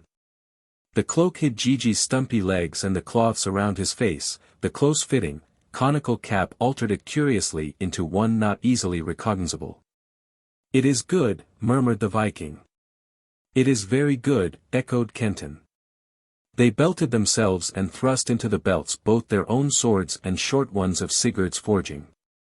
Only Gigi would take neither that 9-foot blade the Norseman had made for him nor the great mace. The latter was too well known, the other too cumbersome for their journey, impossible, like the mace, to hide. He took 2 swords of average length. Last he picked up a long, thin piece of rope, swiftly spliced to it a small grappling hook. He coiled the rope around his waist, hanging the grapple to his belt. "Lead, Sigurd," said Kenton. One by one they dropped over the ship's bow, waded through shallow water and stood upon the shore while Sigurd cast about for his bearings. The mists had grown thicker. The golden leaves, the panicles of crimson and yellow blooms were etched against them as though upon some ancient Chinese screen. In the mists Sigurd moved, shadowy. "Come," the Viking joined them. "I have found the way." Silently they followed him through the mists, under the silver shadows of the trees. Part 4. 18. In the Sorcerer's City. There was a hidden way, in truth. How Sigurd followed it in the glimmering fog, by what signs led, Kenton could not tell. But the Viking walked along, unhesitant. Between high rocks covered with the golden ferns the narrow road ran, and through thickets where the still air was languorous with the scent of myriads of strange blossoms. Through dense clumps of slender trunks which were like bamboo stems all lacquered scarlet, and through groves where trees grew primly in park-like precision and under which the tarnished silver shadows were thick. Their steps made no sound on the soft moss. They had long lost the murmur of the sea. Sound of any kind around them there was none. At the skirt of one of the ordered groves the Viking paused. "The place of sacrifice," he whispered. "I go to see if any of Nergal's black dogs are about. Wait for me here." He melted into the mists. They waited, silent. Each felt that something evil lay sleeping within those trees, and if they spoke or moved it would awaken, draw them to it. And out of it, as though the sleeping evil breathed, pulsed the sickly sweet and charnel odor that had hung in Klaneth's cabin. Silently as he had gone, Sigurd returned. "No black robes there," he said. "Yet, something of their dark god dwells in that grove always. Eager am I to pass this place. Go softly and quickly." They pushed on. At last Sigurd paused, exhaled a vast sigh of relief. "We have passed," he told them. He led them with increased speed. And now the way began to climb steeply. They passed through a long and deep ravine in which the glimmering, misty light was hardly strong enough for them to pick their way over the boulders that strewed it. They passed out of it between two huge monoliths, and halted. Abruptly the silence that had enveloped them had been broken. Before them was nothing but the wall of the mists, but from them and far, far below came a murmuring, a humming of a great city, the creaking of masts, the rattle of gear, the splashing of oars and now and then a shouting. Darting up like a kite from the vague clamor. "The harbor," said Sigurd, and pointed downward to the right. "Immactula lies beneath us, close. And there," he pointed again downward and a little to the left, "there is the Temple of the Seven Zones." Kenton followed the pointing finger.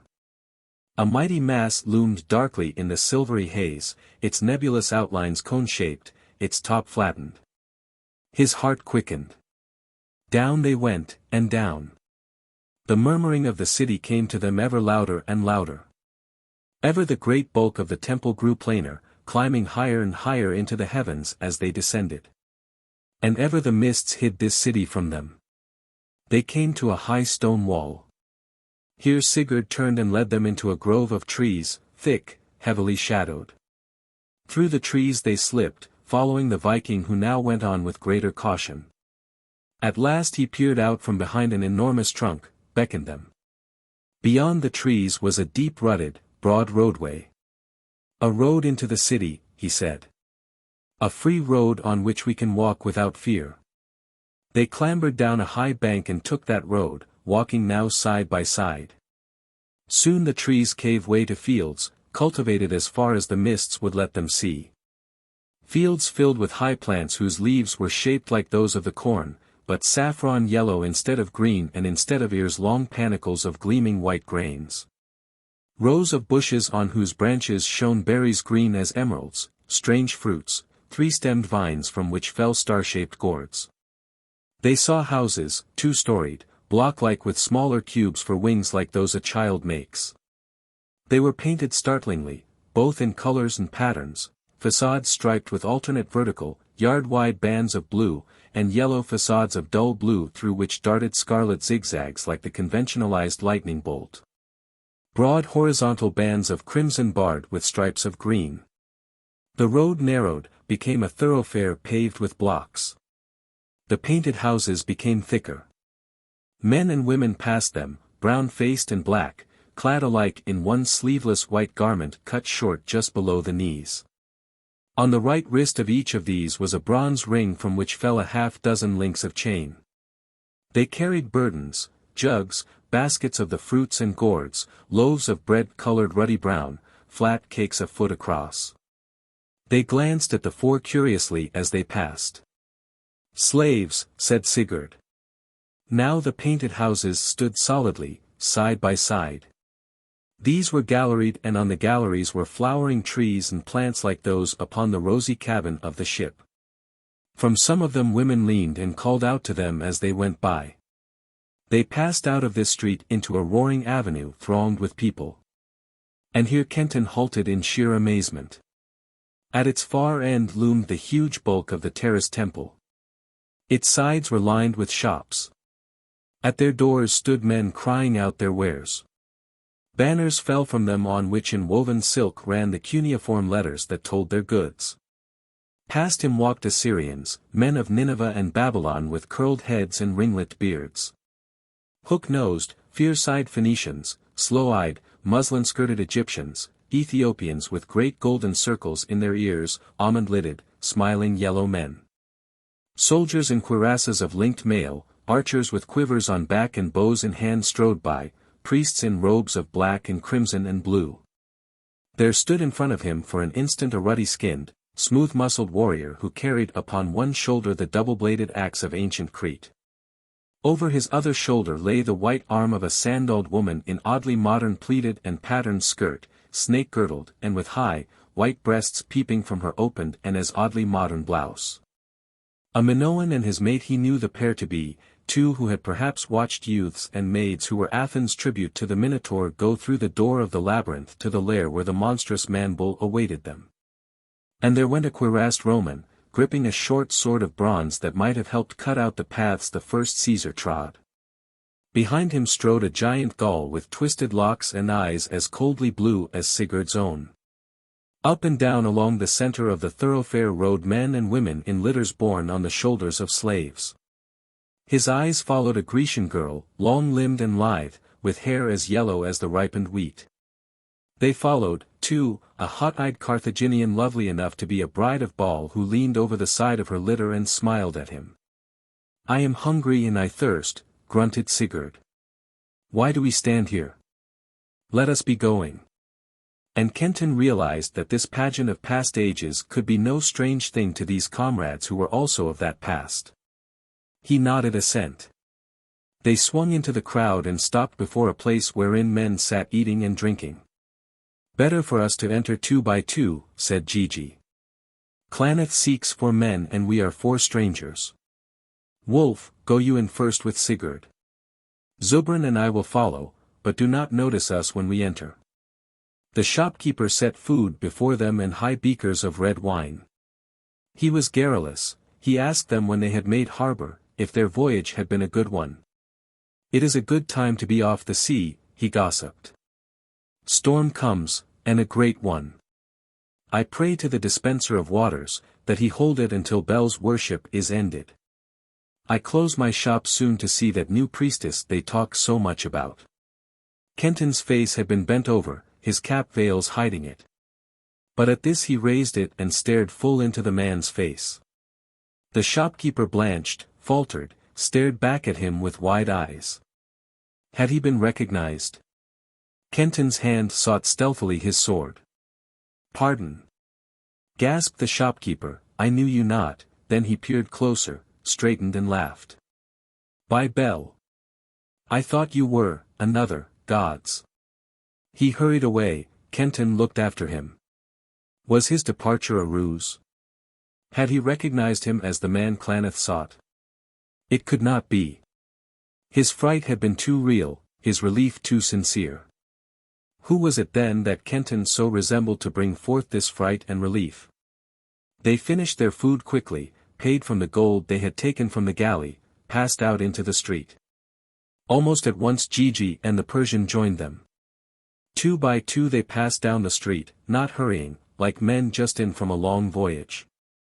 But as they went Kenton, with an ever-growing puzzlement and apprehension, saw now one and now another glance at him, pause as though in wonder and then, averting eyes go swiftly by. The others saw it, too. "Draw the cap-cloths about your face," said Gigi, uneasily. "I like not the way they stare." Briefly Kenton told him of the shopkeeper. "That is bad," Gigi shook his head. "Now who can it be you so resemble that those who look at you grow frightened? Well, hide your face as best you can." And this Kenton did, keeping his head bent as he walked. Nevertheless head still turned. The street entered a broad park. People were strolling over its sward, sitting on benches of stone, and gigantic roots of trees whose trunks were thick as the sequoia and whose tops were lost in the slowly thickening mists. And when they had gone a little way Sigurd turned off the highway into this park. "Wolf," he said. "Gigi is right. They stare at you too much. It comes to me that it will be better for all if you go no further. Sit upon this bench. Bow your head as though asleep or drunken. There are few here and they will be fewer as the temple court fills. The mists hide you from those who pass along the street. The 3 of us will go on to the temple and study that stairway. Then we will return to you and we will take counsel." Kenton knew the Viking was right. Steadily his own unease had grown. And yet, it was hard to stay behind, not to see for himself that place where Sharane lay captive, leave to others the chance of finding way to her. "Courage, brother," said Sigurd as they left him. "Odin has held off the storm for us. Odin will help us get your woman." Now for a time, a long, long time, it seemed to him, he sat upon that bench with face covered by hands. Stronger and stronger grew that desire to see for himself Sharane's prison, study its weaknesses. After all, his comrades were not as interested as he, their eyes not sharpened by love. He might succeed where they would fail, his eyes see what theirs would miss. And at last the desire mastered him. He arose from the bench, made his way back to the thronged street. When it was a few steps away, he turned and went along through the park, paralleling the street but not going out on it. And in a short while he came to the end of the park and stood, half hidden, looking out. Directly before him, not 50 yards away, arose the immense bulk of the Temple of the Seven Zones. It blocked his vision like a cyclopean cone. The great stairway coiled round it like a serpent. For 100 feet up from its base the temple shone like burnished silver. There a circular terrace bit into the cone. Above that terrace for another 100 feet the surface was covered with some metal of red-gold color, rich orange. Another terrace and above that a facade of jet black, dull and dead. Again a terrace. The mists hid the walls above this last, but he thought that through them he could see a glint of flaming scarlet and over it a blue shadow. His eyes followed the girdling stairway. He stepped forward that he might see a little better. Broad steps led up from its base to a wide platform on which stood many men on armor. That, he realized, was the garrison which they must either trick or overcome. His heart sank as he counted the soldiers that guarded it. He looked beyond them. The rise of the stairway from the platform of the guards was gradual. About 5,000 feet away the park came close to the side of the temple. There was a clump of high trees whose branches almost touched the stairway at that point. Gigi's rope and grapple. Ah, wise had been the Ninevite, anticipating some such chance. Kenton was lightest of the four, he could climb those trees, drop to the stairway, or if that were not possible, cast the grapple over the wall of it, swing in and climb up the rope and over. Then he could drop that rope for the three to swarm it. It could be done. And if in such a storm as Sigurd prophesied, with certainty of giving no alarm to the garrison below. Suddenly he had the sense of being watched. He saw that the space between him and the temple was empty of people. Saw an officer of the garrison standing at the base of the steps staring. Kenton turned, swiftly skirted the street until he was back to the bench. He seated himself on it as he had been before, bent over, face in hands. And as he sat there someone dropped down beside him. "What is the matter, sailor?" came a voice, roughly kind. "If you are sick why not go home?" Kenton spoke huskily, keeping his face covered. "Too much of Amactala wine," he answered. "Leave me be. It will pass." "Ho!" laughed the other, and gripped an arm about the elbow. "Look up. Better seek home before the tempest breaks." "No, no," said Kenton, thickly. "Never mind the tempest. Water will help me." The hand dropped from his arm. For a time, whoever it was beside him, was silent. Then he arose. "Right, sailor," he said heartily. "Stay here. Stretch out on the bench and sleep a little. The gods be with you." "And with you," muttered Kenton. He heard the footsteps of that brief companionship retreating. Cautiously he turned his head, looked in their direction. There were several figures walking there among the trees. One was an old man in a long blue cloak. Another an officer dressed like the one who had watched him from the base of the great stairway, a sailor, a hurrying citizen. Which had it been? The man who had sat beside him had gripped his arm, gripped it where Sharane's bracelet was bound. And that officer, the watching soldier of the garrison. Had it been he? Had he been followed? He sat bolt upright, clapped his right hand on the sleeve of the leather shirt. His hand touched the bracelet. The sleeve had been slit by a knife to reveal it. Kenton leaped to his feet, to run. Before he could take a step there was a rustling behind him, a trampling. A heavy cloth was thrown over his head like a bag. Hands clutched his throat. Other hands wound strand after strand of rope around his arms, pinioning them to his sides. "Take that cloth off his face, but keep your hands around his throat," said a cold dead voice. His head was freed. He looked straight into the pale eyes of Klaneth. Then from the double ring of soldiers around him came a gasp of amazement, a movement of terror. An officer stepped forward, stared at him incredulously. Mother of the gods! He groaned, and knelt at Kenton's feet. Lord, I did not know. He leaped up, set knife to his bonds. Stop! Klaneth spoke. It is the slave. Look again. Trembling, the officer studied Kenton's face, lifted the cap veils, swore. Gods! He exclaimed, but I thought he was. And he is not, interposed Klaneth smoothly. His eyes gloated over Kenton. He reached down into his belt, drew from it the sword of Nabu. Hold, the officer quietly took it from him. This man is my prisoner until I deliver him to the king. Until then I keep his sword. The pharaoh light in the pupils of the black priest glowed. He goes to Nergal's house, he rumbled. Best beware, captain, how you cross Klaneth. Cross or no cross, replied the officer, I am the king's man. His orders I obey. And you know as well as I do that he has commanded all prisoners to be brought before him first, no matter what even high priests may say. Besides, he added slyly, there is that matter of the reward.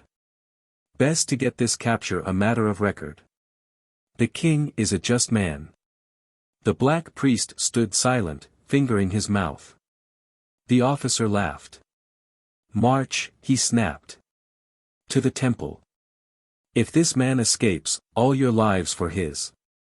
In a triple ring of the soldiers walked Kenton. On one side of him strode the officers, on the other the black priest, gloating gaze never leaving him, Klaneth, licking his merciless lips. Thus they passed through the wooded park, out into the street and at last through a high archway, and were swallowed up within a gateway of the temple. 19. The Lord of the Two Deaths. The king of Amygdala, Lord of the Two Deaths, sat, legs crooked, on a high divan. He was very like old King Cole of the nursery rhyme, even to that monarch's Rubicon jollity, his apple round, pippin red cheeks. Merriment shone in his somewhat watery blue eyes. He wore one loose robe of scarlet. His long, white beard, stained here and there with drops of red and purple and yellow wine, wagged roguishly. The judgment chamber of the king of Amygdala was some 100 feet square. His divan rested on a platform 5 feet high that stretched from side to side like a stage. The checkered floor raised in a sharp concave curve to build it. The curved front was cut through by a broad flight of low wide steps ascending from the lower floor and ending about 5 feet from the divan of the king. 2 and 10 archers in belted kirtles of silver and scarlet stood on the lowest step, shoulder to shoulder, bows at stand, arrows at strings, ready on the instant to be raised to ears and loosed. 4 and 20 archers knelt at their feet. 6 and 30 shafts of death were leveled at Kenton, black priest and the captain. Out from each side of the steps and along the curved wall to where it met the sides of the chamber another file of bowmen stretched, scarlet and silver, shoulder to shoulder, arrows alert. The twinkling eyes of the king could see the backs of the heads ranged over the edge of his stage like footlights.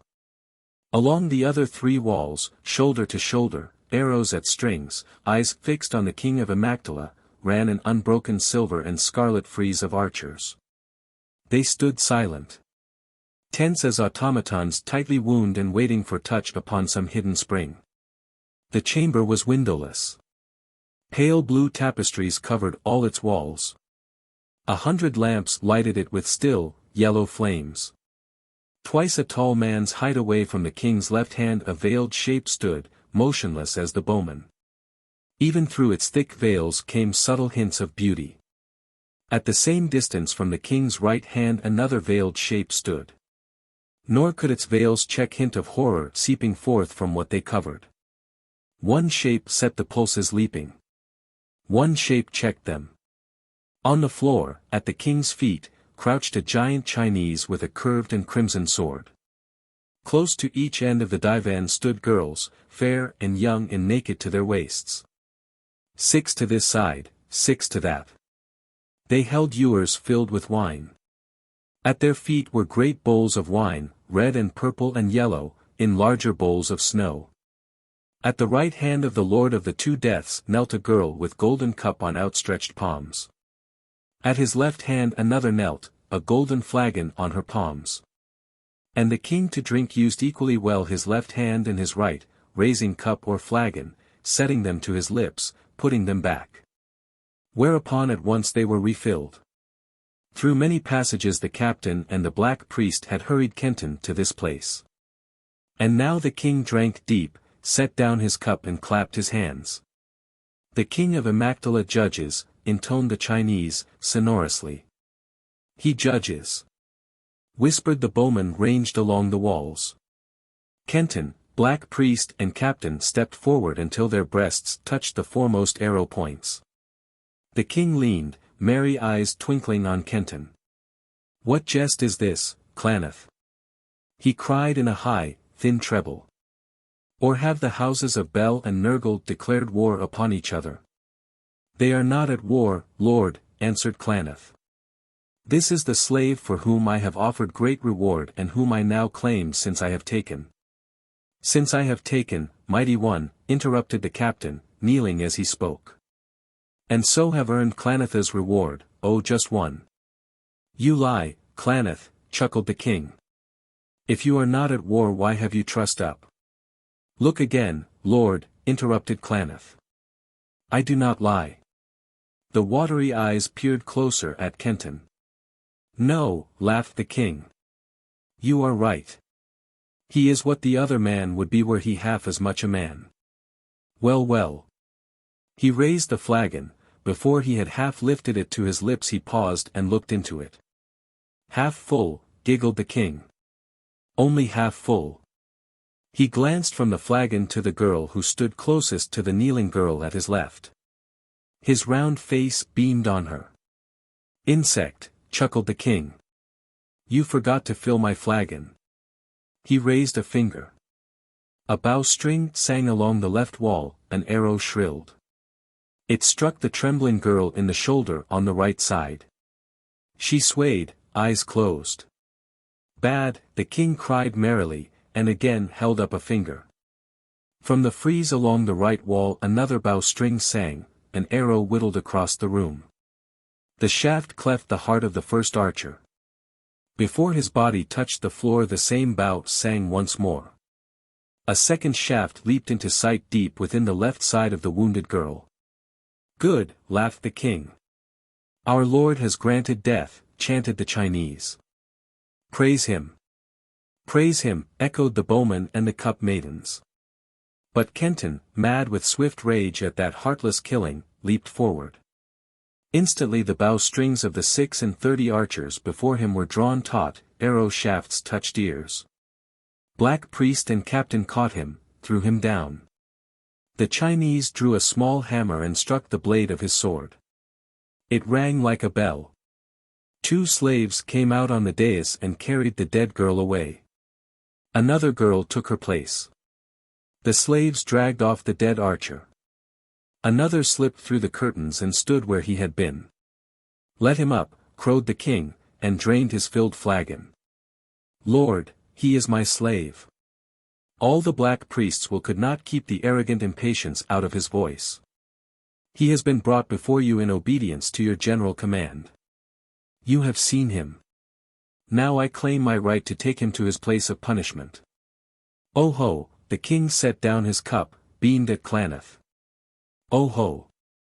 So you won't let him up? And you will take him away? Oh ho. Toe nail of a rotting flea, he shrilled. Am I king of Amactala or am I not? Answer me. From all around the chamber came the sigh of tight-drawn bowstrings. Every arrow of the silver and scarlet frieze of bowmen was pointed at the black priest's great body. The captain threw himself down beside Kenton. Gods, muttered that shoulder. Hell take you and the reward. Why did I ever see you? The black priest spoke, voice strangled between rage and fear. King of Amactala you are. He knelt. The king waved his hand. The bowstrings dropped loose. Stand up, cried the king. The 3 arose. The king of Amactala shook a finger at Kenton. Why were you so angered, he chuckled, by my boon of death to those 2? Man, how many times, think you, will you beseech death to come, and pray for my swift archers before Klaneth is done with you? It was slaughter, said Kenton, eyes steady on the watery ones. My cup must be kept filled, answered the king gently. The girl knew the penalty. She broke my law. She was slain. I am just. Our Lord is just, chanted the Chinese. He is just, echoed the archers and the cup maidens. The bowman made her suffer when I meant painless death for her. Therefore he was slain, said the king. I am merciful. Our Lord is merciful, chanted the Chinese. He is merciful, echoed the bowman and the cup maidens. Death. The king's face wrinkled jovially. Why, man, death is the first of boons.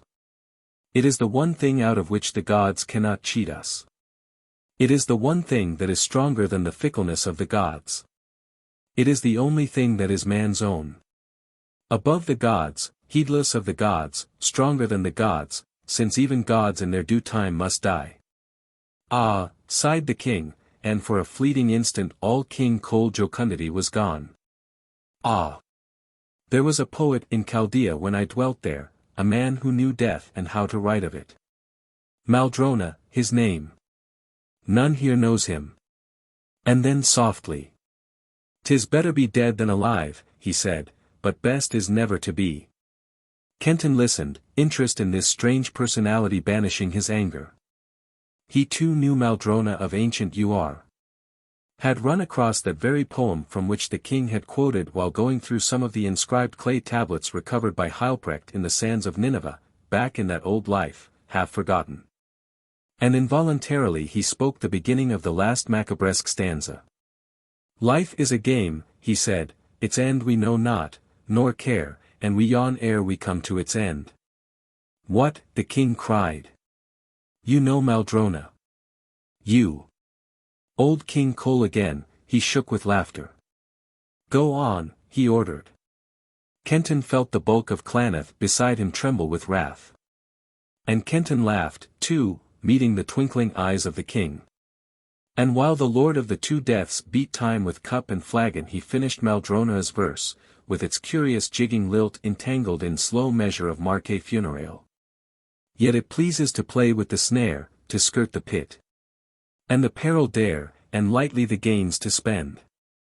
There's a door that has opened, he said, a space where ye may tread, but the things ye have seen and the things ye have done, what are these things when the race is run? And ye pause at the farthest door. As though they never had been, he said, utterly past as the pulse of the dead. Then tread on lightly with nothing to mourn. Shall he who had nothing fear for the score? Ah, better be dead than alive, he said, but best is ne'er to be born. Long sat the king in silence.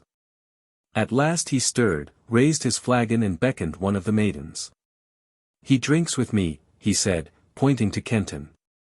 The archers parted, let the cup maiden pass. She stood before Kenton. Held the flagon to his lips. He drank deep, lifted head and bowed thanks. Klaneth, said the king, no man who knows Maldrona of UR is a slave. Lord, answered the black priest, stubbornly. Yet this man is my slave. The king again sat silent, drinking now from cup and now from flagon, eyes now on Kenton, now at Klaneth.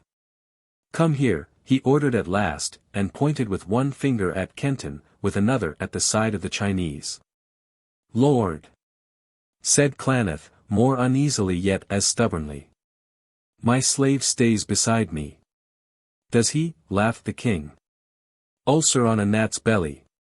Does he? All around the chamber the bowstring sighed.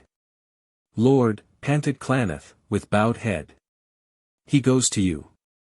As he passed him, Kenton heard the black priest's teeth grate, heard him sob as does a man after a long race.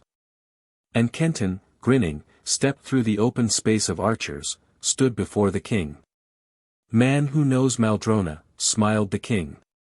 You wonder how I, alone, have greater power than these priests and all their gods. Well, it is because in all Immaculata I am the only one who has neither gods nor superstitions. I am the one man who knows there are only three realities. Wine, which up to a certain point makes man see more clearly than the gods. Power, which being combined with man's cunning makes him superior to the gods. Death, which no god can abolish and which I deal at will. Wine. Power. Death. Chanted the Chinese. These priests have many gods, each of them jealous of all the others. Ho! Ho! Laughed the king.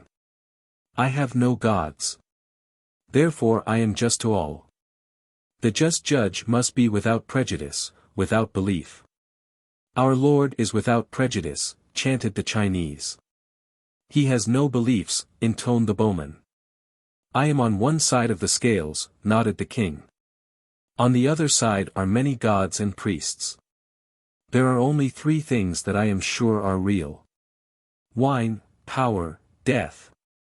Those who try to outweigh me have beliefs many times three.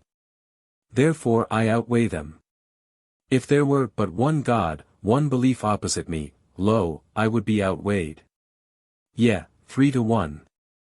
That is paradox, also it is truth. The Lord of Immaculata speaks truth, whispered the bowman. Better 3 straight arrows in your quiver than 60 crooked ones. And if there should arise one man in Immaculata with but one arrow and that arrow straighter than my 3, that man would soon rule in my place, beamed the king. Archers, hear ye the king, chanted the Chinese. And so, the king said, briskly, since all the gods and all the priests are jealous of each other. They make me who gives not a curse for any god or priest, king of Immaculata, to keep peace among them and hold them back from destroying each other. And this, since I now have 10 bowmen to every one of theirs, and 20 swordsmen to each swordman of the priests, I do very well. Ho! Ho! Laughed the king. That is power. Our Lord has power, cried the Chinese. And having power I can get drunk at will, chuckled the king. Our Lord is drunken, whispered the archers, all around the chamber.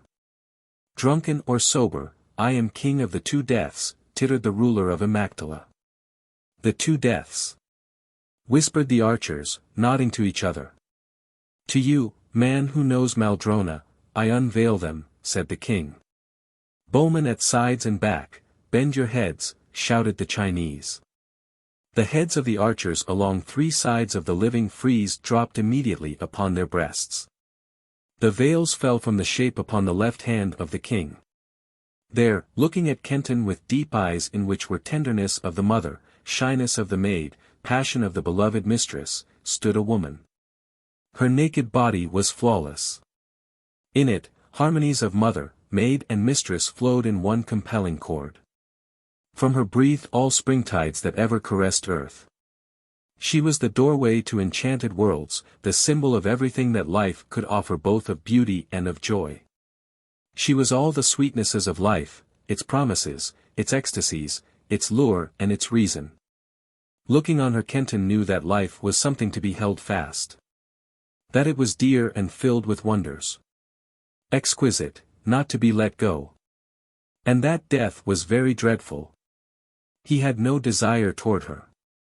But she fanned to roaring flame desire for life in full continuance. In her right hand she held a strangely shaped instrument, long, with sharp fangs and rows of tearing claws. To her, chuckled the king, I give only those whom I greatly dislike. She kills them slowly. Looking upon her, they cling to life, fiercely, terribly they cling to it. Each moment of life that she draws from them with those claws and teeth is an eternity through which they battle against death. Slowly she draws them out of life, wailing, clinging to it, turning stubborn faces from death. And now, look! The veils fell from the shape at his right hand. There crouched a black dwarf, misshapen, warped, hideous. He stared at Kenton out of dull eyes that held every sorrow and sadness and disillusionment of life.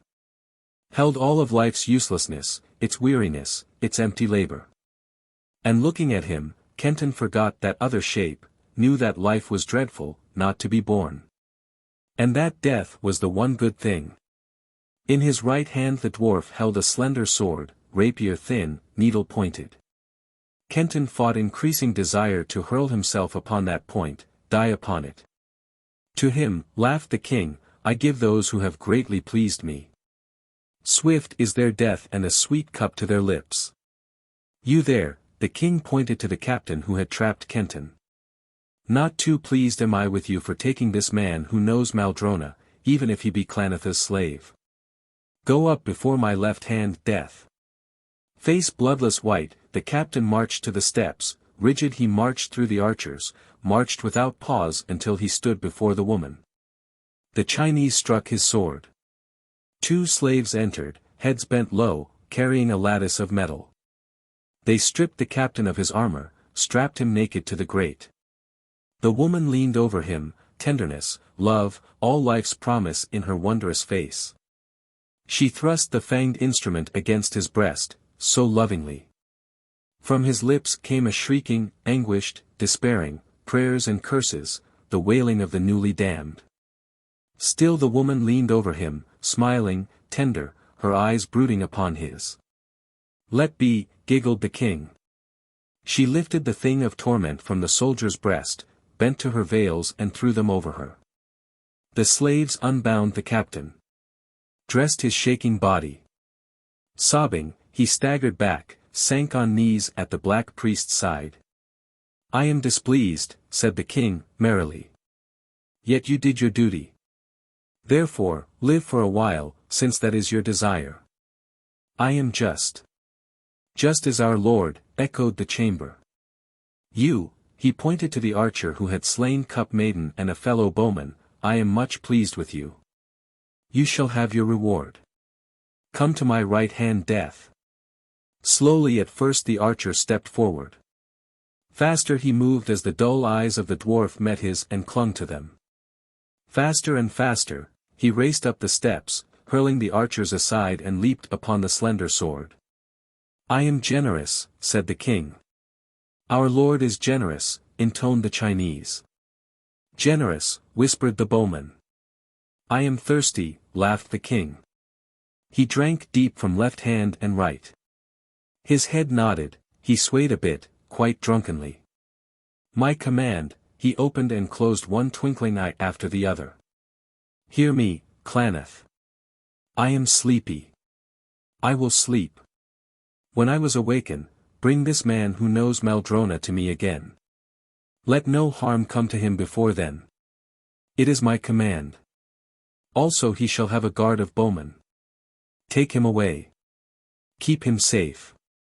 It is my command. He reached for his cup. It dropped from his lax hand. By my deaths, he whimpered. What shame that casks can hold so much and man so little. He sank upon the divan. The Lord of the 2 Deaths snored. Our Lord sleeps, chanted the Chinese, softly. He sleeps, whispered the bowmen and cup maidens. The Chinese arose, bent over the king. He raised him on his shoulders like a child. The 2 Deaths followed him. The 2 and 10 archers upon the lowest step turned, marched up and circled the 4. The 4 and 20 turned, marched and circled them. The bowmen beside the curved wall swung round and 6 abreast marched up the steps. The living frieze of scarlet and silver swung 6 by 6 out from their walls and followed them. The double ring stepped forward, passed through the curtains at the rear. After them strode the bowmen. 6 fell out of the ranks, ranged themselves beside Kenton. The cup maidens picked up ewers and bowls. They tripped through the curtains. One of the 6 bowmen pointed to the lower floor. Kenton walked down the steps. Black priest on one side of him, white-faced captain on the other, 3 archers marching before them, 3 after them, he passed out of the judgment chamber of the king. 20, behind the wall. They led Kenton to a narrow room in whose high walls were slitted windows. Its heavy door was solid bronze. Around its sides ran stone benches. In its center was another bench. The bowman sat him on it, tied his ankles with leathern thongs, threw cloaks on its top and pressed him down upon them. They seated themselves 2 by 2 on 3 sides of the room, eyes fixed on Black Priest and Captain, now ready. The captain tapped the Black Priest on the shoulder. "My reward?" he asked. "When do I get it?" "When the slave is in my hands and not before," answered Klaneth, savagely. "If you had been wiser, you would have had it by now. Much good it would be doing me, with an arrow through my heart or," he shuddered, wailing even now at the feet of the king's left hand, death. The Black Priest looked at Kenton evilly, bent over him. "Put no hope in the king's favor," he muttered. It was his drunkenness that was speaking. "When he awakens he will have forgotten. He will give you to me without question. No hope there." "No?" sneered Kenton, meeting the malignant eyes steadily. "Yet twice have I beaten you, you black swine." "But not a third time," spat Klaneth. "And when the king awakens I will have not only you but that temple drab you love." "Ho!" rumbled the Black Priest as Kenton winced. "That touches you, does it?" "Yes, I will have you both. And together you shall die, slowly, ah, so slowly, watching each other's agonies. Side by side until slowly, slowly, my torturers have destroyed the last of your bodies. Nay, the last of your souls. Never before has man or woman died as you two shall." "You cannot harm Sharane," answered Kenton. "Carrion eater whose filthy mouth drips lies. She is Bel's priestess and safe from you." "Ho! You know that, do you?" grunted Klaneth. Then bent, whispering close to Kenton's ear so softly that no one but him could hear. "Listen, here then is a sweet thought to carry you while I am away. Only while the priestess is faithful to the god is she beyond my reach. Now listen, listen, before the king awakes your Sharane shall have taken another lover. Yeah. Your love shall lie in the arms of an earthly lover. And he will not be, you." Kenton writhed, striving to break his bonds. "Sweet Sharane," whispered Klaneth leering. "Holy vase of joy. And mine now to break as I will, while the king sleeps." He stepped back to the soldier who had taken Kenton. "Come," he said. "Not I," answered the soldier, hastily. "By the gods, I prefer this company. Also if I lose sight of this man, I might forever lose sight of that reward you owe me for him." "Give me his sword," ordered Klaneth, reaching toward the blade of Nabu which the officer had retained. "The sword goes with the man," answered the captain, setting it behind him. He looked at the archers. "That is true," the bowmen nodded to each other. "Priest, you cannot have the sword." Klaneth snarled, his hands flew out. 6 bows bent, 6 arrows pointed at his heart. Without word, the Black Priest strode out of the cell. An archer arose, dropped into place a bar, sealing the door. A silence fell. The officer brooded. Now and then he shivered as though cold, and Kenton knew he was thinking of that death who with smiling, tender eyes had pressed teeth of torture in his breast. The 6 bowmen watched him unwinkingly. And at last Kenton closed his own eyes, fighting to keep back the terror of Klaneth's last threat against his beloved, fighting against despair. What plot had the Black Priest set going against her, what trap had he laid, to make him so sure that so soon he would have her in his hands, to break? And where were Gigi and Sigurd and Zubran? Did they know how he had been taken? A great loneliness swept over him. How long his eyes were closed, or whether he had slept, he never could tell. But he heard as though from infinite distances away a still, passionless voice. "Arise," it bade him. He opened his lids. Lifted his head. A priest stood beside him, a priest whose long blue robes covered him from head to foot.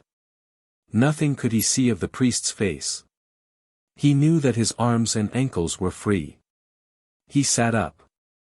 Ropes and thongs lay on the floor. On the stone benches the bowmen leaned one against the other asleep. The officer was asleep. The priest pointed to his sword, the sword of Nabu lying across the sleeping soldier's knees. Kenton took it. The priest pointed to the bar that held the door. Kenton lifted it and swung the door open.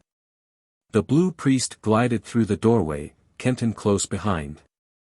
The blue priest drifted along the corridor for 100 paces or so and then pressed against what, to Kenton's sight, was a blank wall. A panel opened. Now they stood in a long corridor, dimly lighted. Along it they went in a great curve. It came to Kenton that this hidden passage followed the huge arc of the temple, that it ran behind the temple's outer wall.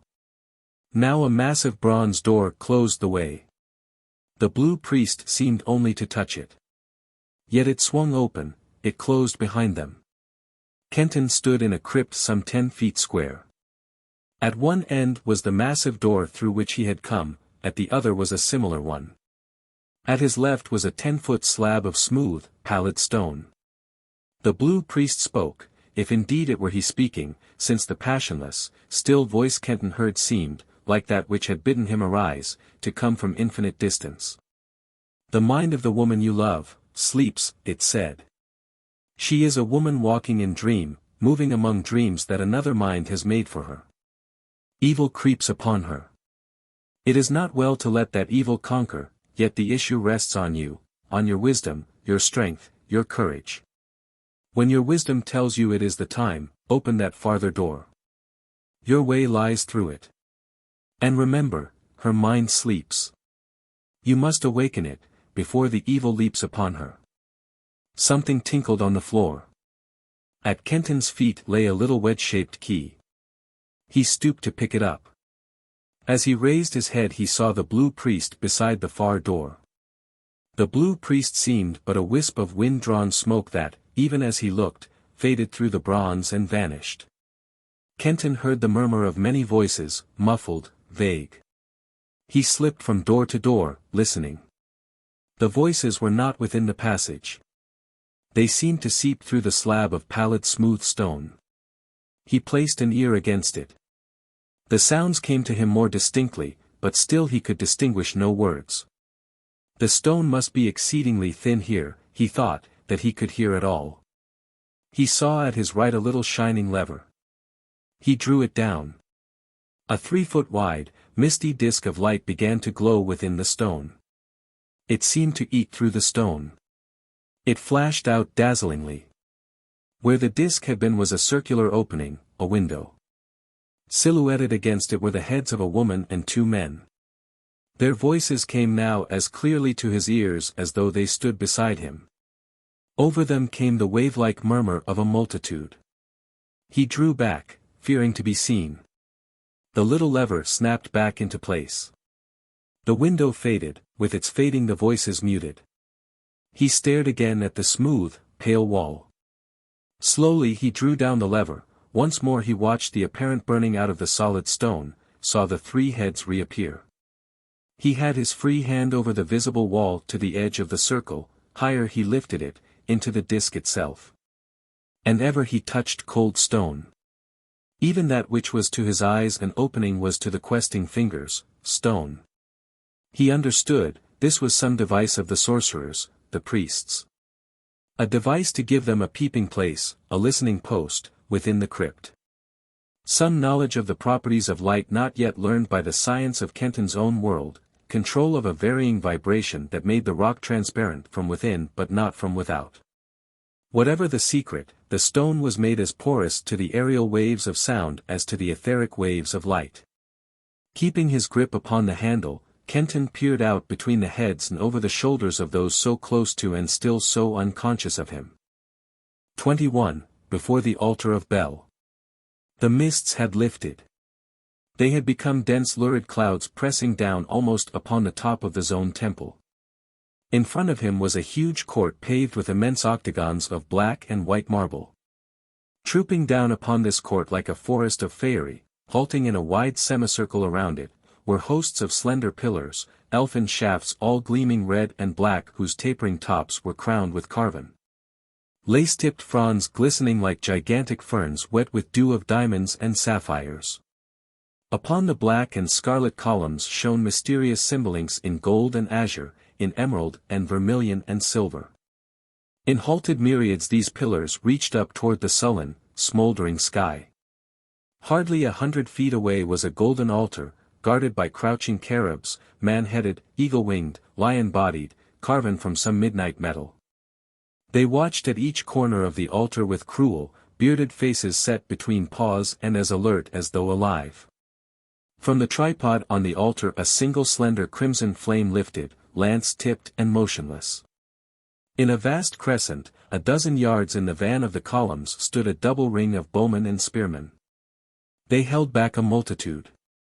Men and women and children pouring out of the ordered grove of pillars and milling against the soldiers like wind-driven leaves against a well. Score upon score of men and women and children plucked from their own times and set down in this timeless world. The new priestess, they say she is very beautiful. One of the men in front of Kenton had spoken. He was thin, white-faced, a Phrygian cap over his lank hair. The woman was of a bold and blown comeliness, black-tressed, black-eyed. The man at her right was an Assyrian, bearded, wolf-visaged. She was a princess, they say, the woman spoke. They say she was a princess in Babylon. Princess in Babylon, echoed the Assyrian, wolf-face softening, homesickness in his voice, oh, to be back in Babylon. The priest of Bel loves her, so they say, the woman broke the silence. The priestess, whispered the Phrygian, the woman nodded. But that is forbidden, he muttered. It is, death. The woman laughed again. Hush, it was the Assyrian, cautioning. And Narada, the god's dancer, loves the priest of Bel. The woman went on, unheeding. And so, as always one must speed to Nergal. Hush, whispered the Assyrian.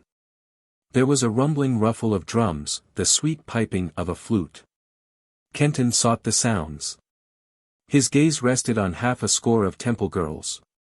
5 crouched beside little tambours upon whose heads rested their rosy thumbs, 2 held to red lips pierced reeds, 3 bent over harps.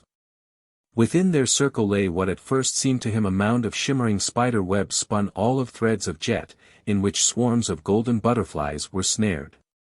The mound quivered, lifted. The sable silken strands had meshed a woman so lovely that for a heartbeat Kenton forgot Sharane. Dark she was, with the velvety darkness of the midsummer night, her eyes were pools of midnight skies in which shone no stars. Her hair was mists of tempests snared in nets of silken gold. Sullen indeed was that gold, and in all of her something sullen that menaced the more because of its sweetness. There is a woman, the bold eyes turned to the Assyrian. She'll have what she wants, my bet on it. There came a voice from beside her, wistful, dreamy, worshipping. Ah, yes. But the new priestess, she is no woman. She is Ishtar. Kenton craned his neck, looking for the speaker. He saw a youth, hardly more than 19, saffron-robed and slight. His eyes and face were those of a beautiful dreaming child.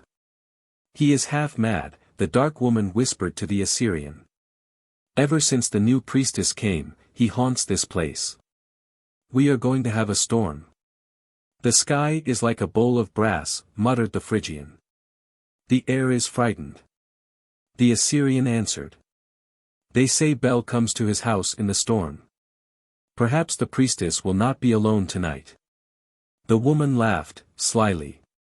Kenton felt desire to take her throat in his hands. There came a low clashing of thunder. Perhaps that is he, rising, said the woman, demurely. There was a throbbing of the harp strings, a complaining from the tambours.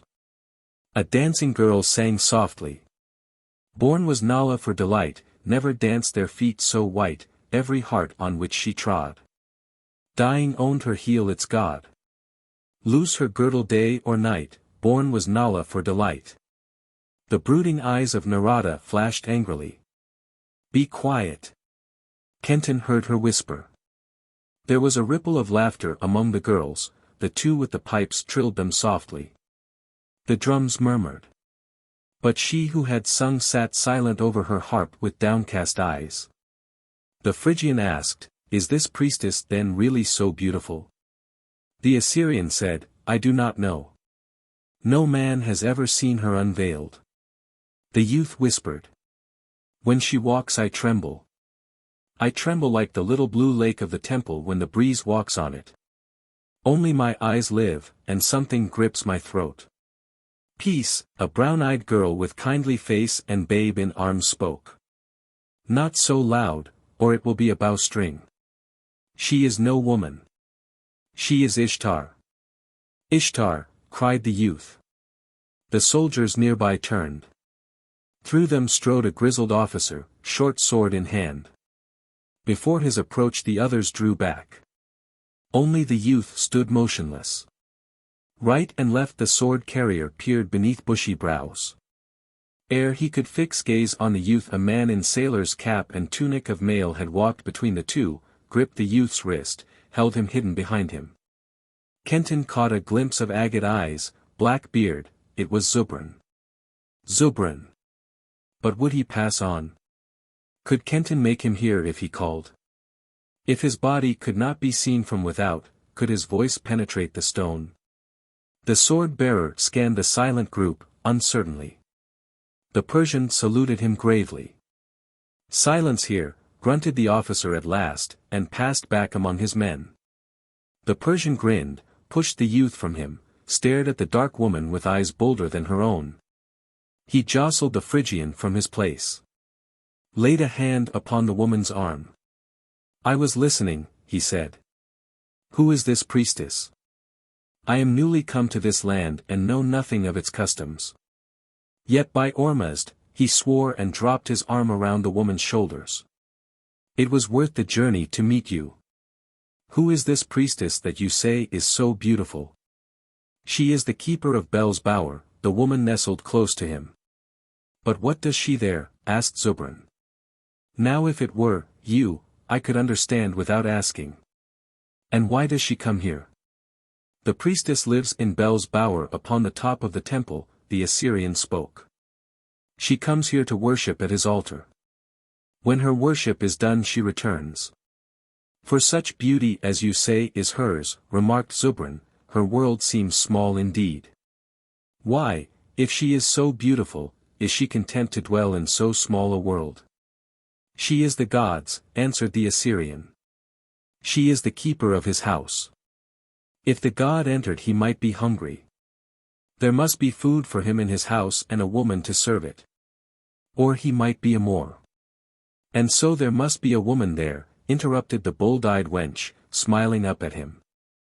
"We have something like that in my country," the Persian drew her closer. "But the priestesses seldom wait alone. The priests see to that, ho! Ho! God! Would Zubran never come close enough to the wall? So close that Kenton might call to him? And yet, if he did, would not those others hear him also?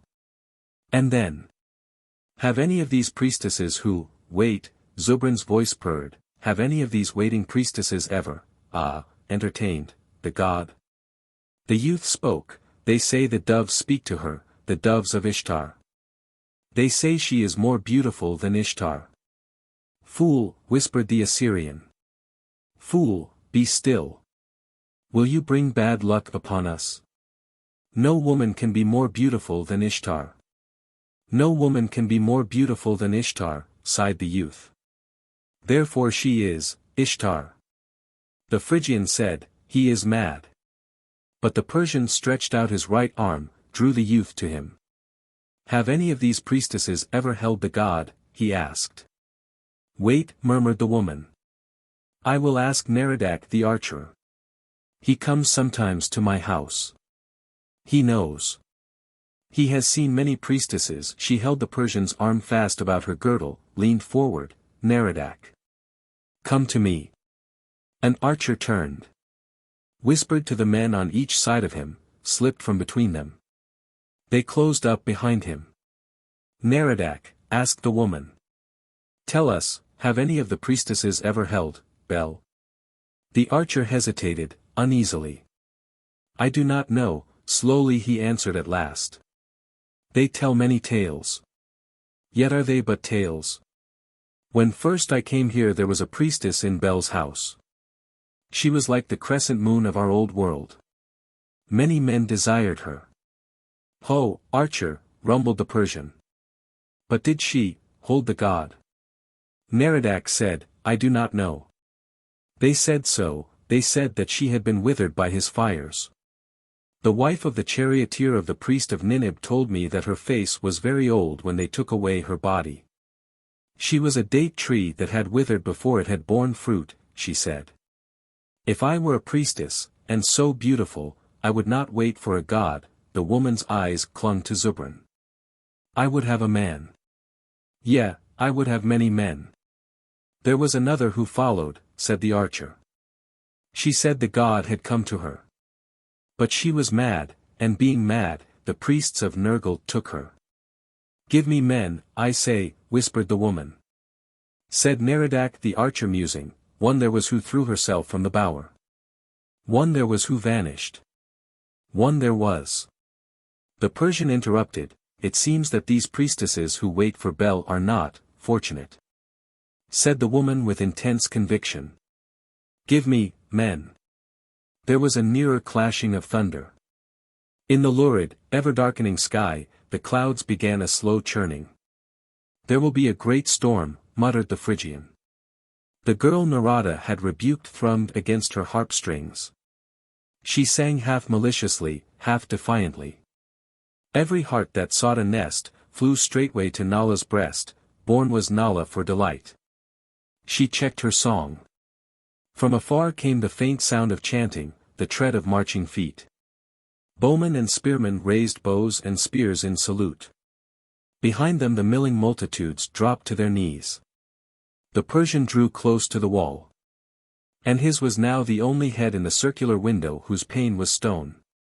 Zubran! Called Kenton, softly.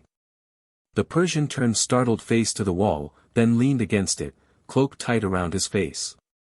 Wolf, he whispered. Are you safe?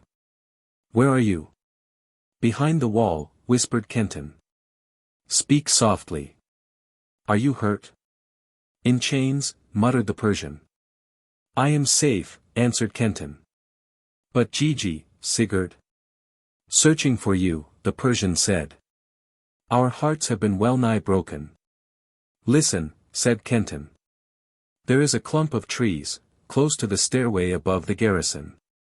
We know, answered Zubran. It is from them we make the steps and scale the temple. But you?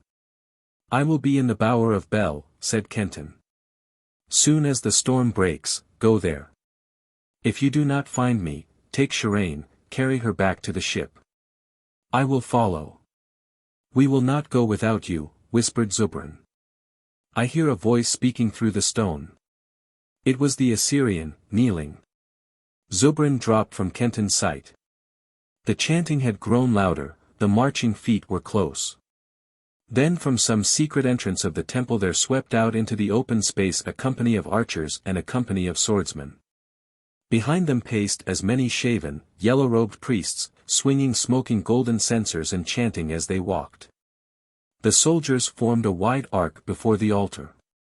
The priests were silent upon a somber chord. They threw themselves flat on the ground. Into the great court strode a single figure, tall as Kenton himself. A robe of shining gold covered him and a fold of this he held on raised left arm, completely covering his face.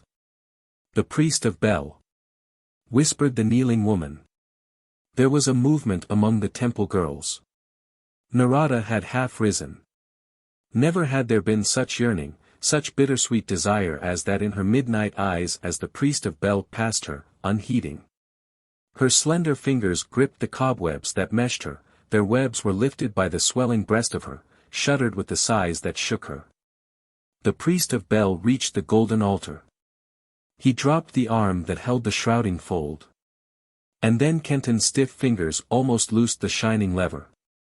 He looked, as in a mirror, into his own face. 22. How Narada Danced. Breathlessly Kenton stared at this strange twin. There was the same square jaw, firm-lipped dark face, the same clear blue eyes. His mind groped toward the black priest's plot. Was this to be Sharane's lover? Some flash of understanding half illumined his mind, too brief to be more than half caught. It left him groping again. Through the stone he heard the Persian cursing. Then, "Wolf, are you behind me?" he muttered. "Are you truly behind me, wolf?" "Yes," he whispered. "I am here, Zubran." "That is not I. It is some sorcery." His gaze flew back to the priest of Bel, began now to take note of subtle differences in their two faces. The lips were not so firm, the corners of the mouth drew down, there was hint of indecision about them and the chin. And the eyes were strained, shadowed with half-wild, half-agonized longing. Silent, tense, the priest of Bel stared over the lifted head of Narada, her lithe body as rigid as his own, unheeding her, intent upon that hidden portal through which he had come. The lanced, crimson flame upon the altar flickered, swayed. "The gods guard us," he heard the bold-eyed woman say. "Be silent." "What is the matter?" said the Assyrian. The woman whispered, "Did you see the cherubs?" They glared at the priest. They moved toward him. The woman with the babe said, "I saw it. I am frightened." The Assyrian said, "It was the light on the altar. It flickered." Said the Phrygian low, "Perhaps it was the cherubs. Are they not Bel's messengers? Did you not say the priest loved Bel's woman?" "Silence there!" rang the voice of the officer from behind the double ring. The priests began a low chanting. In the eyes of the priest of fire began to glow, his lips quivered, his body bent forward as though drawn by an unseen cord. Across the wide place walked a woman, alone.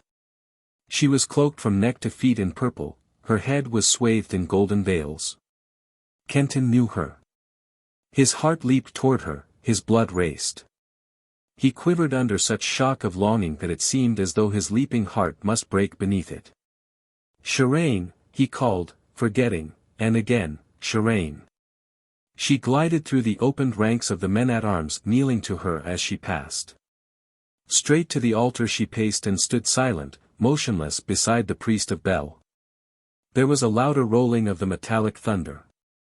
As it died away the priest turned to the altar, lifted his hands high. From his attendants droned a long, sustained humming upon a single deep note. Up and out swept the priest's arms, 7 times he bowed low before the crimson flame. He stood upright. Down upon their knees dropped archers and spearmen. With a rustling of bows, a muffled beating of spear shafts.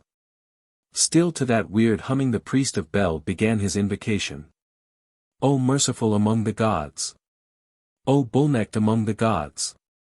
Bel Merodach, King of the heavens and the worlds! Heavens and earths are thine. Breather of life art thou. Thy house is prepared for thee. We worship and await." Kenton heard a whisper, tremulous, golden, "I worship and await." Sharane's voice. The golden voice of Sharane playing upon every taut nerve of him like myriads of little fingers over stretched harp strings. Again the priest of Bel.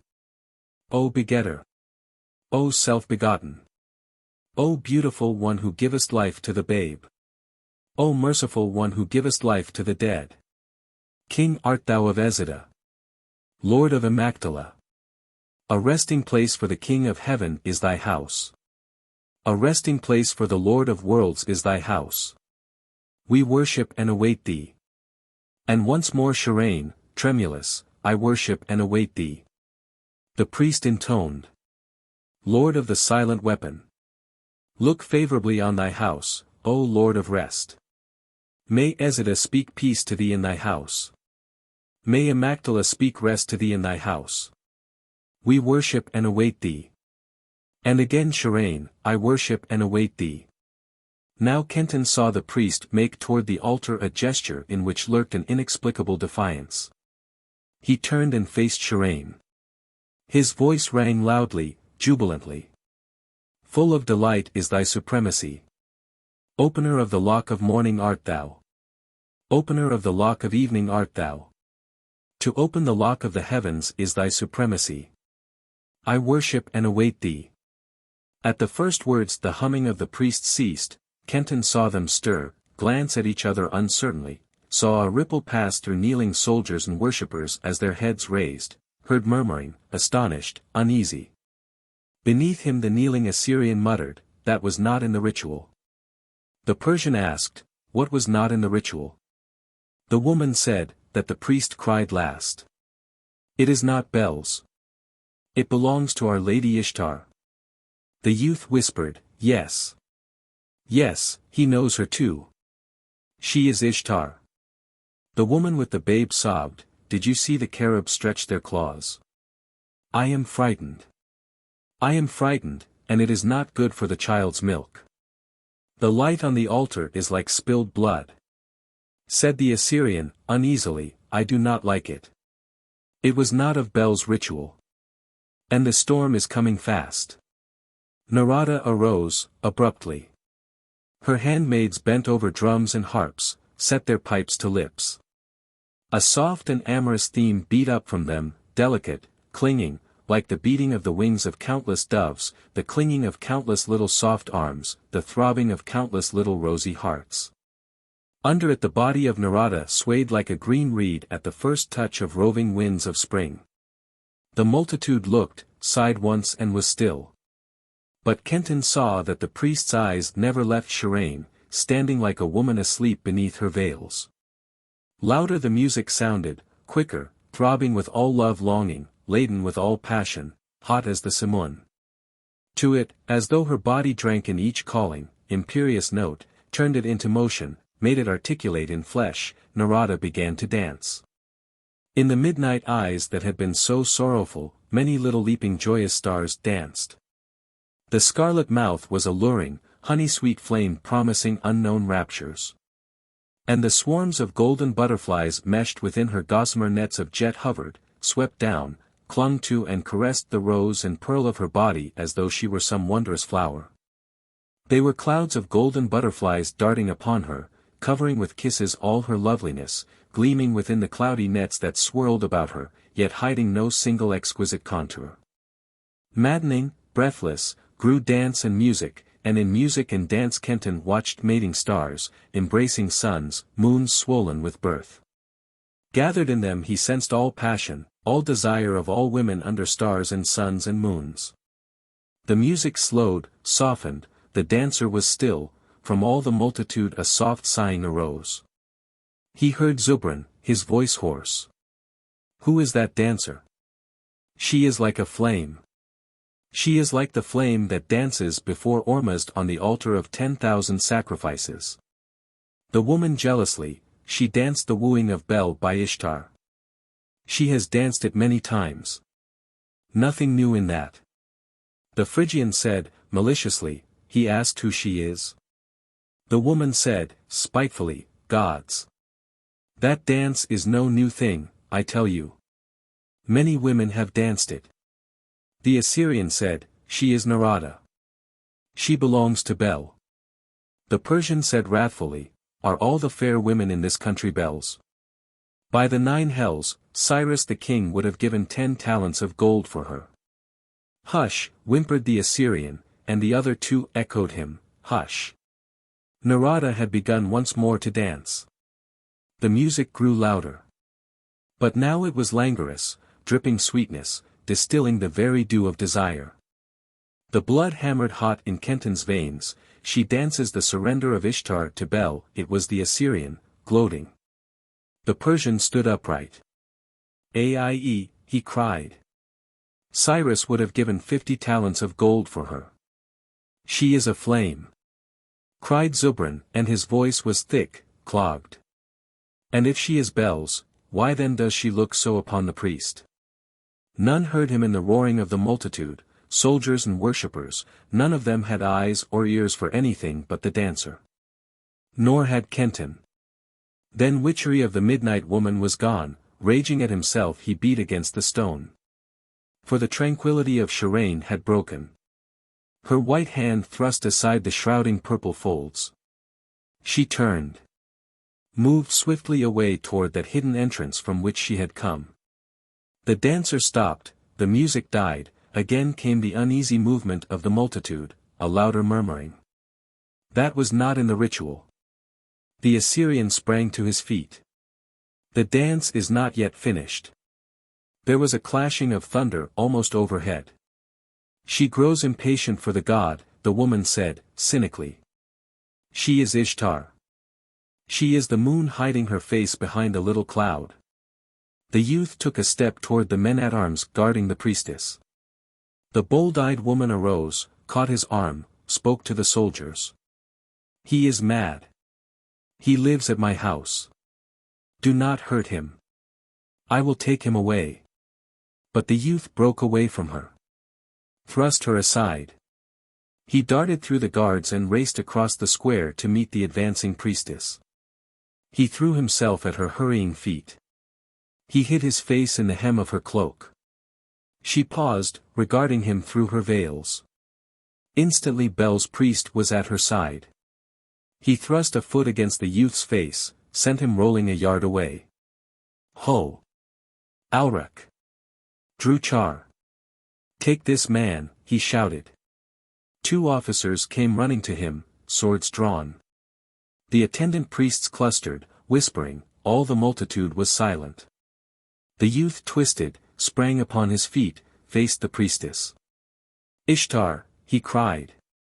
Show me your face. Then let me die. She stood silent, as though she neither heard nor saw. The soldiers seized him, drew back his arms. And then, visibly, strength flowed into the youth's slight frame. He seemed to expand, to grow in height. He threw the soldiers from him. He struck the priest of Bel across the eyes. He gripped the veils of the priestess. I will not die until I see your face, O Ishtar, he cried, and so crying tore the veils away. Kenton looked upon the face of Sharane. But not the Sharane of the ship, vital, filled with the fire of life. Here was a Sharane of wide, unseeing eyes, upon whose white brows dream sat throned, a mind that floated through linked labyrinths of illusion. The priest of Bel's voice shrilled. Slay that man. The swords of the 2 captains bit through the youth's breast. He fell, still holding tight the veils. Sharane looked down upon him, unconcerned. Ishtar, he gasped. I have seen you, Ishtar. His eyes glazed. Sharane tore the veils from his stiffening hands, threw the tattered remnants over her face. She swept on to the temple, was gone from Kenton's straining sight. From the multitude a clamor arose. Archers and spearmen began to push back the throng through the forest of the slender, lacquered pillars, sifted among them, vanished with those they herded. Past the priest of Bel went his soldiers and acolytes. And after them slipped the harpers, the pipers, and the drum girls of Narada. Within that vast court circled by the elfin shafts remained only dancer and priest. The lurid sky darkened steadily. The slow, churning movement of the clouds had become more rapid. The lanced flame on the altar of Bel shone brighter, angrily, like a lifted, scarlet sword. Around the crouching cherubs the shadows thickened. The metallic thundering had become continuous, marching closer. With the passing of Sharane, Kenton would have opened that other door of bronze. Something counseled him that the time had not yet come, that a little longer he must wait. And as he waited, dancer and priest drifted to that strange window through which he peered. Close to him they paused. Part 5. 23, Dancer and Priest. Bel should be pleased with his worship, priest. Kenton heard the dancer say. The priest asked, dully, what do you mean? Narada drew closer to him, her hands fluttered out to him. Shalamu, she whispered. Did I dance for the god? You know I danced for you. And whom did you worship, Shalamu? The god? No, the priestess. And whom, think you, did she worship? She worshipped Bel. Our Lord Bel who has, all, the priest answered, bitterly. Said the dancer, mockingly, she worshipped herself, Shalamu. He repeated, stubbornly, wearily, she worshipped Bel. Closer came Narada, touched him with fluttering, yearning hands. Does any woman worship a god, Shalamu? She asked. Ah, no. I am a woman, and I know. This priestess would be a god's woman, no man's. She holds herself too high, too precious, for man. She loves herself. She worships herself. She would bow down to herself as a god's woman. Women make gods of men and then love them. But no woman loves any god she has not made, Shalamu. The priest said, sullenly, well, I worshipped her. The dancer said, as she worshipped herself. Shalamu, does she long to give joy to Bel? To our Lord Bel who has Ishtar? Can we give joy to the gods who have all? The lotus rises to the sun, but is it to give joy to the sun that she rises? No. It is to give joy to herself. So the priestess. I am a woman, and I know. Her hands were on his shoulders, he took them in his own. Why do you say these things to me? Shalamu, she murmured. Look in my eyes. Look on my mouth, my breasts. Like the priestess I am the god's, but I give myself to you, beloved. He said, dreamily, yeah, you are beautiful. Her arms were round his neck, her lips close to his. Do I love the god? She whispered. When I dance, is it to delight his eyes? It is for you I dance, beloved. It is for you I dare Bel's wrath. Softly she drew his head down on her breast. Am I not fair? Fairer than this priestess who is Bel's and worships herself nor will ever give herself to you? Are not my perfumes pleasing?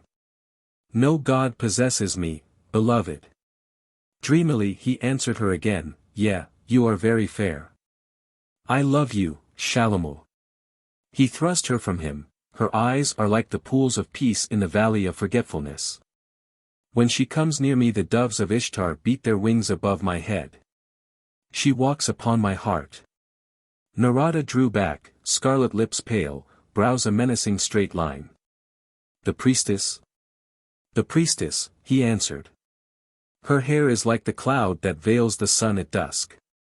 The wave of her robe scorches me as the wind from the desert noon scorches the palm. The wave of her robe makes me cold as the wind of the desert night makes cold the palm. She said. That youth was bolder far than you, Shalamu. Kenton saw the red rush through the priest's face. What do you mean? He snarled. Why did you have the youth slain? Coldly as before come her voice. He answered, hotly, he did sacrilege. He. She stopped him, contemptuously, because he was bolder than you. Because he dared to tear the veils from her. Because you knew yourself the coward. This is why you had him slain. His hands twitched to her throat, you lie. You lie. I would dare. Again she laughed, you did not even dare to slay him, yourself. His hands were at her throat, she thrust them carelessly aside. Coward, she said. He dared to lift the veil from what he loved. He dared the wrath both of Ishtar and of Bel. The priest cried brokenly, would I not dare? Do I fear death? Do I fear Bel? Her eyes mocked him. Hi. You love so greatly, she taunted. The priestess awaits the god, in his lonely house. Perhaps he is not in the storm. Perchance he tarries with another maid, oh, fearless one. Bold lover, take his place. He shrank back from her. Take his place, he whispered. You know where the armor of the god is hidden. Go to her as the god, she said. For a long moment the priest stood, quivering. Then Kenton saw irresolution fly, decision take its place. He strode to the altar, down went the lanced flame. Wavered, died. In the sudden dark the crouching cherubs seemed monstrously to take wing. There came a flash of the weird lightning. By its irised flare he saw the priest of Bel passing swiftly along that way Sharane had come and gone. Saw Narada lying huddled in her nets of jet, the sipping flocks of golden butterflies at rest upon her, heard a low, heartbroken wailing. Slowly Kenton's hand began to slip from the lever. Now was the time to use that key, pass on where the blue priest had pointed. His hand froze upon the lever. A shadow, blacker than the dusk without, had passed the window, stood over the dancer, a huge and unwieldy bulk, familiar. Klaneth. Good, rumbled the black priest, and touched her with his foot. Now soon neither he nor Sharane shall trouble you more. And you have well earned that reward I promised you. Narada looked up at him with white and piteous face, stretched shaking hands out to him. If he had loved me, she wailed, never would he have gone. If he had loved me but a little, never would I have let him go.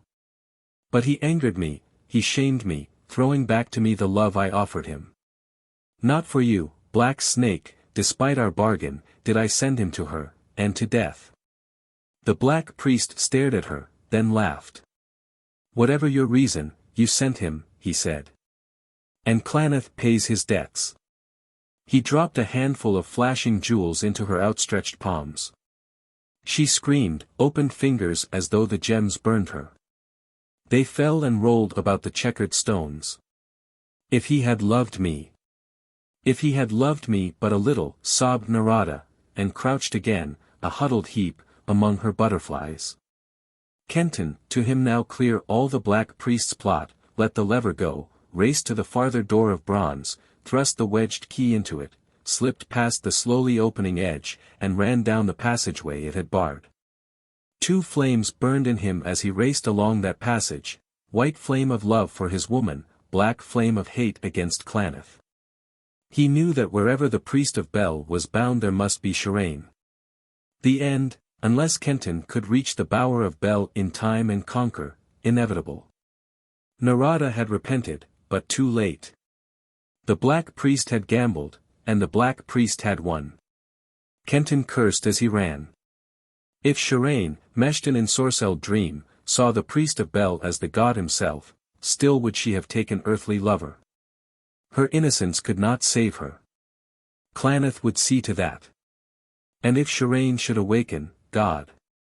Would she not in the dawn of that awakening take the priest of Bel for him, for Kenton? But either way, the presence of priest and priestess in Bel's bower would be enough to damn them both. Yes, Klaneth would see to that. He crossed a traverse passage, ran blindly down a sloping corridor along whose sides glared guarding chimera, stopped in front of a wide portal from which hung, motionless and rigid, folds that seemed carved from solid silver. Caution whispered to him, he put out a hand, parted the metallic curtainings, peered within. He looked into his own room. There it lay before him, his old room in his old world. He saw the jeweled ship, glimmering, glittering, but as though he saw it through a fog, through a mist of fiery particles, half veiling it. The long mirror glinted behind that same luminous vapor. Infinitely small, in infinite numbers, the sparkling atoms hung between him and that room of his, back in New York. And he, here in this strange world. Misty was the room, nebulous, quivering now into plainer sight. Now withdrawing into indefiniteness. And as he stared at it, incredulous, the old bleak despair clutching him, he felt within his hands the curtains grow light as silken gauze, stiffen back into metal, alternately. Slip from his hands, strengthen within them as his room steadied in the sparkling mist, dissolved within it into phantom outlines. Yet ever as his room swung inward clearer, swung back dimmer, the outlines of the jeweled ship hardened, crystallized, shone forth brighter, summoning him, dragging him back. 24. The Gods, and Man's Desire. Kenton braced himself, he held tight to the curtains. He fought with all his will to check their melting. The curtains were like bars between his old world and this of his great adventure. A force, a pull like a strong undertow, dragged him forward each time they melted in his hands and the nebulous outlines of his room crisped into steadiness. Plainly he could pick out every detail of that room, the long mirror, the cabinets, the divan, the stains of his blood still wet upon the floor. And always, whether room or melting mist or clear outline, the jeweled ship shining steadily, watchful. Now he swung out and over that room, the ancient Chinese rug on its floor was below him, at once close and infinite distances away. He heard the first voices of those shrieking winds of space. In that brief instant he realized that it was the shining toy itself drawing him back. Something was reaching up and out to him from the dark deck of the ship. Something malignant and mocking, dragging him to it. Darker grew the black deck, stronger its pull. Ishtar, he prayed, gaze upon the rosy cabin. Ishtar. Did the cabin flash as though filled with sudden light? The outlines of his room melted, again the curtains were heavy in his hands, he stood once more on firm feet at the threshold of the house of the moon god. Once, twice, thrice more the room pulled back, but each time less real, more spectral. And against each pulse Kenton set his will, closed eyes and thrust away the vision of it with all his strength. His will won. The room vanished, in that evanishment a finality not to be mistaken. The spell was broken, the subtle links snapped. Caught by the reaction he clung to the curtains, knees weak and shaking. Slowly he found himself, resolutely parted the folds. He looked now into a vast hall filled with mist of argent light. Still was this mist, yet palpable, as though the rays that formed it were woven. Interlaced and luminous, the webbed mist made of the chamber a home of immensities, of tremendous distances. He thought, but was not sure, that there was motion within these silver webs, shadowy shapes half appearing, vanishing, never quite coming into full sight. Far away he caught another movement, a figure was coming forward, steadily, inexorably. It drew closer, slowly, it swam into sight, a man, golden helmeted, over his shoulder a short cloak of gold shot through with scarlet, in his hand a golden sword, head bent, pushing on as though against some strong current. It was the priest of Bel clad in the raiment of his god. Scarce breathing, Kenton watched him. The eyes so like his own were black with dread and awe, yet filled with will and purpose, indomitable. The mouth was set, the lips white, and in all the priest's body Kenton sensed a tremor, a shuddering, deep as the priest's soul. Whether real or but phantoms, he knew the terrors of this place were realities to this strange double of his. The priest of Bel passed, and Kenton, waiting until he was half hidden in the shining mists, slipped through the curtains, followed him. Now Kenton heard a voice, a still voice, passionless as that which had bidden him arise from his bed of stone. And like that voice neither was it in the place wherein he trod nor within him. It was as though borne to him out of farthest space. The voice of Nabu, god of wisdom. Listening, he felt himself not one man, but three, a single-purposed Kenton who followed the priest and would follow him through hell, so he led to Sharane.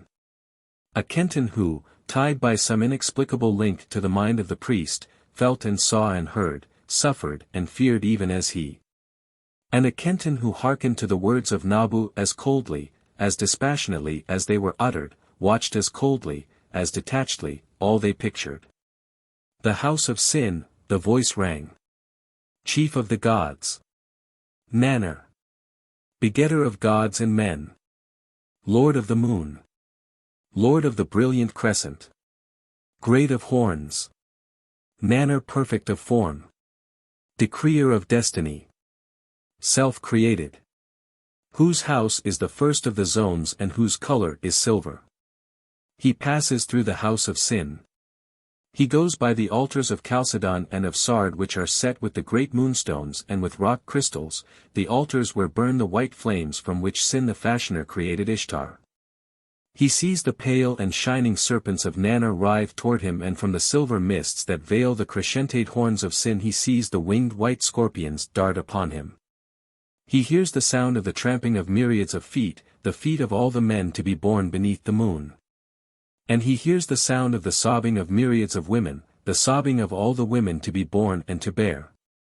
He hears the clamor of the uncreate. And he passes. For lo! Not the begetter of gods nor the awe of him may stand before man's desire. So the voice rang, and was silent.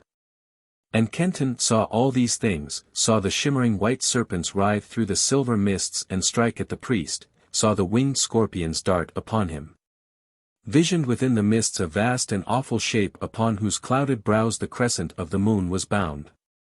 In his own ears he heard the tramping of armies of the unborn, the sobbing of worlds of women yet unborn, the clamor of the uncreate. Saw and heard, even, he knew, as did the priest of Bel. And followed. The golden helm flashed high above him. Kenton paused at the base of a winding stairway whose broad steps circled upward, changing as they arose from pallid silver to glowing orange. He waited until the priest, never hastening, never looking back, had ascended. He passed into the place to which the stairway led, slipped after him. He looked into a temple filled with crocus light even as that through which he had just come had been filled with webs of moonbeams. 100 paces away marched the priest, and as Kenton moved on the still voice resumed its whispering. The house of Shamash. Offspring of the moon.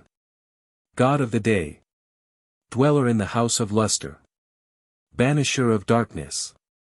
King of judgment. Judge of mankind.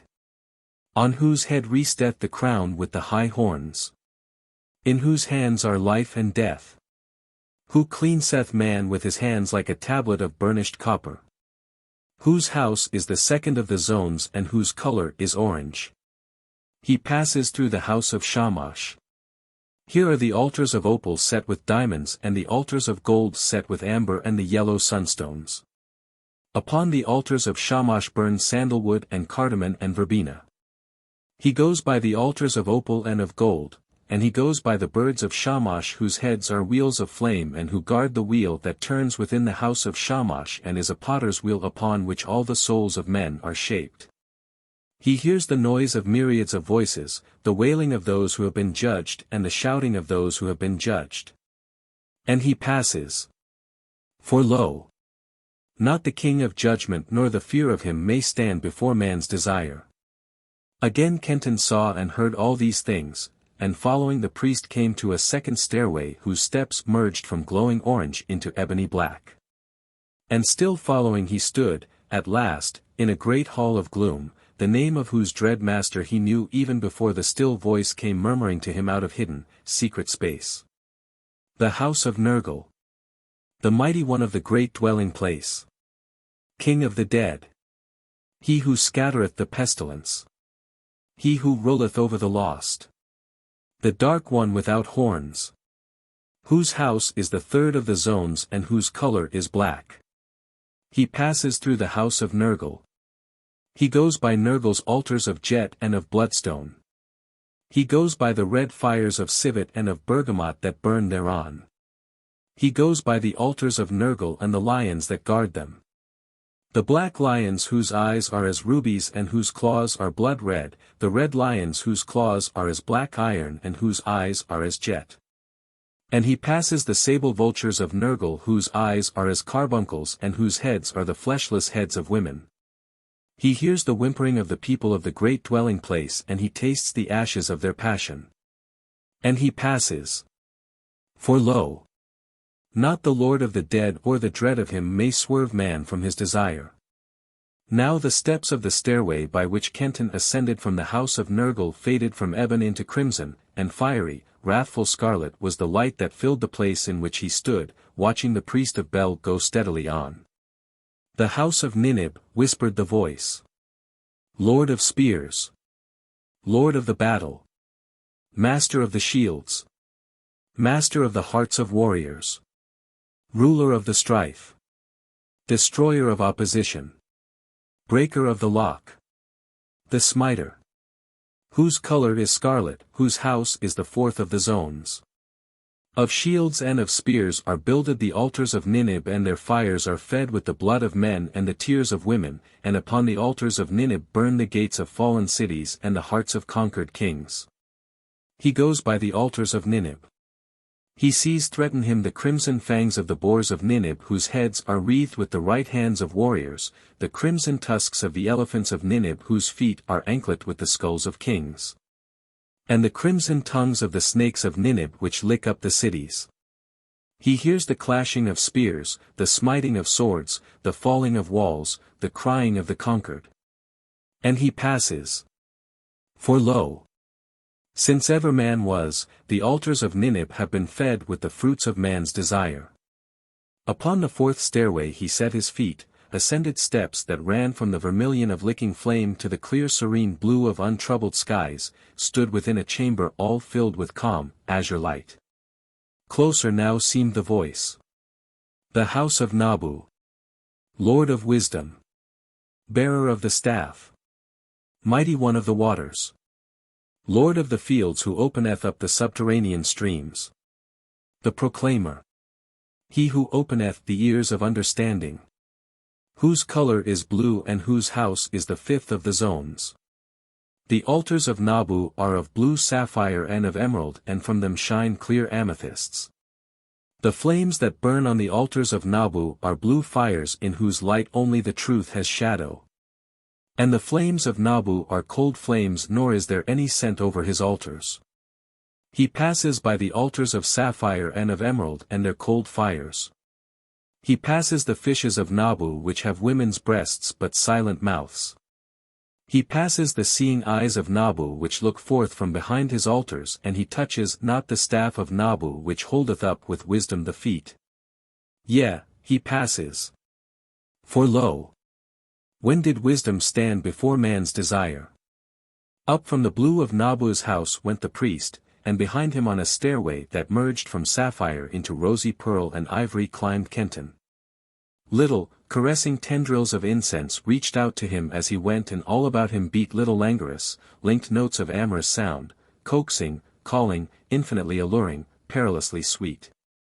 Slowly, slowly Kenton followed him, listening to the voice, yet half heeding it, half forgetful of his quest, struggling with a vast desire to heed the calling, linked in amorous music. Surrender to the spirit of this ensorcelled chamber, go no further, forget, Sharane. The house of Ishtar, came the voice. Mother of the gods and of men. The great goddess. Lady of the morning and of the evening. Full-bosomed. The producer. She who hearkeneth to petition. The mighty weapon of the gods. She who slays and she who creates love. Whose color is rose, pearl. And the house of Ishtar is the sixth of the zones. He passes through the house of Ishtar. Of white marble and of rose coral are her altars, and the white marble is streaked with blue like a woman's breast. Upon her altars burn ever myrrh and frankincense, attar and ambergris.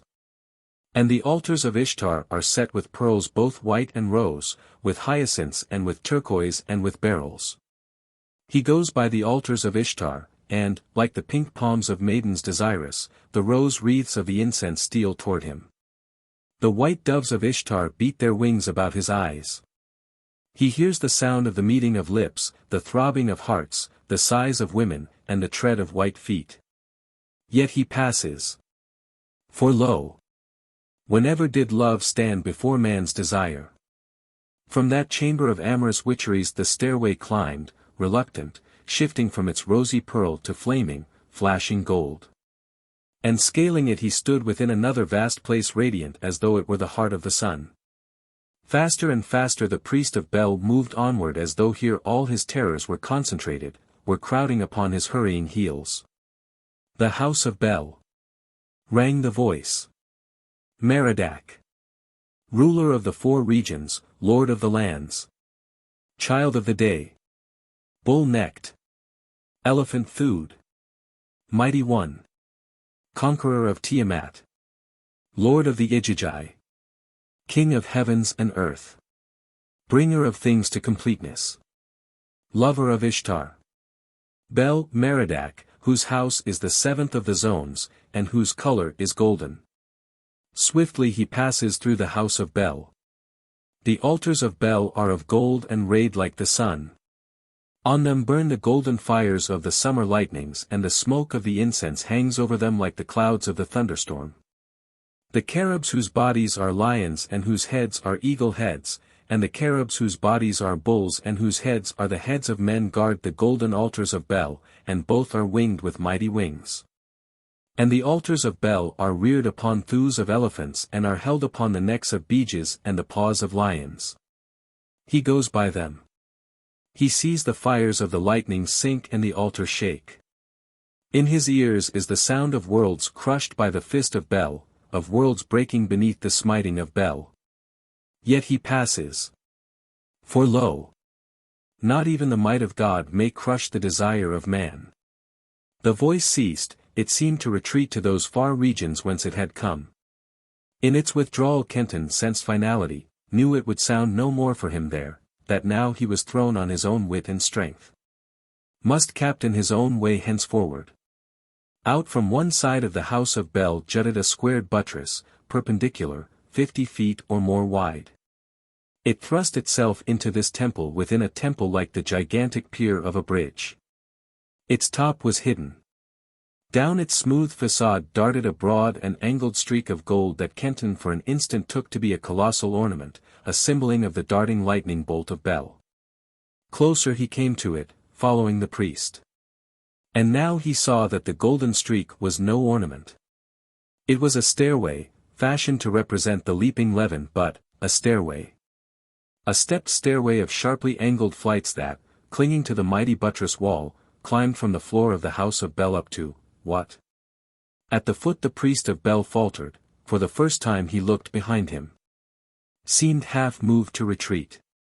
Then with the same despairing gesture of defiance with which he had turned from the altar, he began to creep cautiously, silently up the angled stairs. And Kenton, waiting again, until he was but a shadow in the shining mists, followed. 25. In the Bower of Bel. The tempest had struck. Kenton, climbing, heard thunderings like the clashing of armied shields, clanging of countless cymbals, tintamar of millions of gongs of brass. Ever louder grew the clangor as he ascended. With it mingled now the diapason of mighty winds, staccato of cataracts of rain. The stairway climbed the sheer wall of the buttress as a vine a tower. It was not wide, 3 men might march abreast up it, no more. Up it went, dizzily. 5 sharp-angled flights of 40 steps, for lesser-angled flights of 15 steps he trod before he reached its top. Guarding the outer edge was only a thick rope of twisted gold supported by pillars 5 feet apart. So high was it that when Kenton neared its end and looked down he saw Bel's house only as a place of golden mists, as though he looked from some high mountain ledge upon a valley whose cloudy coverlet had just been touched by rays of morning sun. The clinging stairway's last step was a slab some 10 feet long and 6 wide. Upon it a doorway opened, a narrow arched portal barely wide enough for 2 men to pass within it side by side. The doorway looked out, over the little platform, into the misty space of the inner temple. The hidden chamber into which it led rested upon the head of the gigantic buttress.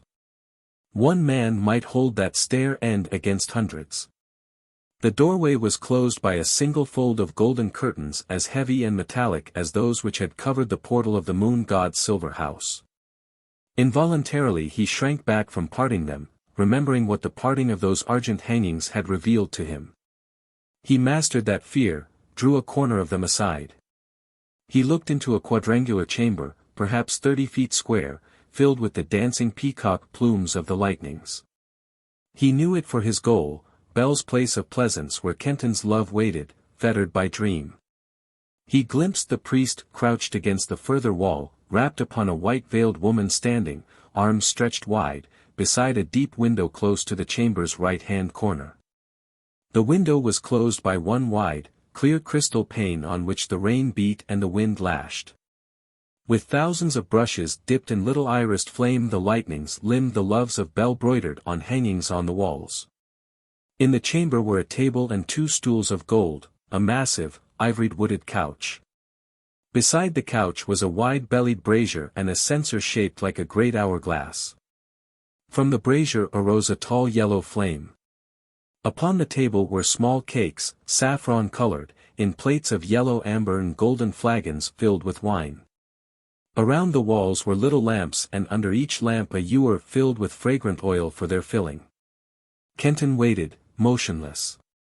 Danger was gathering below him like a storm cloud with Klaneth stirring it in wizard's cauldron. Perforce he waited, knowing that he must fathom this dream of Sharane's, must measure the fantasy in which she moved, mind asleep, before he could awaken her. The blue priest had so told him. To him came her voice. Who has seen the beatings of his wings? Who has heard the tramplings of his feet like the sound of many chariots setting forth for battle? What woman has looked into the brightness of his eyes? There was a searing flash, a clashing of thunder, within the chamber itself it seemed. When his own sight had cleared he saw Sharane, hands over eyes, groping from the window. And in front of the window stood a shape, looming gigantic against the nickering radiance, and helmed and bucklered all in blazing gold, a godlike shape. Bel Merodach himself, who had leaped there from his steeds of storm and still streaming with his lightnings. So Kenton for one odd instant thought, then knew it to be the priest of Bel in the stolen garments of his god. The white figure, that was Sharane, slowly drew hands from eyes, as slowly let them fall, eyes upon that shining form. Half she dropped to her knees, then raised herself proudly. She searched the partly hidden face with her wide, green dreaming eyes. Bel, she whispered, and again, Lord Bel. The priest spoke, O beautiful one, for whom await you? She answered, for whom but thee, Lord of the lightnings?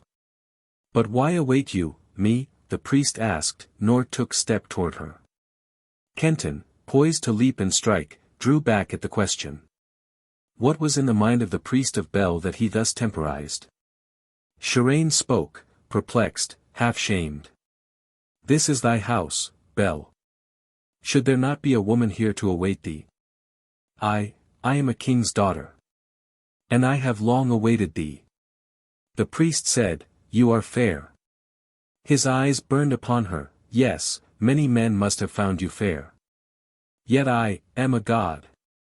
I was fairest among the princesses of Babylon.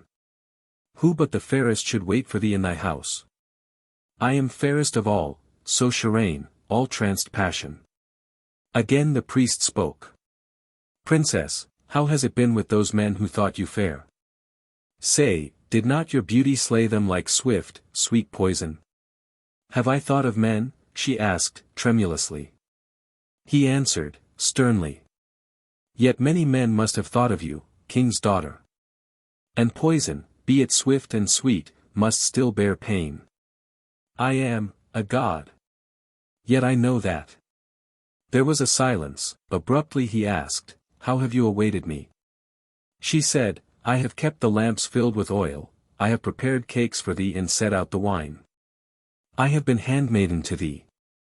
The priest said, Many women have done all this, for men, king's daughter, I am a god. She murmured, I am most beautiful. The princes and the kings have desired me. See, O great one. The irised lightnings caressed the silver wonder of her body, hardly hidden in the nets of her red gold hair unbound and fallen free. The priest leaped from the window. Kenton, mad with jealousy that another should behold that white beauty, darted through the curtains to strike him down. Halfway he stopped short, understanding, even pity for the priest of Bel holding him back. For the priest's soul stood forth naked before his inner sight, and that soul was even as his own would have been, he knew, had he been priest and the priest been Kenton. No! Cried Bel's priest, and tore the golden helm of his god from his head, hurled sword away, ripped off buckler and cloak. No! Not one kiss for Bel. Not one heart beat for Bel. What, shall I pander for Bel? No! It is the man you shall kiss, I. It is a man's heart that shall beat against yours, mine. I. No god shall have you. He caught her in his arms, set burning lips to hers. Kenton was upon him. He thrust an arm under the priest's chin, bent back the head until the neck cracked. The priest's eyes glared up into his hands left Sharane and battered up at Kenton's face, he twisted to break the latter's grip. Then his body became limp, awe and terror visibly swept away his blind rage. For now the priest's consciousness had taken in Kenton's face, saw it as his own. His own face was looking down upon him and promising him death. The god he had defied, betrayed, had struck. Kenton read his thoughts as accurately as though they had been spoken. He shifted grip, half lifted, half swung the priest high above the floor and hurled him against a wall. He struck, crashed down, lay there twitching. Sharane crouched, veils caught up, held fast to her by rigid hands, on the edge of the ivoried couch. She stared at him, piteously, her wide eyes clung to his, bewildered. Deep within her he sensed grapple of awakening will against the webs of dream. One great throb of love and pity for her pulsed through him, in it no passion. To him at that moment she was no more than child, bewildered, forsaken, piteous. "Sharane," he whispered, and took her in his arms. "Sharane, beloved. Beloved, awaken." He kissed her on the cold lips, the frightened eyes. "Kenton," she murmured. "Kenton." And then so low he could barely hear, "Ah yes, I remember, you were lord of me, ages, ages, ago." "Wake, Sharane," cried Kenton, and again his lips met and clung to hers. And now her lips warmed and clung to his. "Kenton," she whispered. "Dear lord, of me." She drew back, thrust into his arms little fingers that clutched like 10 slow closing fingers of steel. In her eyes he saw the dream breaking as break the last storm clouds before the sun. In her eyes the dream lightened and darkened, lightened, became but cloudy, racing wisps. "Beloved," cried Sharane, and all awake, freed from all dream, threw arms around his neck, pressed lips all alive to his, beloved one. "Kenton." "Sharane." "Sharane," he whispered, the veils of her hair covering him as she drew his face to her cheeks, her throat, her breast. "Oh, where have you been, Kenton?" she sobbed. "What have they done to me? And where is the ship, and where have they taken me? Yet, what does it matter since you are with me? Sharane. Sharane." "Beloved," was all he could say, over and over again, his mouth on hers. Hands gripped his throat, strong hands, shutting off his breath. Choking, he glared into the mad eyes of the priest of Bel. Broken, Kenton had thought him, and broken he had not been. He threw right leg behind the priest's, hurled himself back against the priest with all his strength. The priest fell, dragging Kenton with him. His hands relaxed just enough to let Kenton thrust one of his own between the strangling fingers and his throat. Like a snake the priest slid from under him, threw him aside, sprang to his feet. Quick as he, Kenton leaped up. Before he could draw a sword the priest of Bel was upon him again, one arm around him imprisoning his right arm, the other with the elbow fending off Kenton's left arm and tearing at his throat. Far below, through the drumming of the blood in his ears, Kenton heard the faint throb of another drum, awakening, summoning, menacing, as though it had been a beat of the ziggurat's own heart, alarmed and angry. And far below Gigi, swinging with long ape-like arms from the grapnel he had cast over the outer stairway's edge, hears it, too. Swarms with frantic speed up the rope, and with the same tremendous speed follow him first Zubran and close behind him the Viking. "Alarm," mutters Sigurd, and draws them under the protection of the skirting wall that they may hear him. "Pray Thor that the sentinels have not heard." Swift now. Hugging the wall, the three climb up and around the silver terrace of Sin, the moon god. The lightnings have almost ceased, but the rain sweeps down in stinging sheets and the winds roar. The stairway is a rushing torrent half knee-deep. Blackness of the great storm shrouds them. Breasting wind and rain, stemming the torrent, they climb, the three. About Bel's high bower reeled Kenton and the priest, locked tight in each other's arms, each struggling to break the other's hold. Around them circled Sharane, the priest's stolen sword in hand, panting, seeking opening to strike. Finding none, so close were the two locked, so swiftly did back of priest, back of lover swirl before her. Shalamu! Shalamu! The dancer of Bel stood at the golden curtains, whipped up through the terrors of the secret shrines by love, remorse, despair. White-faced, trembling, she clung to those curtains. "Shalamu," shrilled the dancer. "They come for you." The priest of Nergal leads. The priest's back was toward her, Kenton facing her. The priest's head was bent forward, straining to sink teeth in his neck, tear out the arteries, deaf. Blind to all but the lust to kill, his ears were closed to Narada. And Narada, seeing Kenton's face in the fitful light of the brazier, thought it that of the man she loved. Before Sharane could move she had sped across the room. She drove her dagger to the hilt in the back of the priest of Bel. Huddled for shelter in an alcove cut for them in the ziggurat's wall, the sentinels of the silver zone feel arms thrust out of the storm. 2 fall with necks snapped by Gigi's talons, 2 fall under swift thrusts of Sigurd's sword, 2 drop beneath the scimitar of the Persian. In that niche now lie only 6 dead men. Swift. Swift. Sigurd leads the way past the silver zone. They round the orange zone of Shamash the sun god. 3 deaths reach out of the void, and the sentinels of the orange zone lie dead behind the hurrying feet of the 3. They sense a deeper darkness at their left, the black walls of the zone of Nergal, god of the dead. Swift. Swift. The priest of Bel slid from Kenton's opening arms, he dropped to his knees. He fell backward, dying eyes staring into those of the dancer. Narada, he gasped, through bloody froth, Narada, you, the froth turned to a red stream. The priest of Bel was dead. One look the dancer gave him, gave Kenton, and knew. Shalomah, she wailed, and wailing flew at Kenton, dagger poised to strike. Before he could draw sword, before he could raise hands to beat her off, even before he could fall back, she was upon him. Down swept the blade, straight for his heart. He felt the bite of its point. The point swerved, ripped down through the skin over his ribs. In that same instant Sharane had sprung, had caught the dancer's hand, had wrested the dagger from it and driven it deep into Narada's breast. Like a young tree at the axe's last blow the dancer stood for a heartbeat, shuddering, then down she dropped, prone upon the priest. She moaned and with the last flare of life flung arms around his head and laid lips to his. Dead lips now on lips of the dead.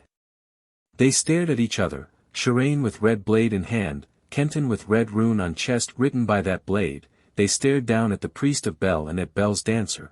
There was pity in Kenton's eyes. There was no pity in Sharane's. She would have killed you, she whispered, and again. She would have killed you. A blinding flash filled the chamber, fast on its heels chaotic shatterings. The lightnings had begun afresh. Kenton ran to the doorway, parted the curtains, listened. Below him the house of Bel lay tranquil in its misty auric glow. He heard nothing, and yet. Had there been sound could he have heard it in the tumult of the thunderings. He saw nothing, heard nothing, and yet. He sensed that danger was close. Stealing up to them, perhaps even now creeping up the zigzags of those steps whose base was hidden. Torment and death for Sharane and for him, creeping, stealing, ever closer. He ran back to the window. Gigi, Sigurd, Zubran. Where were they? Had they failed to make the outer stairway? Or were they marching up to him, cutting their way through the sentries? Were close. Could they not meet them, Sharane and he?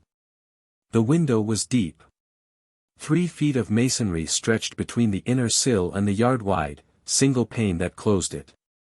He drew himself in. Saw that the pane was thick, transparent crystal held by a circle of metal, kept shut by levers thrust into niches within the casement of stone. One by one he lifted the levers. The window flew open. He was half pushed, half washed back into the chamber by the wind and rain volleying through. He battled forward against them, looked down over the outer sill. The steps of the great stairway were full 40 feet below him. Between window and steps fell an almost perpendicular wall, streaming with storm, impossible to descend, equally as impossible to be scaled. He peered on each side and above him. The Bower of Bel was a huge cube set on the top of the conical temple. The window through which he peered was close to the edge of a side of this cube. Not more than a yard from his right hand was a corner of that cube. For 20 feet to his left its black wall stretched, its top was 20 feet above him. He felt Sharane beside him, knew that she was trying to tell him something. Could not hear her in the shrieking of the tempest. Set within the breast of a lightning flare, the sentinels of Nergal see 3 silhouettes of doom spring out of the blackness. Swords bite among them. One shrieks and tries to flee. His cry is torn to tatters by the roaring gale. He is caught by long arms, long talons snap his neck, he goes whirling with the wind over the stairway's wall. And now the red zone sentries are dead within their niche. And now the 3 pass by the blue zone of Nabu, the god of wisdom, and find no guards to challenge them, nor are there sentries before Ishtar's white house, and none outside the golden zone of Bel. And here the curving stairway abruptly ends. Now they take counsel there, the 3, scanning the smooth masonry rising above them without break. A wail that not even the tempest can still shudders past them, the heartbroken wailing of Bel's dancer as she hurls herself on Kenton. That cry came from there. Thus Sigurd, pointing outward where the window of Bel's bower, hidden to them, faces the lightnings. And now they see that the wall of the great stairway merges into the side of the topping structure close to its corner. But the wall's slope is such that none may stand upon it to peer round that corner, nor can one standing on the highest step see round that corner's edge.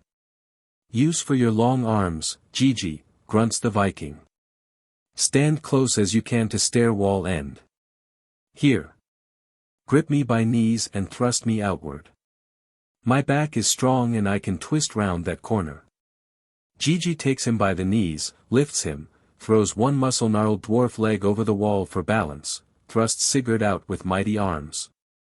And Sigurd, held against the side by the wind like a leaf, looks straight into the face of Kenton little more than a foot from him. Wait there, howls the Viking, and signals Gigi with kick of foot to draw him back. The wolf, he tells them.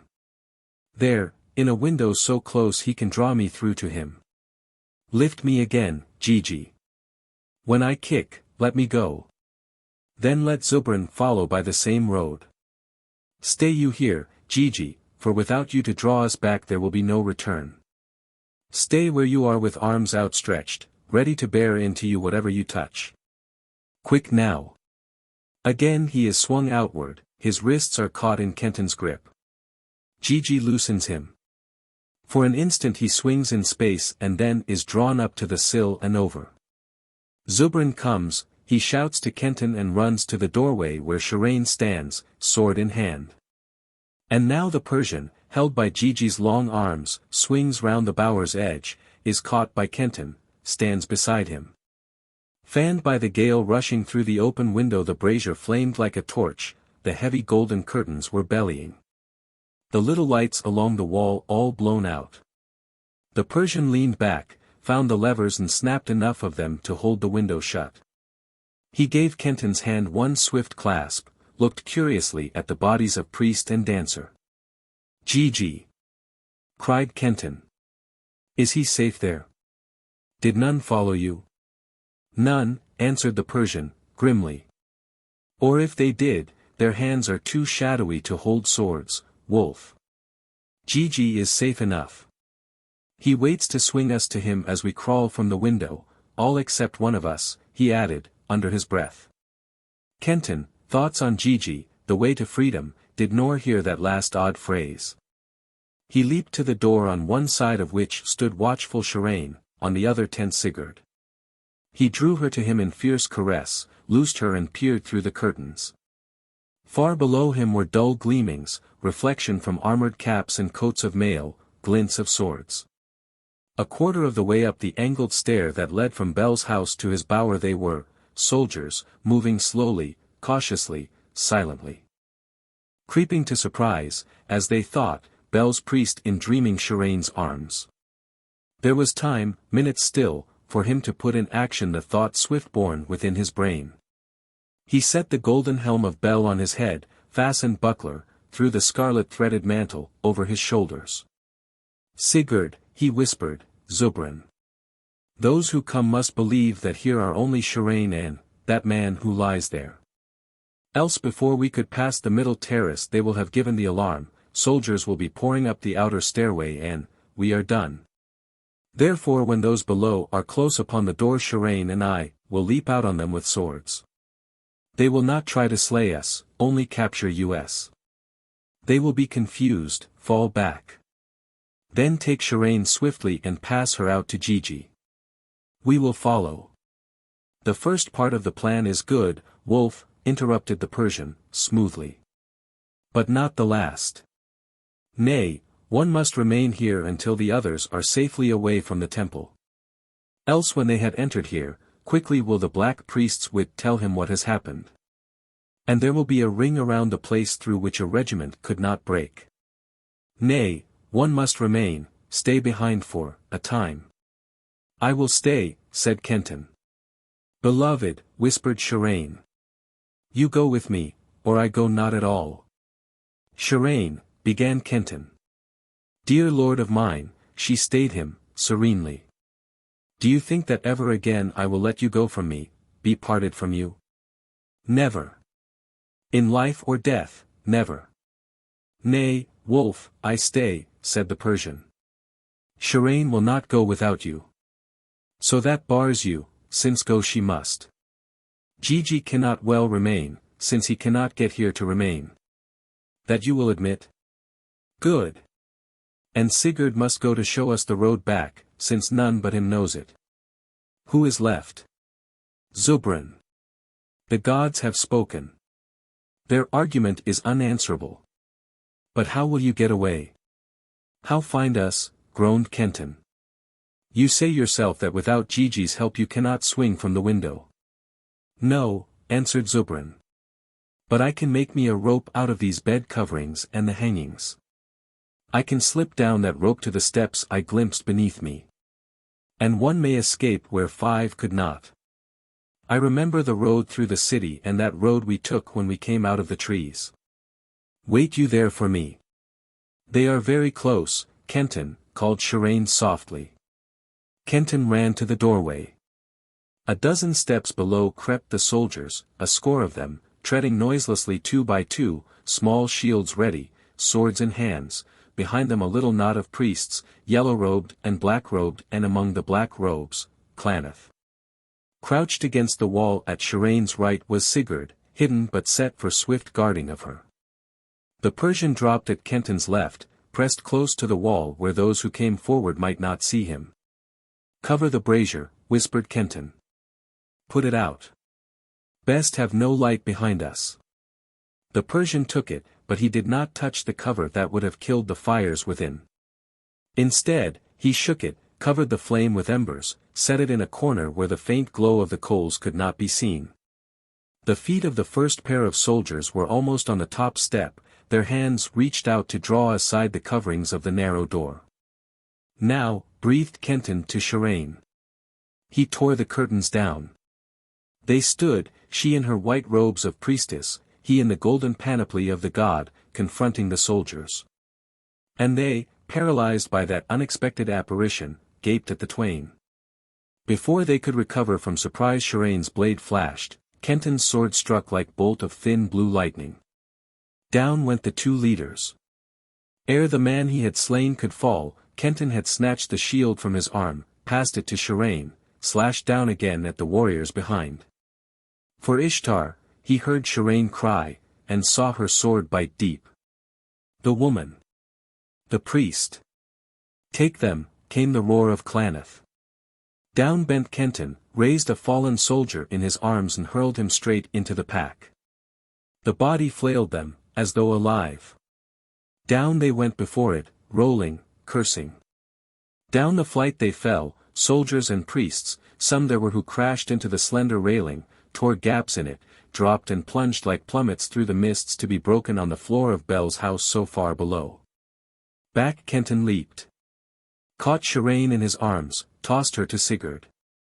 To the window, he bade. Give her to Gigi.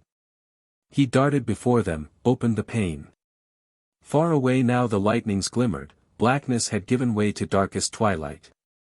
The rain still hissed in sheets driven by the howling wind. In that dark twilight he saw the dripping arms of Gigi stretched out round the bower's corner. He dropped back. The Viking slid past him, Sharane in his grip. For an instant she hung in air, she was caught by Gigi. She was drawn from sight. There was a shouting from the inner stairway. The soldiers had rallied, were rushing up. Kenton saw Sigurd and the Persian lifting the heavy couch, throwing off its coverings, tilting it. They rocked it to the doorway, shoved it through, sent it crashing down the steps. There was another shouting, cries of agony, groanings. The bed had swept the men before it as a well-hurled ball does the wooden pins. It had swept and crushed them, had swung across the stairway at turn of the highest lesser-angled ledge and had jammed there against the golden-roped rail, a barricade. "Go Sigurd," cried Kenton. "Wait for us by the woods. I fight here with Zubran." The Persian looked at him, a light of affection such as Kenton had never before seen there softening the agate eyes. He nodded to Sigurd. As though it had been a signal prearranged, the Viking's arms were instantly around Kenton. Strong as he had grown, Kenton could not break their grip. And Zubran whisked the golden helm of Bel from his head and set it on his own. Tore loose the golden buckler, dropped his own coat of mail and fastened it in its place, took the scarlet-threaded mantle of the god and wrapped it half around his mouth, hiding his beard.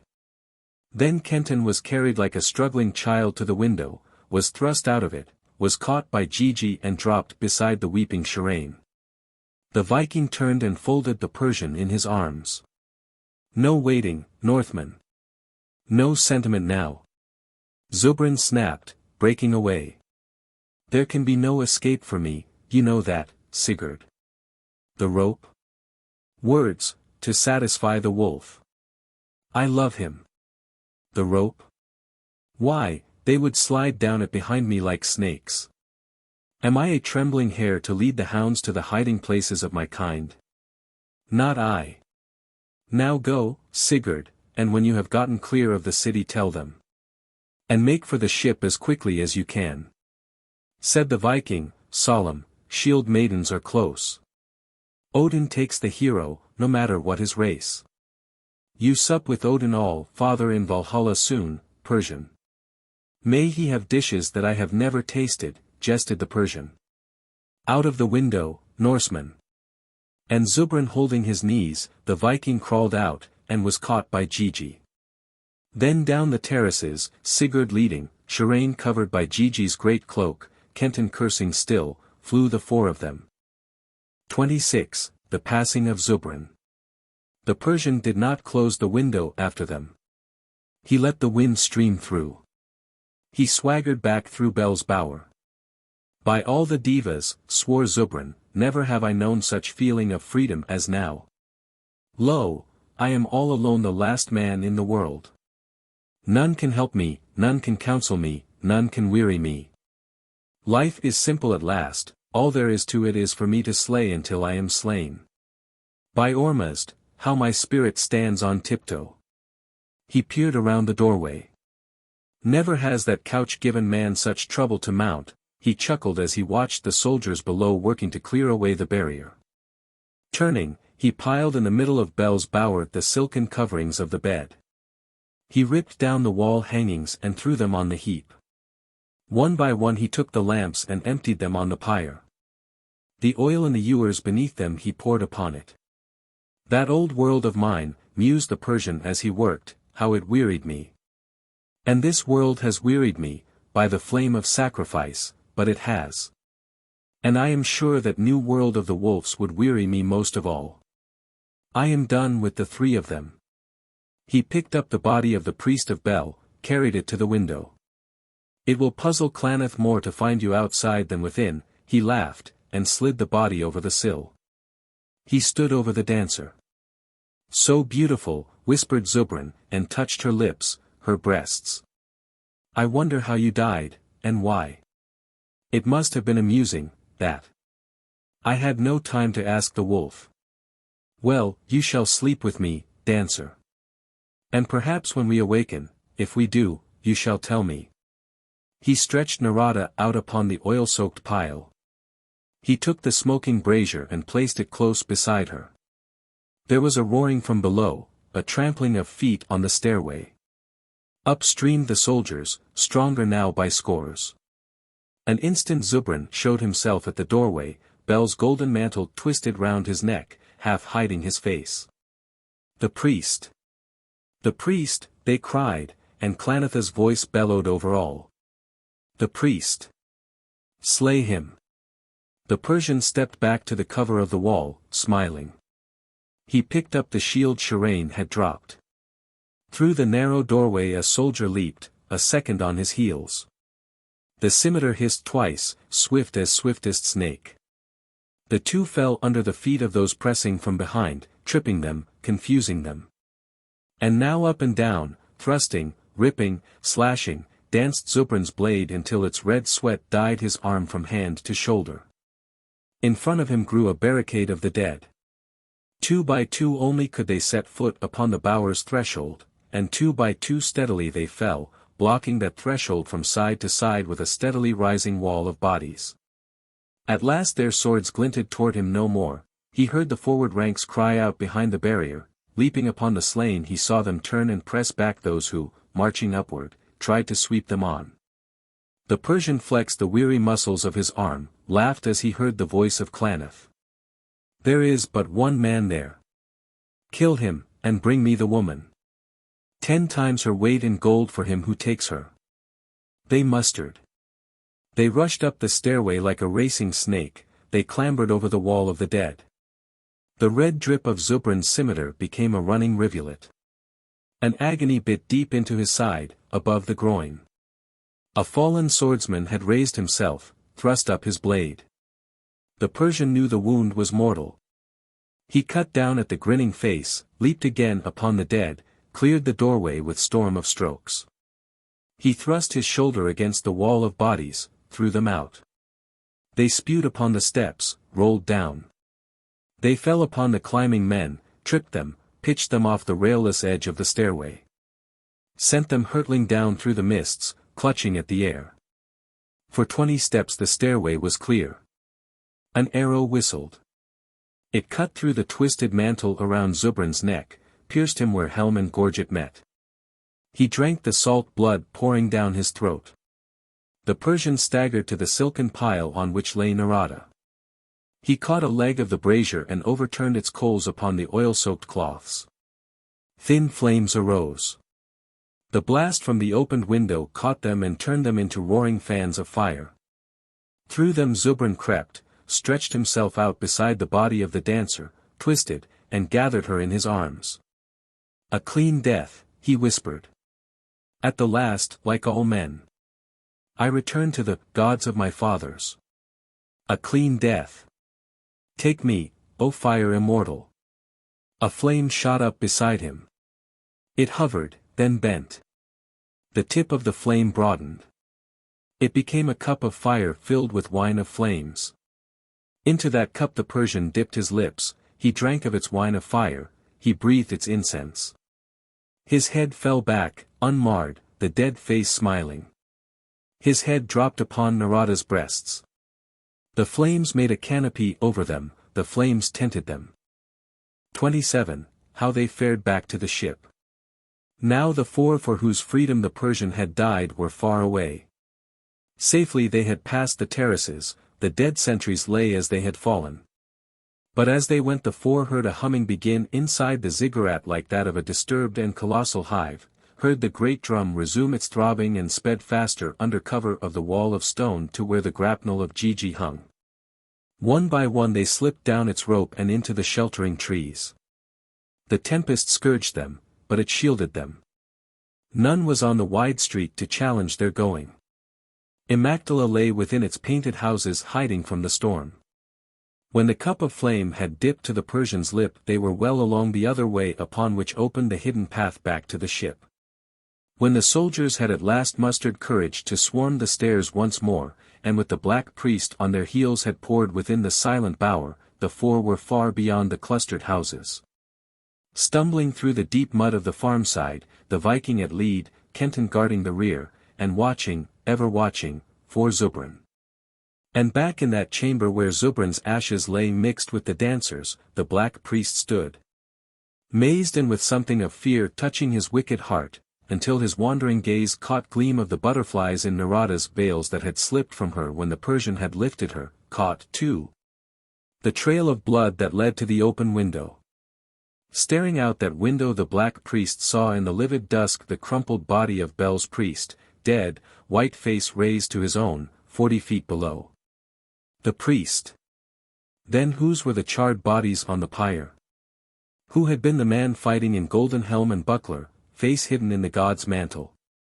So swift had been the sword play, so much had that man been hidden by the soldiers, so much by cover of the wall, that Klaneth watching from below had caught few glimpses of him, had taken it for granted that he was Bel's priest. Back ran the black priest, kicked savagely at the ashes of the pyre and what still lay among them. Something clanged upon the floor, a broken scimitar. He knew that hilt, Zubran's, the Persian. Something glittered at his feet, a buckle, gems undulled by their bath of fire. He knew that, too, the buckle of Narada's girdle. Why then, these blackened forms were the Persian, the dancer. Sharane had been freed. The black priest stood rigid, face so dreadful that the soldiers shrank back from him, threw themselves against the walls, out of his way.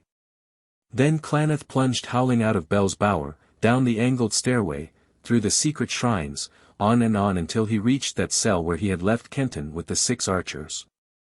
He threw open the door, saw archers and officer deep in sleep in Kenton, gone. And shrieking curses, staggered out of the cell, roaring for men to go forth to search the city for the temple drab and the slave. Offering all he owned for them, all. If only they brought their pair back to him alive. Alive. By now the 4 had left the road and had halted in that wood where the hidden path began and where the Persian, in his craft, had bade them wait for him. And here Sigurd told them of Zubran's sacrifice and why that sacrifice had been necessary. And Sharane wept and Kenton's throat ached with sorrow and Gigi's beady black eyes grew soft and his tears ran down the furrows of his wrinkles. What's done, is done, said Sigurd. He sups, by now, with Odin and the heroes. Brusquely he shouldered by them and took the way. On they went and on. The rain drenched them, the wind beat them. When storm lightened they went swiftly, when it darkened so that the Viking could no longer see the trail, they halted. On and on, beating back to the ship. Now Sharane faltered and fell, nor could she rise again. And the 3, clustering round her, saw that her thin sandals were in rags and that her slim feet were bare and bleeding and that for long each step must have been an agony. So Kenton took her in his arms and carried her, and when he tired Gigi took her, and Gigi was untiring. And at last they came to where the ship lay hid. They hailed her and found the warrior maids on watch. To them they gave Sharane and they carried their mistress into her cabin and ministered to her. Now arose discussion as to whether they should stay hid until the tempest had abated. At last they decided that they would not. That it was better to push out to sea than stay so close to Amactala and Nergal's haunted place. So the chains were unshackled from the trees, the ship drawn out of shelter, her bow warped round and pointed to harbor's mouth. Then up came the hook, down dipped the oars. Slowly the ship gathered speed. She swung out round the point of rocks and, Sigurd at the steering oar, shot into the eye of the wind, breasted the roaring combers and leaped like a racer out into the open ocean. Kenton, utterly spent, dropped where he stood. To him came Gigi, lifted and carried him into the black cabin. Long squatted Gigi beside him, wide awake, though weary as he was, peering here and there with bright eyes, listening, watchful. For it seemed to Gigi that the black cabin was not as it had been when they had left it, it seemed to Gigi that he heard a whispering, ghosts of whispers, coming and going. And now Kenton moaned and muttered in his deep sleep, gasped as though hands sought his throat. Gigi, pressing paw on Kenton's heart, stilled him. But after a time the watchful eyes of Gigi dulled, their lids dropped, his head nodded. In the empty niche where the idol of Nergal had stood above the bloodstone slab of worship a darkness gathered, a cloudy shape of curdled shadows. The shape darkened. Within it began to form the semblance of a face that brooded upon the sleeping pair, hate-filled, menacing. Again Kenton groaned and fought for breath against nightmare terror. And the drummer threshed out long arms, leaped to his feet, glared about him. Swiftly as it had come, before Gigi's sleep-heavy eyes could open, the shadowy face had vanished, the niche was empty. 28. The Vision of Kenton. When Kenton awakened, it was the Viking and not Gigi who lay beside him, stripped and snoring. He must have slept long, for the drenched garments the Ninevite had taken off him were dry. He put on clout and tunic, slipped feet in sandals, threw over his shoulders a short cloak and softly opened the door. Blackness and dark twilight had given way to a pallid dusk that turned the sea a sullen grey. The rain had ceased, but all the world of the ship vibrated to the steady roar of a mighty wind pouring over it. Before that wind the ship was flying, riding like a gull on the crests of giant waves. Slipping back, as the swells passed, through smoothly onrushing floors of water like liquid slate, rising to fly again upon the crest of the next racing wave. Kenton struggled up to the steersman's place, the spindrift stinging his face like sleet. To one of the rudder oars clung Gigi, at the other were two slaves from the rower's pit. The Ninevite grinned at him, pointed to the compass. He looked and saw that the needle which held constant to Immaculata pointed straight astern. "Far behind us now is that den," shouted Gigi. "Go below," cried Kenton in a pointed ear, and would have taken the oar from him. But Gigi only laughed, shook his head and pointed toward the cabin of Sharane. "That is your course," he roared. "Steer it." And buffeting the gale Kenton came to the door of the rosy cabin, opened it. Sharane lay asleep, cheek cradled in one slim hand, tresses covering her like a silken net of red gold. Two maids, watchful, crouched at her bedside. As though he had called to her, she opened sleepy eyes that as she looked at him grew sweetly languorous. "My own dear lord," whispered Sharane. She sat up, motioned the girls to go. And when they had gone she held out white arms to him. His own arms were around her. Like a homing bird she nestled in them, raised red lips to his. "Dear lord of me," whispered Sharane. He heard no more the roaring wind, heard nothing but the whisperings, the sighings of Sharane, forgot all worlds save that which lay within Sharane's tender arms. Long they flew on the tempest's wings. Twice Kenton took Gigi's place at the rudder oars, twice the Viking relieved him before the great wind died and they sailed once more on dimpling, sparkling turquoise sea. Then for those upon the ship a hunted life began, and a haunted one. Far, far behind them must lie Immaculata by now, and yet on all the four rested clear certainty of pursuit. No fear, no terror, but knowledge that the ship was a hunted thing. Knowledge that they could outsail the fleet they knew must be combing these strange seas until they found a safe and secret harbor. There could be but one end for them. Nor did one of them believe, deep in his heart, that there was such sanctuary. Yet they were happy. Full tide of life beat round Kenton and Sharane. They took their fill of Jove. And Sigurd sang old sagas, and a new one he had made of Zubran the Persian, while he and Gigi beat out huge shields and arrows for the bows.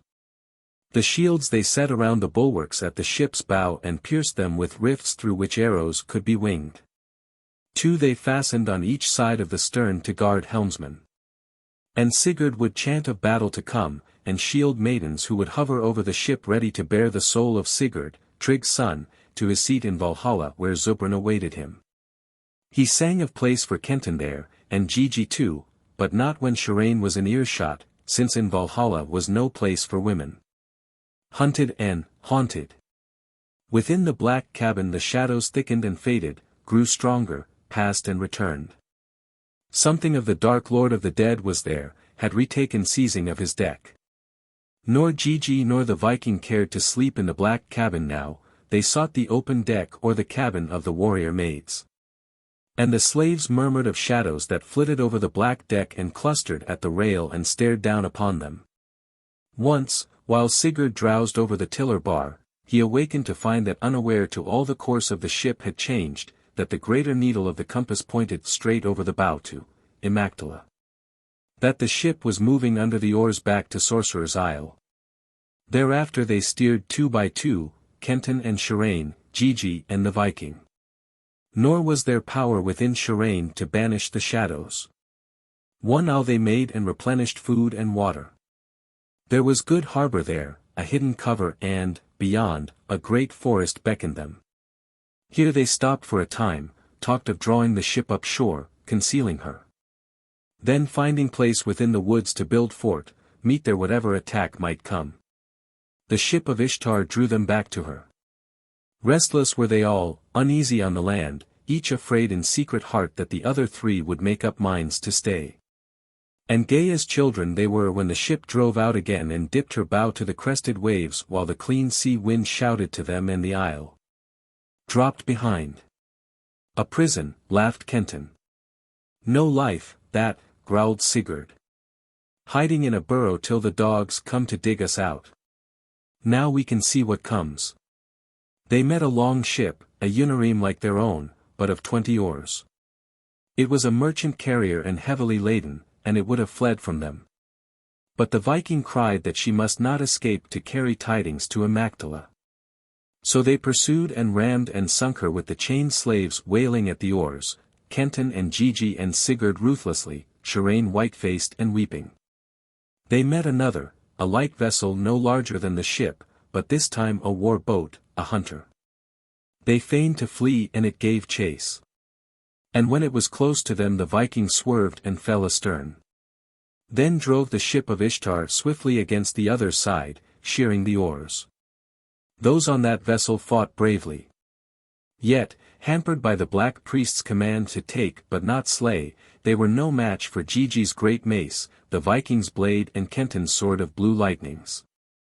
They fell before them and the arrow storm from Sharane and her maids. But they took toll before they were ended. One of the warrior maids died with an arrow through her heart and both Gigi and Sigurd had their wounds. In this craft they found store of metal for the Vikings' forge. Better still, balls of tow and oils to soak them in and flint to light them, strong shafts to carry the balls when blazing and oddly shaped crossbows to hurl the shafts with their heads of fire. All these and the metal they took. Then they sank that vessel with its living and its dead. On sailed the ship and on, while Sigurd hammered out his long shields and Gigi and Kenton set the crossbows in place by rosy cabin and dark, with tow and oils and flint ready for the firing. And time passed, nor did the tides of life that flowed strong through Kenton of the ship wane ever, waned not, grew stronger and more strong for him and for Sharane. Lying beside his sleeping love Kenton awoke, or thought that he awakened, and opening his eyes saw not the cabin but two faces gazing down upon him from some unknown space, vast faces, vague and nebulous. Their shadowy eyes dwelt upon him. One spoke, and lo, it was the voice that had guided him through the temple's secret shrines. The voice of Nabu. Again Nergal centers his wrath upon the ship, O Ishtar, it said. The strife between him and your sister self once more will trouble gods and men, deepening the shadows in myriad worlds. Great Mother, only you may end it. My word went forth, the other voice was like the wind rippling over thousands of harp strings, my word went forth, and that sister self of mine whom of old men have called the wrathful Ishtar, has she not her rights? She has not conquered Nergal. Nor has Nergal conquered her. There has been no settlement such as I decreed. How, then, can my sister self rest when the word I spoke in anger has not yet been resolved? And as long as she contends, so long must Nergal also who, too, is bound by that word. Yet the flames you kindled within the souls of Zarpanit and Eluzar, the flames that were the life of those souls, they did not perish, the still voice whispered. Did they not escape both your wrathful sister and dark Nergal? And why, Ishtar? Was it not because you willed it so? Did you not hide them? What of that word of yours then? Wise are you, Nabu, came the voice of Ishtar. Now let this man whose eyes we have opened see what that my priestess and her lover wreaked of ill when they brought into each other's arms the mother of life and the lord of death. Let the man judge whether my anger were just or not. Let the man judge, echoed the voice of Nabu. The vast faces faded. Kenton looked out upon depth, infinity upon infinity of space. Myriads of suns were hived therein, and around them spun myriad, upon myriads of worlds. Throughout that limitless space two powers moved, mingled yet ever separate. One was a radiance that fructified, that gave birth and life and joy of life. The other was a darkness that destroyed, that drew ever from the radiance that which it had created, stilling them, hiding them in its blackness. Within the radiance was a shape of ineffable light, and Kenton knew that this was the soul of it. In the darkness brooded a deep shadow, and he knew that this was its darker soul. Before him arose the shapes of a man and a woman. And something whispered to him that the woman's name was Zarpanit and the man's Aluzar, the priestess of Ishtar and the priest of Nergal. He saw in each of their hearts a wondrous, clear white flame. He saw the two flames waver, bend toward each other. And as they did so, shining threads of light streamed out from the radiance, linking the priestess with its spirit. While from the black core of the darkness threads of shadow ran out and cooled about the priest.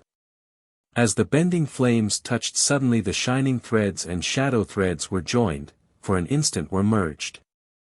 And in that instant all space shuddered, the suns rocked, the worlds reeled, and all the rushing tides of life paused. Behold the sin, rippled the voice of harp strings. Open his eyes wider, came the still, cold voice. And now Kenton beheld a radiant chamber in which sat dread powers, veiled in glories of light, all save one who hid in the darkness. Before them stood the priest and priestess, and at the side of the priestess, Sharane. Again he saw the white flames within the hearts of those two, untroubled, serene, indifferent to gods or angry goddess. Bending toward each other, unquenchable, immutable, indifferent to wrath of gods or their punishments. That picture wavered, faded.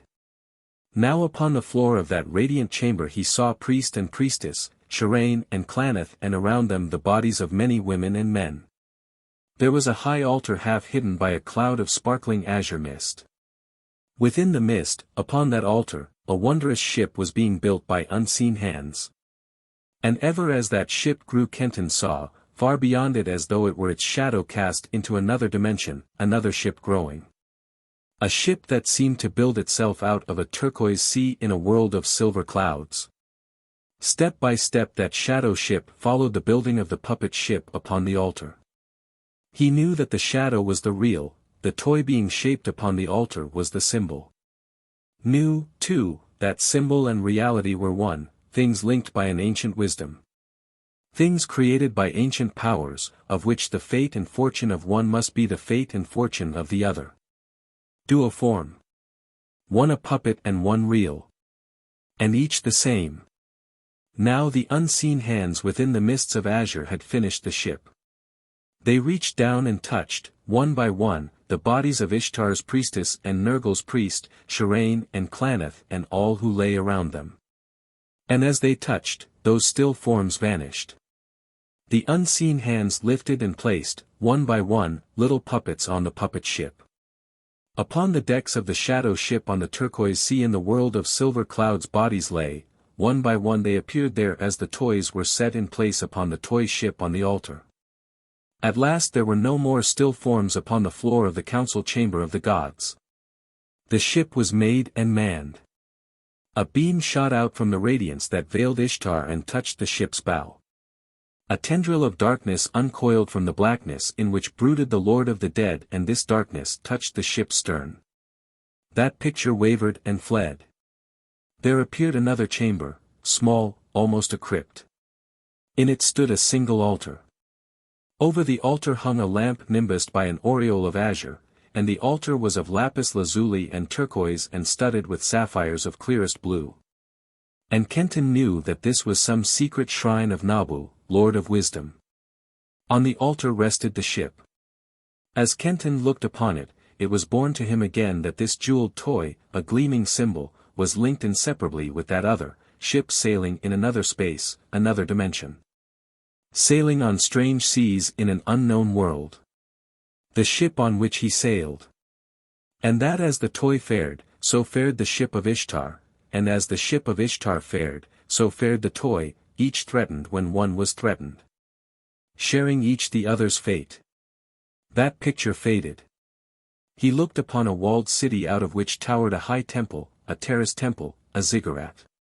A host-besieged city, its walls were covered with its defenders. He knew that the city was ancient Uruk and the high temple that in which the ships had been built. And as he looked, the besiegers broke through the walls, overwhelmed the defenders. He had a glimpse of red carnage, that picture fled. Again he saw the crypt of Nabu. There were 2 priests there now. The ship rested upon the floor of a lattice of silvery metal. Over the altar hovered a little shining blue cloud. It came to him that the 2 priests were obeying a voice in that cloud, saving the ship and those who sailed on it from the invaders. They poured over it from huge basins of fine mortar that was like powder of ivory flecked with dust of pearls. It covered and hid the toy. Where the puppet ship had been was now a block of stone. The cloud vanished. Other priests entered, dragged the block out, through corridors and into the court of the temple. There they left it. Into the court swarmed the victors, looting and slaying. But ever, unheeding, they passed the rough block by. Now he looked upon another walled city, great and beautiful. He knew it for Babylon in the full moon of its power. Another ziggurat took its place. That melted and Kenton looked upon another secret shrine of Nabu. The block lay within it. Flickered thereafter before him fleeting pictures of battles and of triumphs, pageant and disasters. Quick, broken scenes of temple and city lost and won and lost once more, destroyed only to be built again in greater grandeur. Then fallen, abandoned by the gods. Then crumbling, abandoned by man, the desert creeping on it. At the last covering it. Then, forgotten. There came a whirlpool of images, grey and indistinct in the swiftness of their passing. They steadied. He saw men working in the sands that were Babylon's shroud. He recognized among them, Forsyth. He saw the block unearthed, borne away by tall Arabs, saw it crated into a primitive cart drawn by patient little rough-coated ponies, watched it tossing in the hold of a ship that sailed a sea he knew. Watched it carried into his own house, he saw himself as he freed the ship. He looked again into the shadowy eyes. Judge, sighed the harp strings. Not yet, whispered the still voice. Kenton looked again into that immeasurable space wherein he had first seen radiant power and dark. But now he saw within it countless flames like those which had burned in the breasts of Ishtar's priestess and the Lord of Death's priest. Saw infinity flecked and flaming with them. They burned deep down through the shadows, and by their light up from the darkness came groping multitude upon multitude of other flames that had been shrouded by the darkness. He saw that without those flames the radiance itself would be but a darkness. He saw the ship as though it floated in that same space. As he gazed a deeper shadow flitted from the soul of the blackness and brooded over it. Instantly something of the soul of the radiance rayed out and met it. They strove, one against the other. The ship was a focus of hatred and of wrath from which, visibly, waves swung out in ever-widening circles. As the waves circled outward from the ship the shadow lines that ran from the core of darkness grew darker, thicker, as though they sucked strength from those waves. But under their beat the radiance dulled and the countless flames flickered and swayed, and were troubled. Judge, whispered the cold tones of Nabu. Now Kenton in this dream of his, if dream it was, faced dilemma, hesitated. No trivial matter was it to indict this power, Ishtar, goddess or whatever that power might be in this alien world where, certainly, it was powerful indeed. Besides, had he not prayed to Ishtar and had she not answered his prayer? Yes, but he had prayed to Nabu, too, and Nabu was Lord of Truth. His thoughts shaped themselves into words of his own tongue, his familiar idioms. If I were a god, he said, simply enough, and had made things with life, things with lives to live, men and women or whatever they might be, I would not make them imperfect, so that they must, perforce through their imperfections, break my laws. Not if I were all-powerful and all-wise, as I have gathered gods, and goddesses, are supposed to be. Unless, of course, I had made them only for toys, to play with. And if I found that I had made them imperfect and that therefore they did wrong, I would think that it was I who was responsible for their sinning, since being all-powerful and all-wise I could have made them perfect but did not. And if I had made them for my toys I surely would not heap upon their heartbreak and misery, pain and sorrow, no punishments, O Ishtar, not if they were toys that could feel these things. For what would they be but puppets dancing through their day as I had fashioned them to do? Of course, said Kenton naively, and with no ironic intention, I am no god, and most certainly could not be a goddess, nor until I came into this world have I had any conscious experience with either. Yet, speaking as a man, even if I had punished anyone who had broken my laws I would not let my anger run on and hurt any number of people who had nothing whatever to do with the original cause of my anger. Yet that, if what I have just beheld was true, is what this strife for the ship seems to bring about. No, said Kenton, very earnestly, and quite forgetting the vague faces hovering about him. I can't see any justice in the torment of that priest and priestess, and if the struggle for the ship does the damage it appears to, I certainly would stop it if I could. For one thing I would be afraid that the shadow might get too thick some time and put all the little flames out. And for another, if I had spoken a word in anger that made all that misery I wouldn't let that word be stronger than myself. I wouldn't as a man. And if I were a god or goddess, very certainly, indeed, I would not. There was a silence, then. The man has judged, whispered the still voice.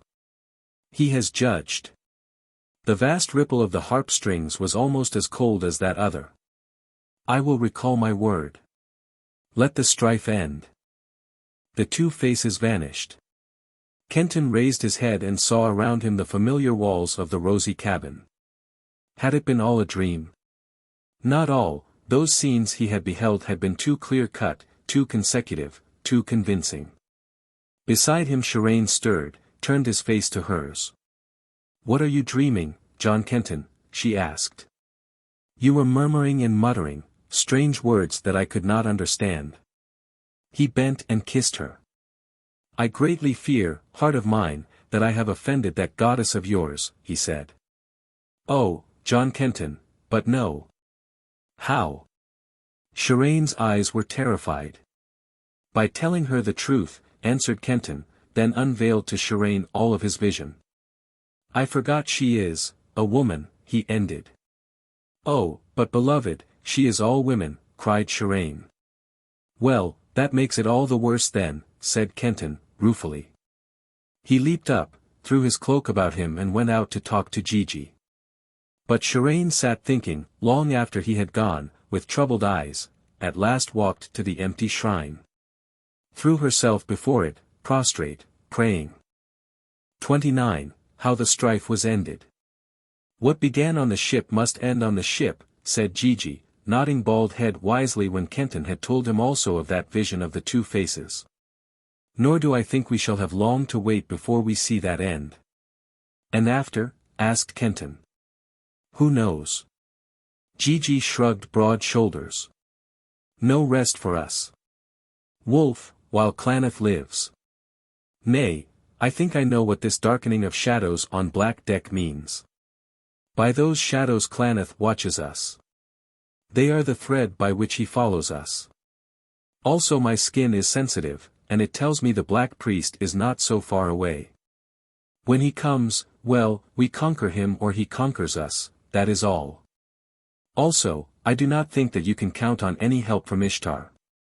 Remember that in your vision she promised only that the strife of the wrathful one and the dark one should end.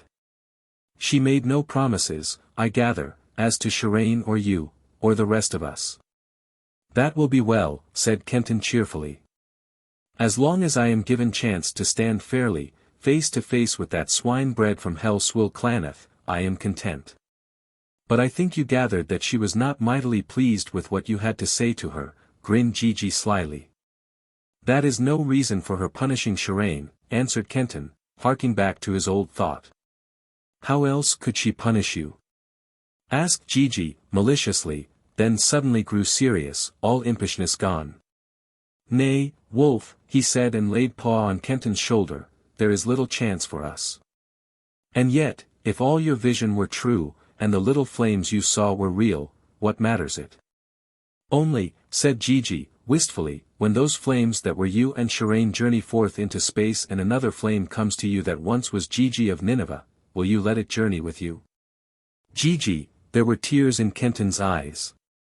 "Wherever we go in this place or any other, no matter what may happen, you go with us as long as you will."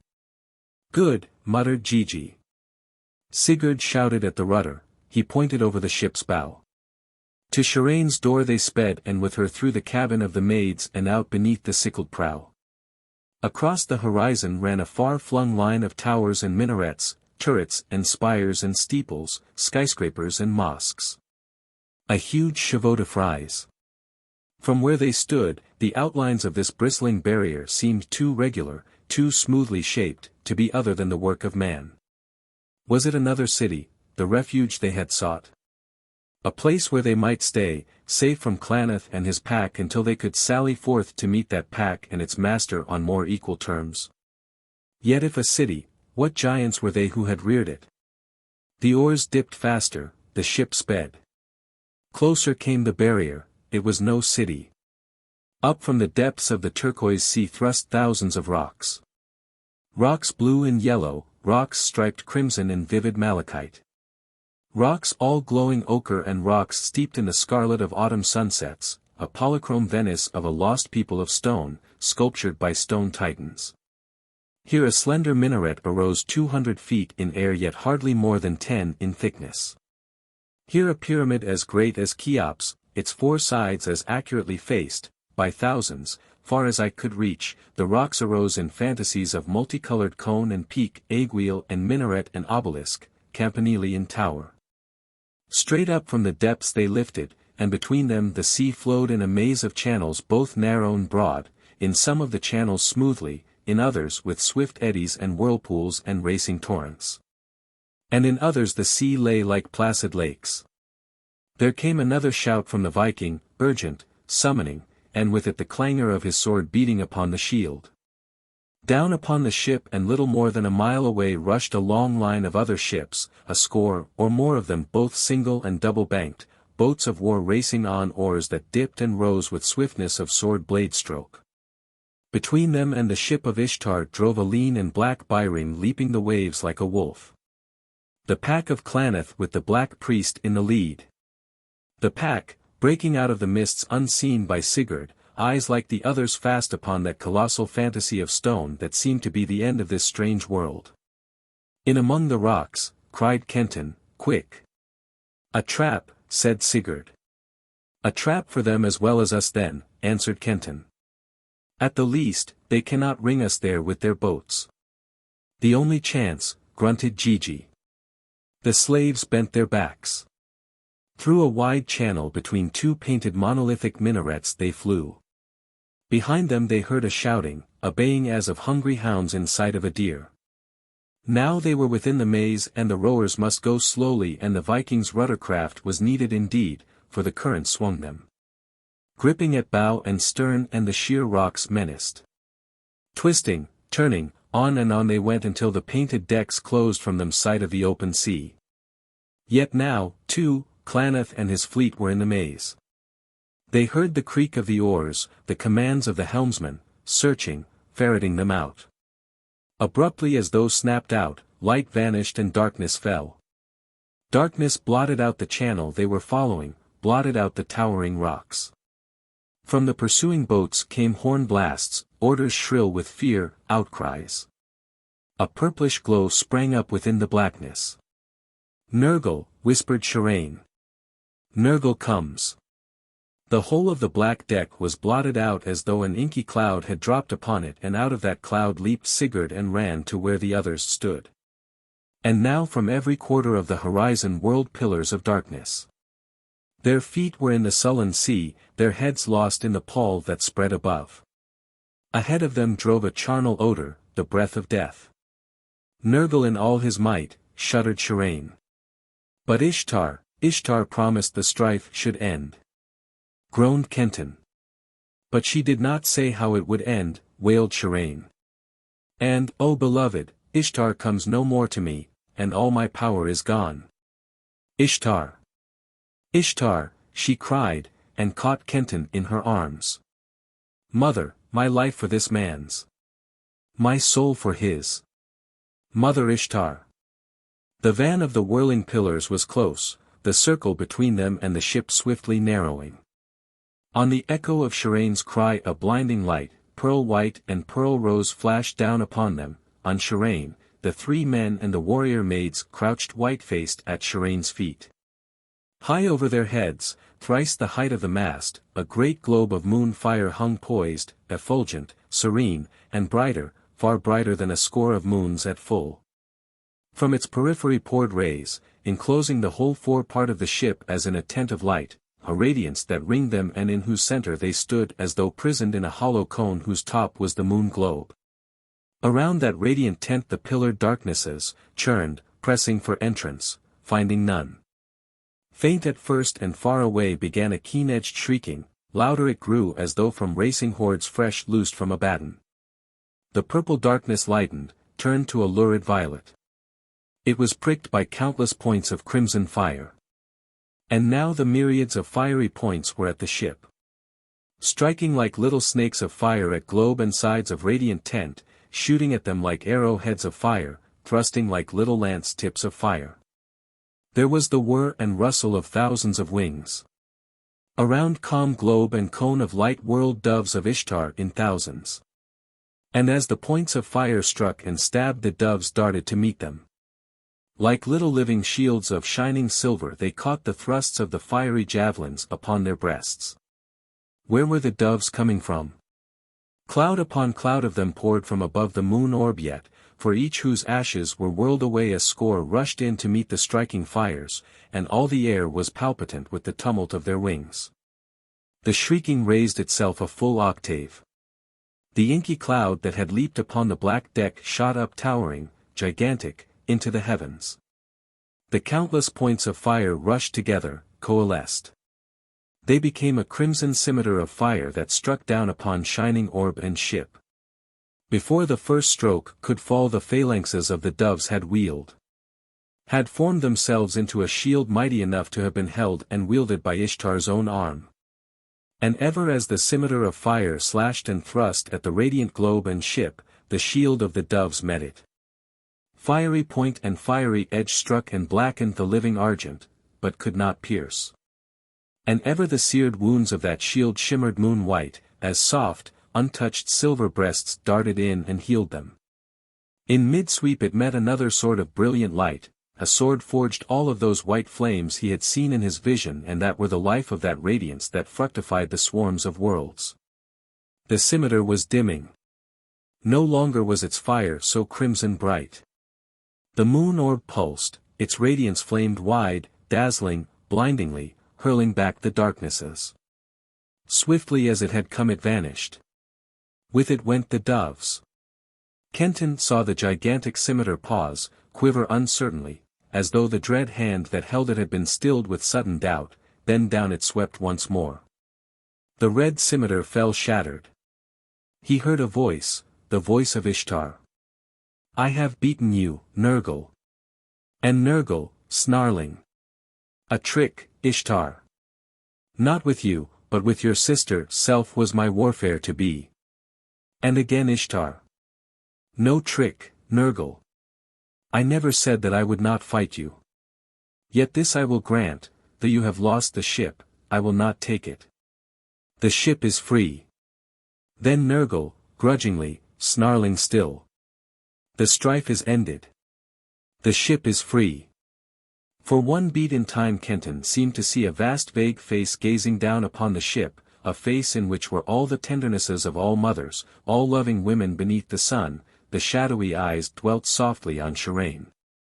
Softly but enigmatically upon him. The face was gone.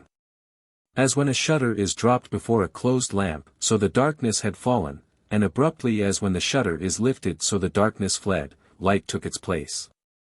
The ship lay in a wide channel.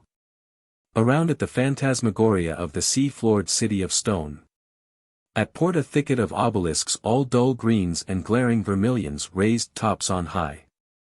3 arrow flights on starboard a pointed monolith arose, pyramidal, its pointed tip hundreds of feet in air. Around an edge of it crept the black byrame of Klaneth. 30. The last battle. Sight of that lean boat that like a lank hound leaped at them was like wine to Kenton, like strong wine to all. Heavy upon them had hung the conflict just past, they but midges, dancing helplessly now in the fierce radiance of life's spirit, now stilling as helplessly in the blackness of life's negation. The charnel odor was still in Kenton's nostrils. The chill of the grave on his heart, the touch of the worm upon his eyes. But there on the black priest's ship, were things he knew. Sword edges and arrow point, death, it might be, death with pulse beating like war drums. Hot death striking in as the red tides of life rushed out, things understandable, reality.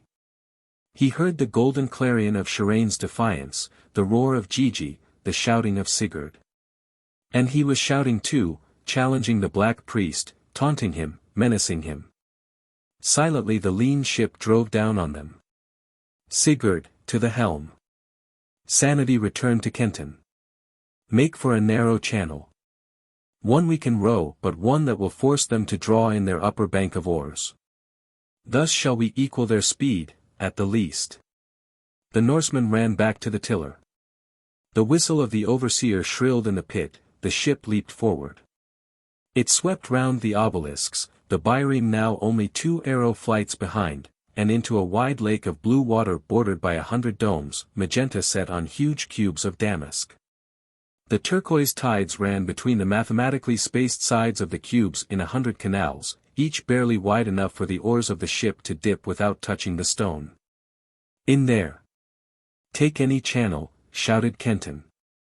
The ship heeled, darted to the closest opening. A flight of arrows from the byrame whistled into their wake, 5 ship lengths short. The huge blocks with their mosqued tops bordered the narrow canal into which they had passed. For a full mile the open way stretched, straight ahead of them. A third through and they heard the byrame sweeps clanking, saw it come swinging on a single bank of oars into the entrance. Quicker, at Kenton's command, dipped the ship's blades. Heavier than the ship, the byrame fell behind. And as they flew through the blue water Kenton and Sharane took swift counsel with Gigi and Sigurd back at the stern. Ravens gather, chanted Sigurd, eyes brightening with fey fires. Shield maidens ride from Valhalla. I hear the feet of their horses. They may return empty-handed, exclaimed Kenton. Nay, Sigurd, now we have our only chance. None but Klaneth has smelled us out. Let us pick our place and give battle to him. We are but 7, and there are many times 7 on that byrame, wolf, said Gigi, doubtful it seemed, although his little eyes sparkled. I run no longer from the black swine, cried Kenton, hotly. I am weary of dodging and skulking. I say let us play the game out now. What does your thought tell you, Sharane? He asked. My thought is as yours, she told him, tranquilly. As you will it, so is my will, beloved. What do you say, Norseman? Asked Gigi. Quick now, decide. I am with the wolf, replied Sigurd. No time better than now. In the old days when I was a dragon master there was a trick we played when we were chased. Have you seen the dog when the cat turns on him? Ho! Ho! Laughed Sigurd.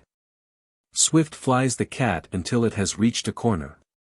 And there it lurks until dog yelps past. Then out springs cat, digging deep its claws, striking at eyes, raking dog's sides. Ho! Ho! Roared Sigurd. Swift we would fly like the cat until we had found a place to turn and skulk. Then as other dragons sped by, out we would spring upon it, like the dog, loud would it howl while we clung and tore. Ho! Let us find such a corner where we may lurk till this hell dog leaps past. Then we shall spring. Give me 2 of the maids to guard me here as I steer. You 3 with the other maid, stand by the crossbows, and when I shear their oars, loose the fire shafts upon them. In the meantime, asked Gigi, face wrinkling, what about their own arrows? We must take our luck as it comes, said Kenton.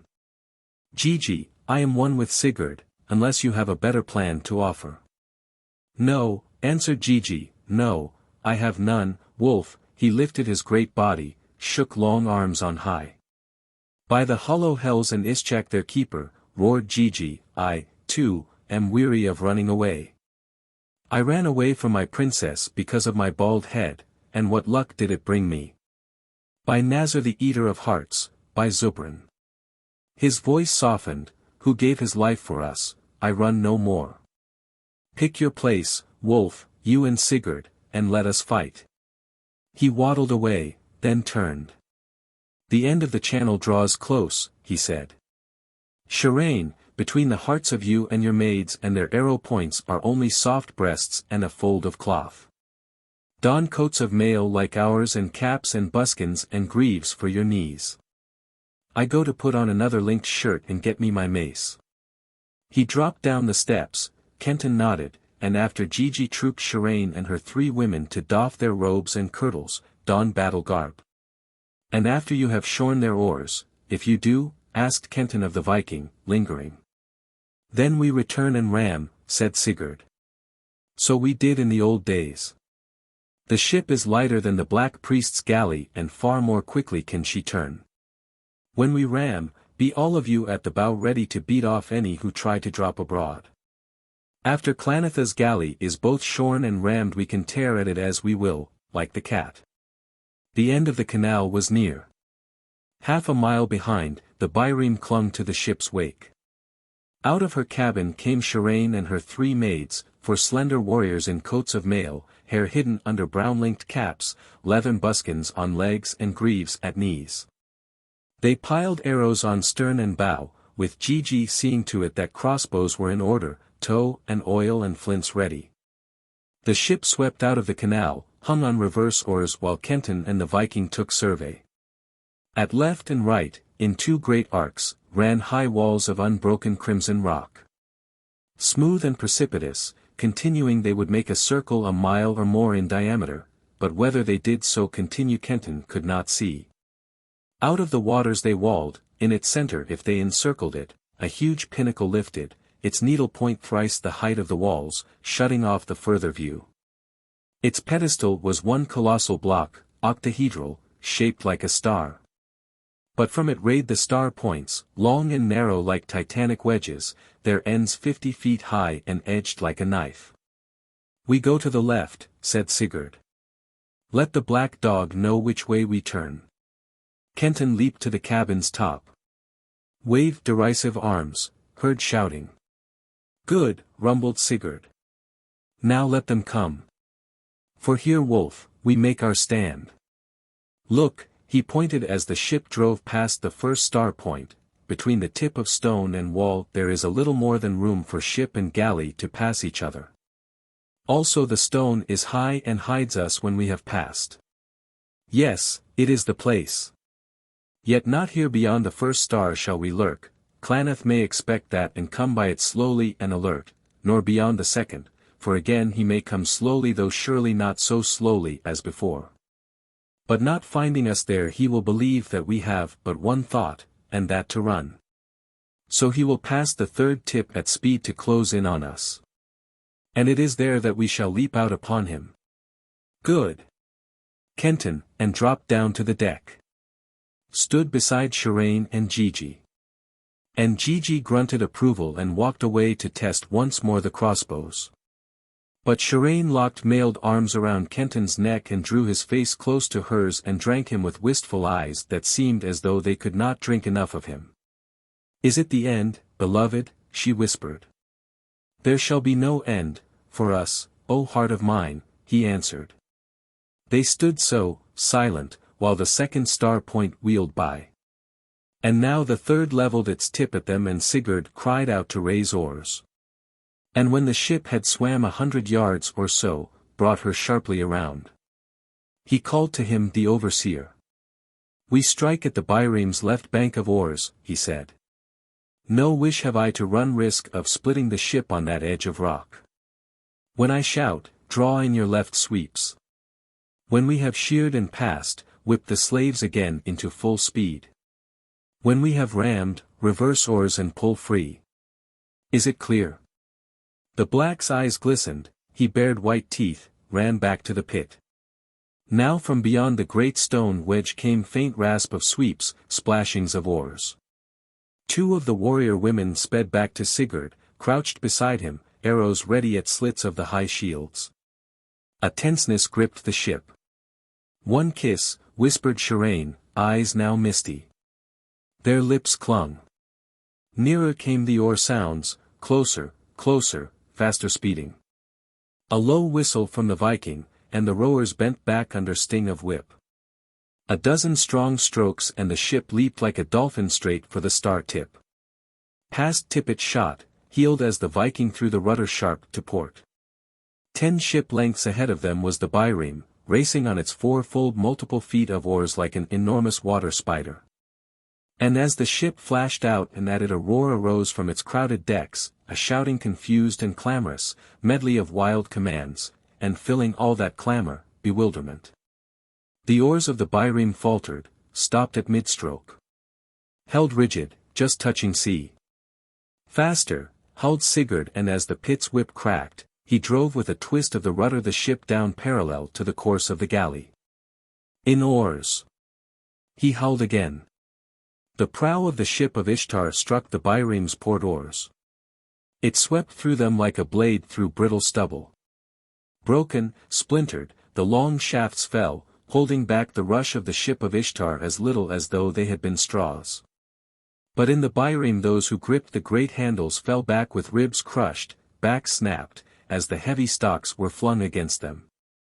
Up from the ship's side as it passed, up into the ranks staring down on it, ranks turned wooden with surprise of that unexpected attack, hissed the fireballs from the crossbows.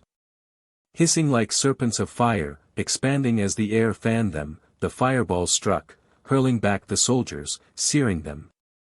Flaming up as they fell on deck and into open hold and touching with fingers of inextinguishable flame all that would burn. Again the galley roared, and now with terror in its voice.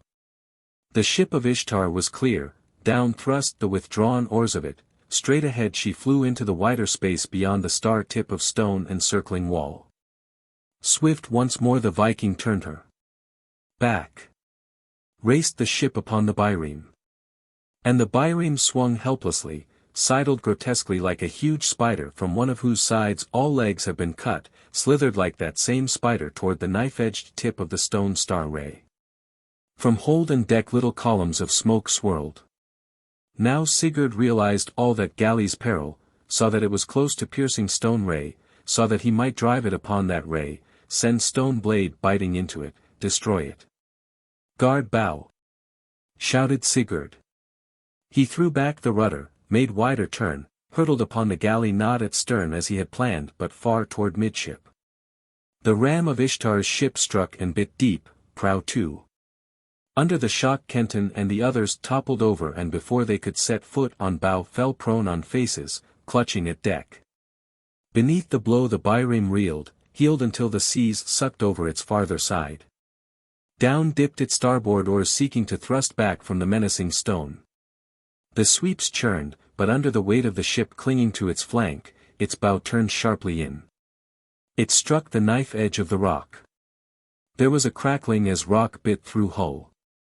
Ho! Roared the Viking. Drown, you rats! Down upon the ship whistled an arrow cloud. The shafts shrilled over Kenton, staggering to his feet. They pierced deck and pit. Before the rowers could back sweeps, pull free, they dropped, hung limp over oars, bristling with quivering bolts.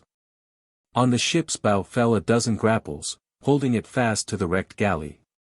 Ropes whirled and sliding down them came the swordsmen. Back!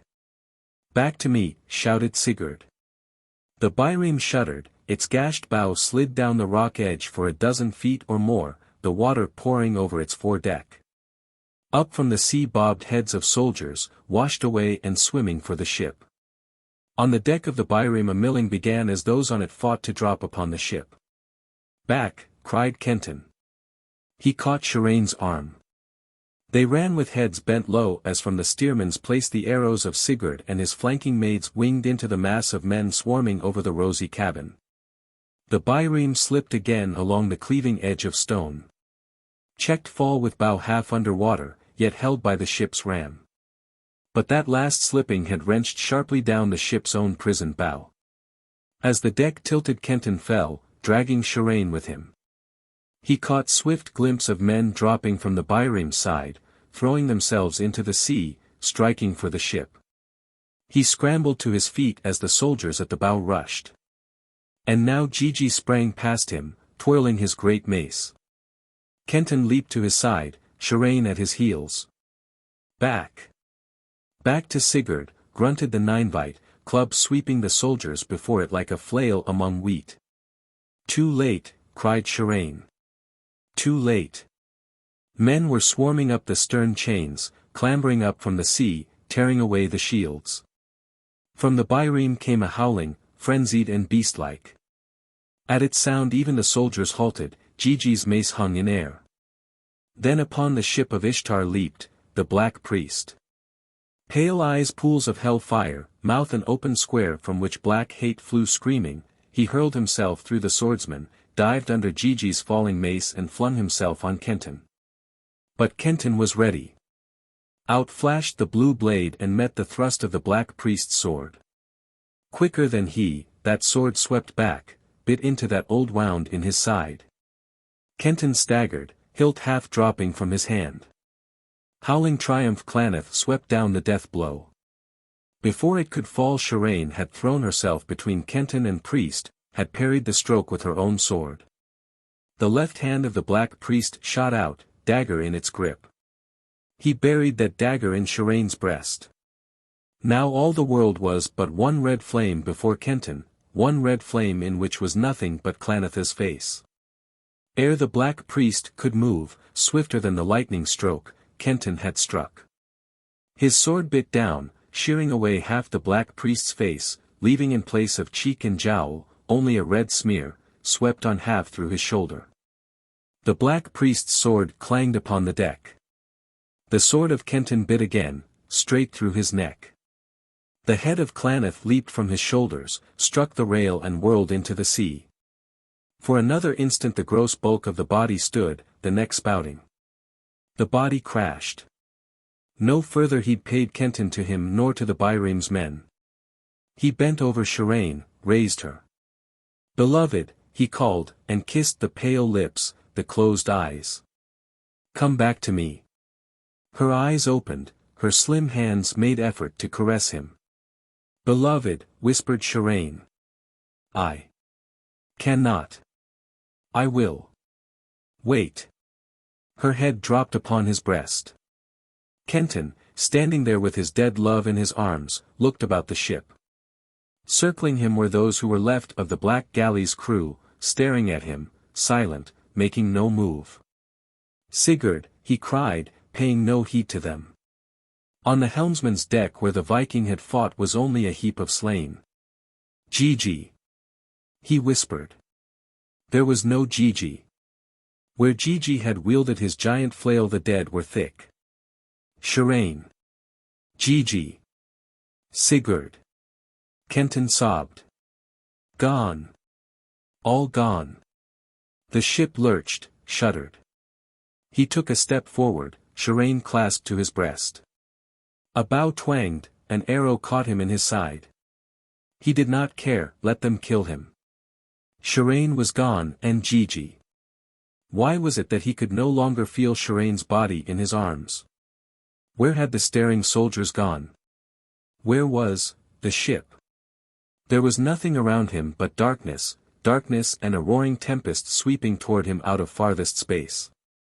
Through that darkness, seeking as he fled for sight of Sharane, reaching faltering bands for touch of her, whirled Kenton. Swaying, weeping with heartbreak and weakness, he opened his eyes. To look again upon his old room. Part 6. 31, The Ship Goes. Kenton stood there, half in stupor, seeing less the room than swift fleeting pictures of that last battle. A bell struck 3 times. 3 o'clock.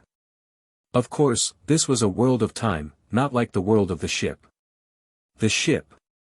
He staggered over to the shining mystery that had given him everything he had desired of life, and at the end had taken everything away. Sharane. There she lay, on the ivory deck, close to the rower's pit. A gleaming toy, a jeweled puppet with hilt of tiny dagger in breast. Sharane, who had held for him all joy, all sweetnesses, all desirable delicious things. The headless mannequin so close to her. Klaneth. He looked upon the black deck. Why, where were all the dead? There on the rubber platform lay only 3 puppets, one with yellow hair and battered armor. Sigurd and the 2 warrior maids who had fought beside him. But where were the soldiers they had slain? And there beyond the headless body of the black priest was Gigi. Gigi with his great arms a-sprawl and his dwarf legs doubled under him. His dead, they too were gone. Gigi. Kenton's hand left Sharane, caressed him. An agony bit deep into his side. It brought him to his knees. He thrust down his hand and clutched a feathered shaft. The arrow. Suddenly he knew that life was ebbing fast. Beneath the other hand he felt the ship tremble. He stared at it, bewildered. In that brief moment of agony its bow had vanished, melted away, and with it the rosy cabin. The ship lurched. As cabin had gone, so went the ivory deck almost up to the rower's pit, and with it, Gigi. Sharane, he sobbed and gripped the puppet tight. Beloved.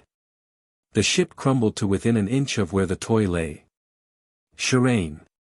Wailed Kenton, and above him the servants wakened to that heartbroken cry and came hurrying to his door. He threw the last of his strength into his fingers, wrenched at the toy. It was loose, in his hand. He raised it to his lips. And now where the ship had been was nothing but the oblong base of pearl-crested, lapis lazuli waves. He knew what that meant. Down into the depths of the strange sea of that other world had gone the bireme, dragging with it as it went the Ship of Ishtar. As fared the symbol, so must fare the ship, and as the ship fared, so must fare the symbol. And had so fared. There was a hammering at the door, and cries. He gave them no heed. Sharane, they heard him cry, but now with voice that sang with joy. Kenton fell forward, the toy woman at his lips, gripped tight in stiffening hand. The base of little waves dissolved. Where ship and it had been something stirred and took form, a shadowy great bird with silver wings and breast and feet and bill of scarlet. It arose. It hovered over Kenton. A dove of Ishtar. It hovered, and was gone. In crashed the door, the servants clustered at the threshold, peering into the darkened room. Mr. John, quavered old Jevons. There was no answer. There's something there, on the floor. Turn on the light. Whispered one. The electrics gleamed upon a body stretched face down upon a blood-stained rug, a body in cut and torn mail dyed crimson, in its side the shaft of a black arrow, on one strong arm a wide bracelet of gold. Back from that body they shrank, looking at each other with fearful wondering eyes. One bolder than the others advanced, turned the still form over. Kenton's dead face smiled up at them, peace upon it and a great happiness.